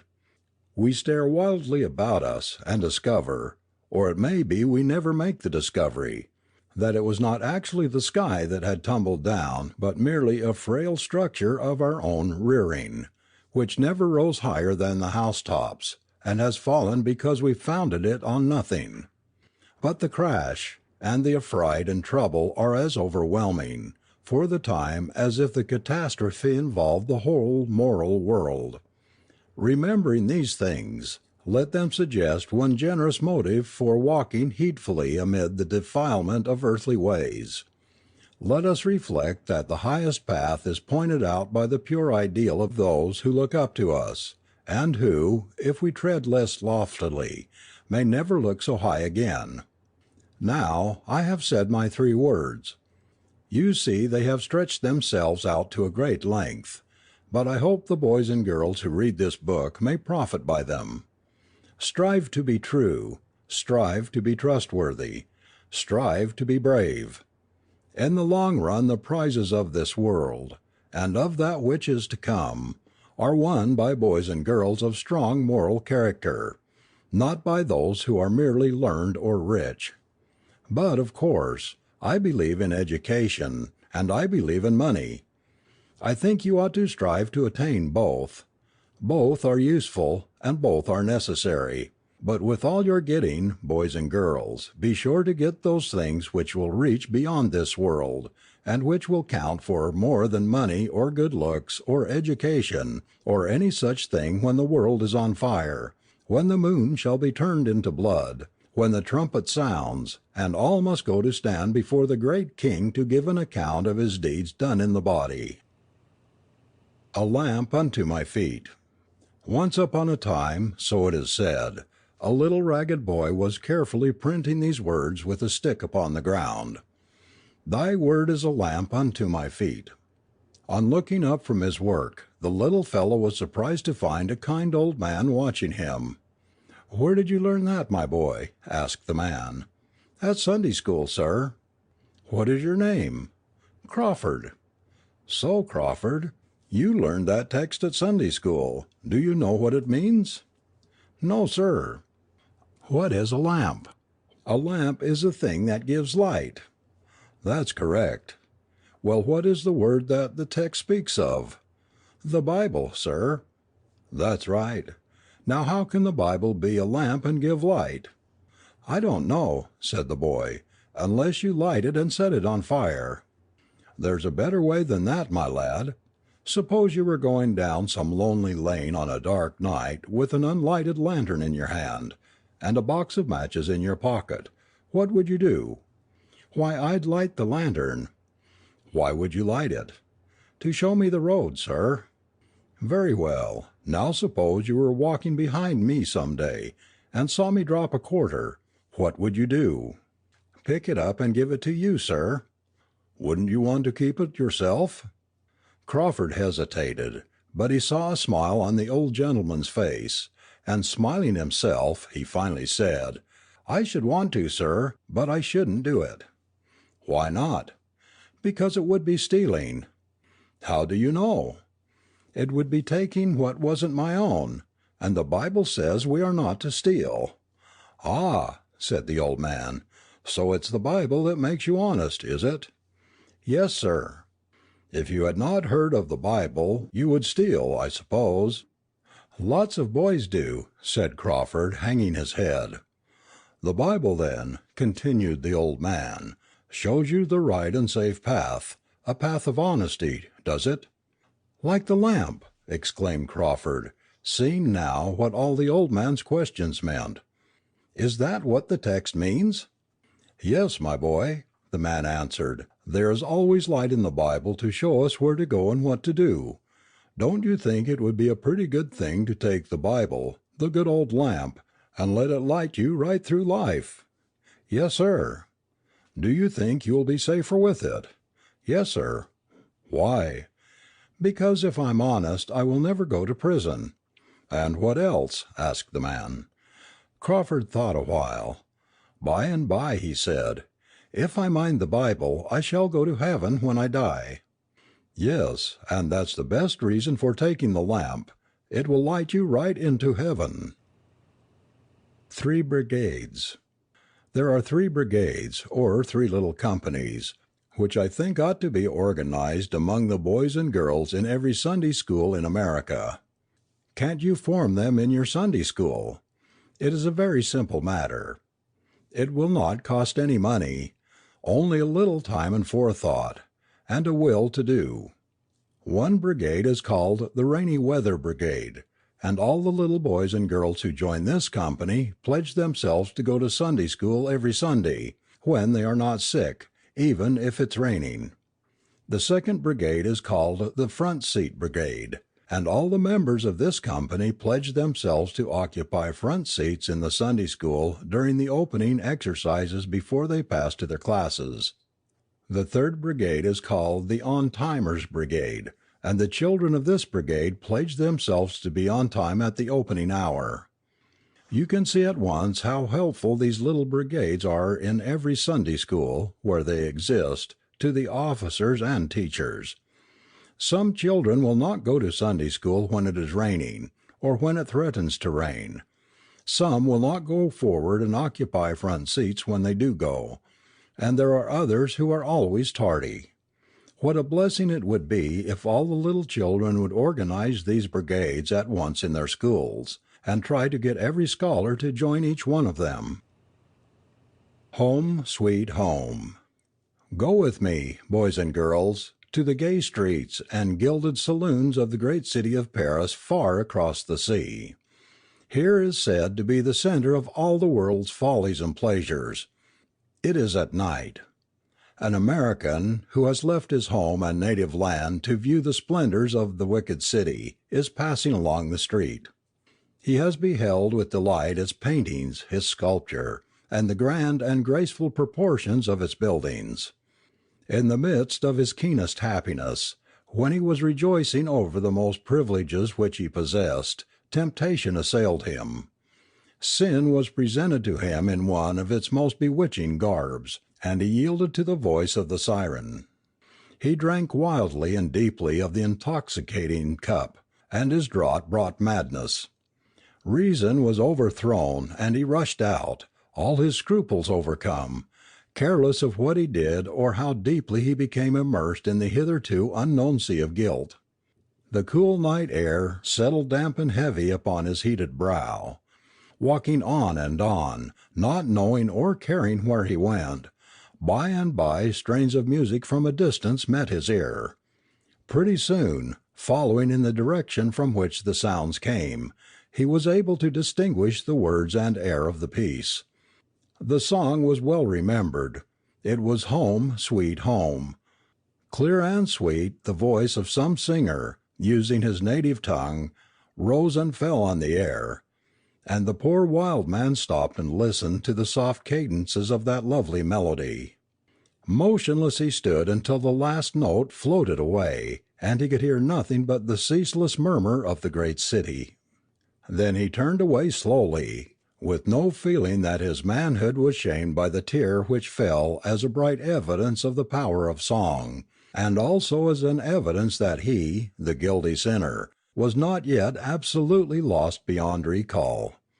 The demon of the wine cup had fled, and reason once more asserted her right to control. As the soft strains of Home Sweet Home had floated to his ear, memory brought up before him the picture of his own sweet home. He saw his gentle mother and heard her speak, while honest pride beamed from her eye. She seemed to speak again of her son, in whose nobleness and honor she could always trust. His heart smote him as he thought how little he deserved such confidence. He remembered her last words of love and counsel, and the tearful farewell of all those dear ones who gladdened that far-away home with their presence.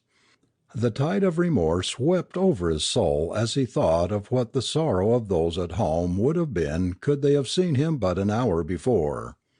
Subdued and penitent he retraced his steps, and with his vow never to taste the terrible stuff that could so excite him to madness there was mingled a deep sense of thankfulness for his escape from further degradation.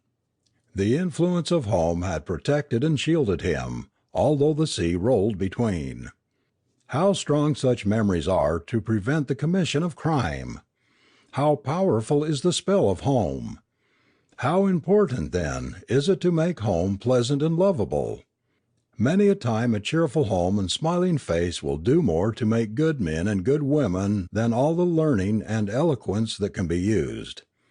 It has been said that the sweetest words in our language are mother, home, and heaven, and one might almost say that the word home included the others.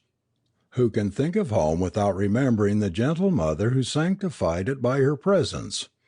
And is not home the dearest name for heaven? Oh, then, may our homes on earth be as green spots in the desert, to which we can retire when weary of the cares of life and drink the clear waters of a love which we know to be sincere and always unfailing. Mid pleasures and palaces, though far we may roam, be it ever so humble, there is no place like home. Each one of us of importance. Never think yourself, whoever you are, of small importance. Never think that it is of little account whether you are good or bad, or what your example is to others. Each mere particle of dust, every tiny grain of sand, the minutest atom, is an active agent in the whole universe. So each one of us is of importance in our sphere, however isolated and insignificant that sphere may appear to be. A few particles of dust in a watch will stop its motion. Small barnacles on a ship's bottom will hinder its journey. and a little shifting sand in the great river will change its current. So, little boys and girls exercise their influence for weal or woe upon the world. Don't you believe for once that the world is moved only by the great forces, the great men and the great enterprises. Little folks and little things likewise help to move the world along. Great generals are necessary, but what would they be without the soldiers behind them? Every boy has his part to do in the great work of the world, and every girl has her part to do. Every boy and girl is of importance. How important nobody knows, and perhaps never shall know until eternity reveals it. There ought to be in this truth great encouragement and great comfort to all who think that they are insignificant and have no work to do in this busy world. Perhaps in the distant future many a man who estimated himself great shall be found to be insignificant, because of unfaithfulness to his trust. And many another man who perhaps thought himself of little worth will find himself glorified because he did what he could. Sunrise. Poetry is more than verse-making, more than the jingle of words, more than the sing-song of meter. Sunshine and flowers, brightness and joyousness, the harmonies of passions and the inspiration of love, these are the poetry of life. Without poetry, life is a treadmill, a vale of tears, a dreary waste. Even religion is only a crucifixion, a death to sin, if we have not the resurrection into the new life of joy. Many of us make hard work of life by bending our backs too much. We get dirt in our eyes by keeping them too near the dust, and we get narrow-minded and selfish by our narrow radius of vision. To become truly rich, we must stand in the dignity of our manhood, walk in the integrity of our calling, and run in the rhythm of a poetic nature. Out of harmony is out of sphere. The dignity, integrity, and poetry of life are all lost by inharmony. Only the ashes of disappointment are left. But with these we can dance at our work, and turn irksome duties into joyous privileges. Instead of moping in the valley of the shadow of death, we may live in the sunshine, where beautiful flowers and luscious fruits and delicious sweets grow. Yes, we might as well live in light as in darkness, make life a joyful song as a funeral dirge, live amid glory as shame. With a radiant countenance, a beaming eye, and a loving hand, we can do more work and have more to do. We can get more out of life and have more life to enjoy. We can scatter more sunshine and have more left for ourselves. Christ came to bring to every toiler heaven. Let us get into it quickly. It is here, and here only, that we find the poetry of life.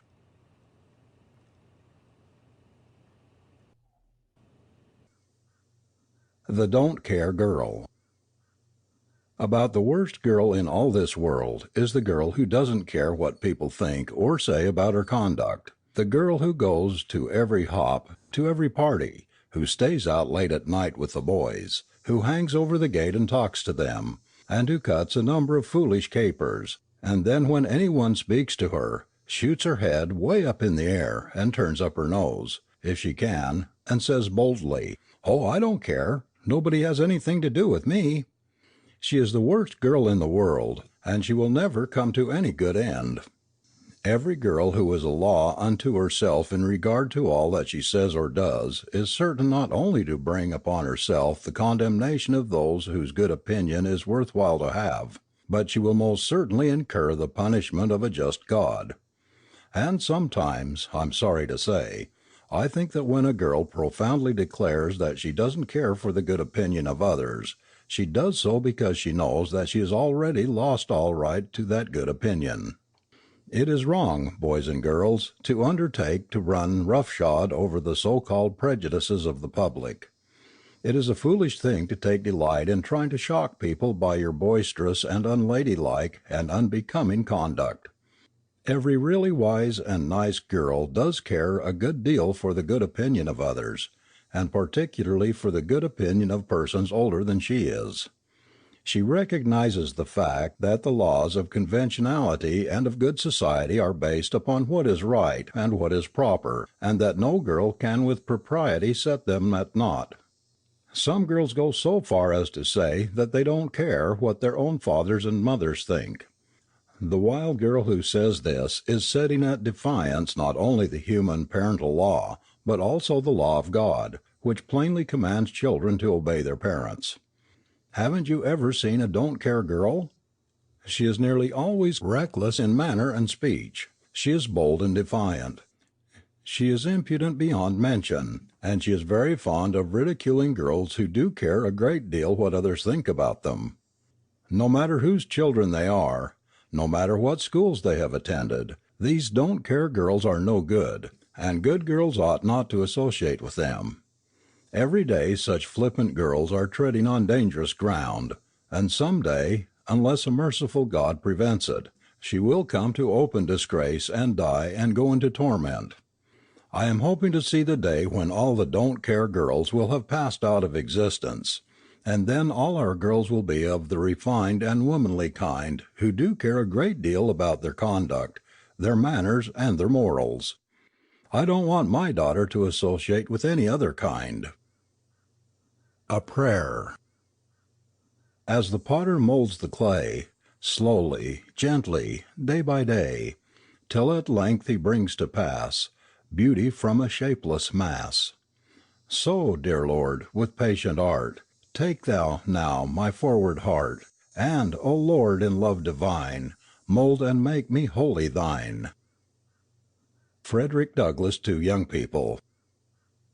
Shortly before he died, Frederick Douglass made a tour through the South. Among other places he visited Atlanta University. At that place he made an address to the young people. It is so full of hope and help that I wanted to place it where every ambitious black boy and girl in America can see it. It has never been published before, except in the Bulletin of Atlanta University. Mr. Douglass said, "My young friends, I see before me an assemblage of young people, full of the blood of youth, just entering upon the voyage of life.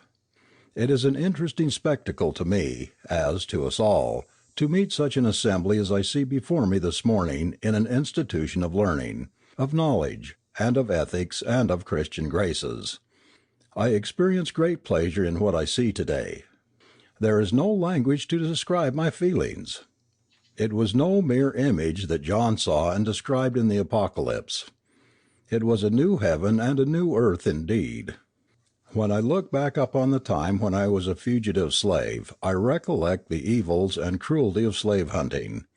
No mountain was so high, no valley was so deep, no glen so secluded, no place so sacred to liberty that I could put my foot upon it and say I was free.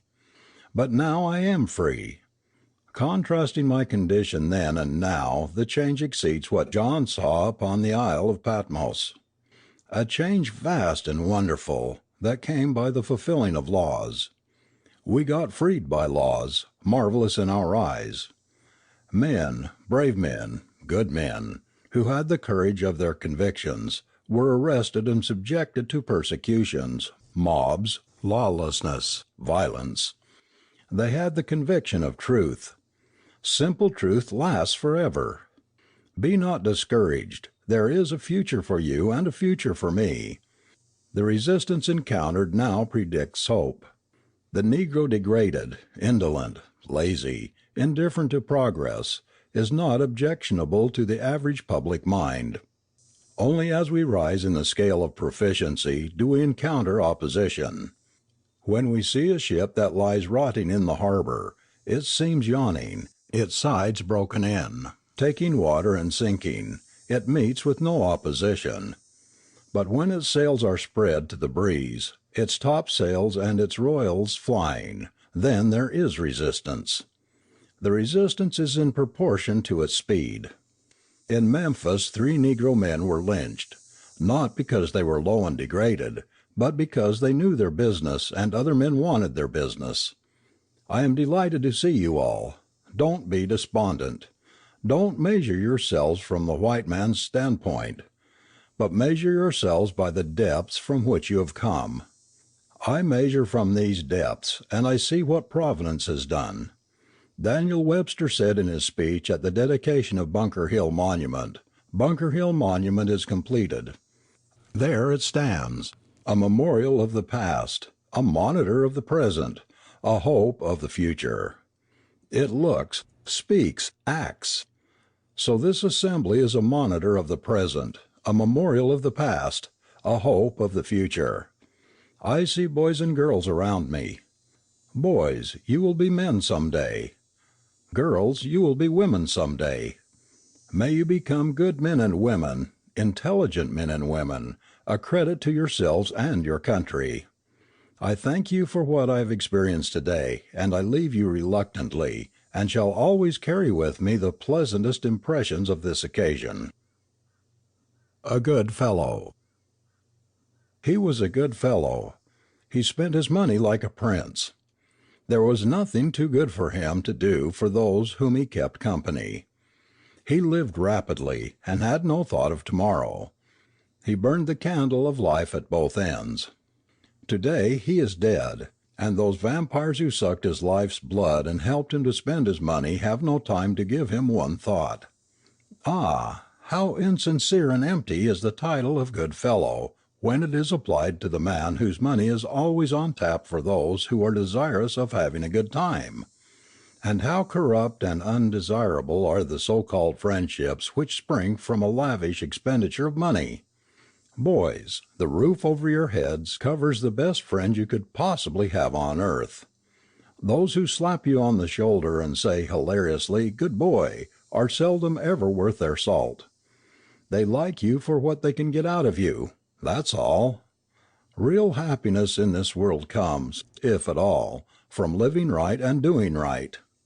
If you are a good fellow in the sense of giving everybody a good time with your hard-earned means, I warn you that, when your money gives out, all your friends will desert you, and when you die they will be the last ones to come near you, and may even laugh at what a fool you made of yourself.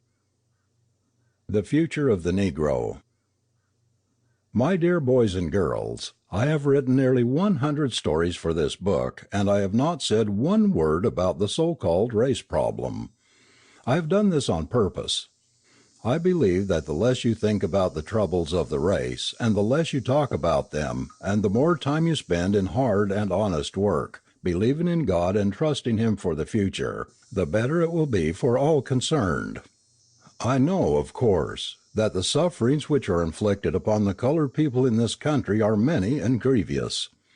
I know that we are discriminated against in many ways, on common carriers, in public resorts, and even in private life.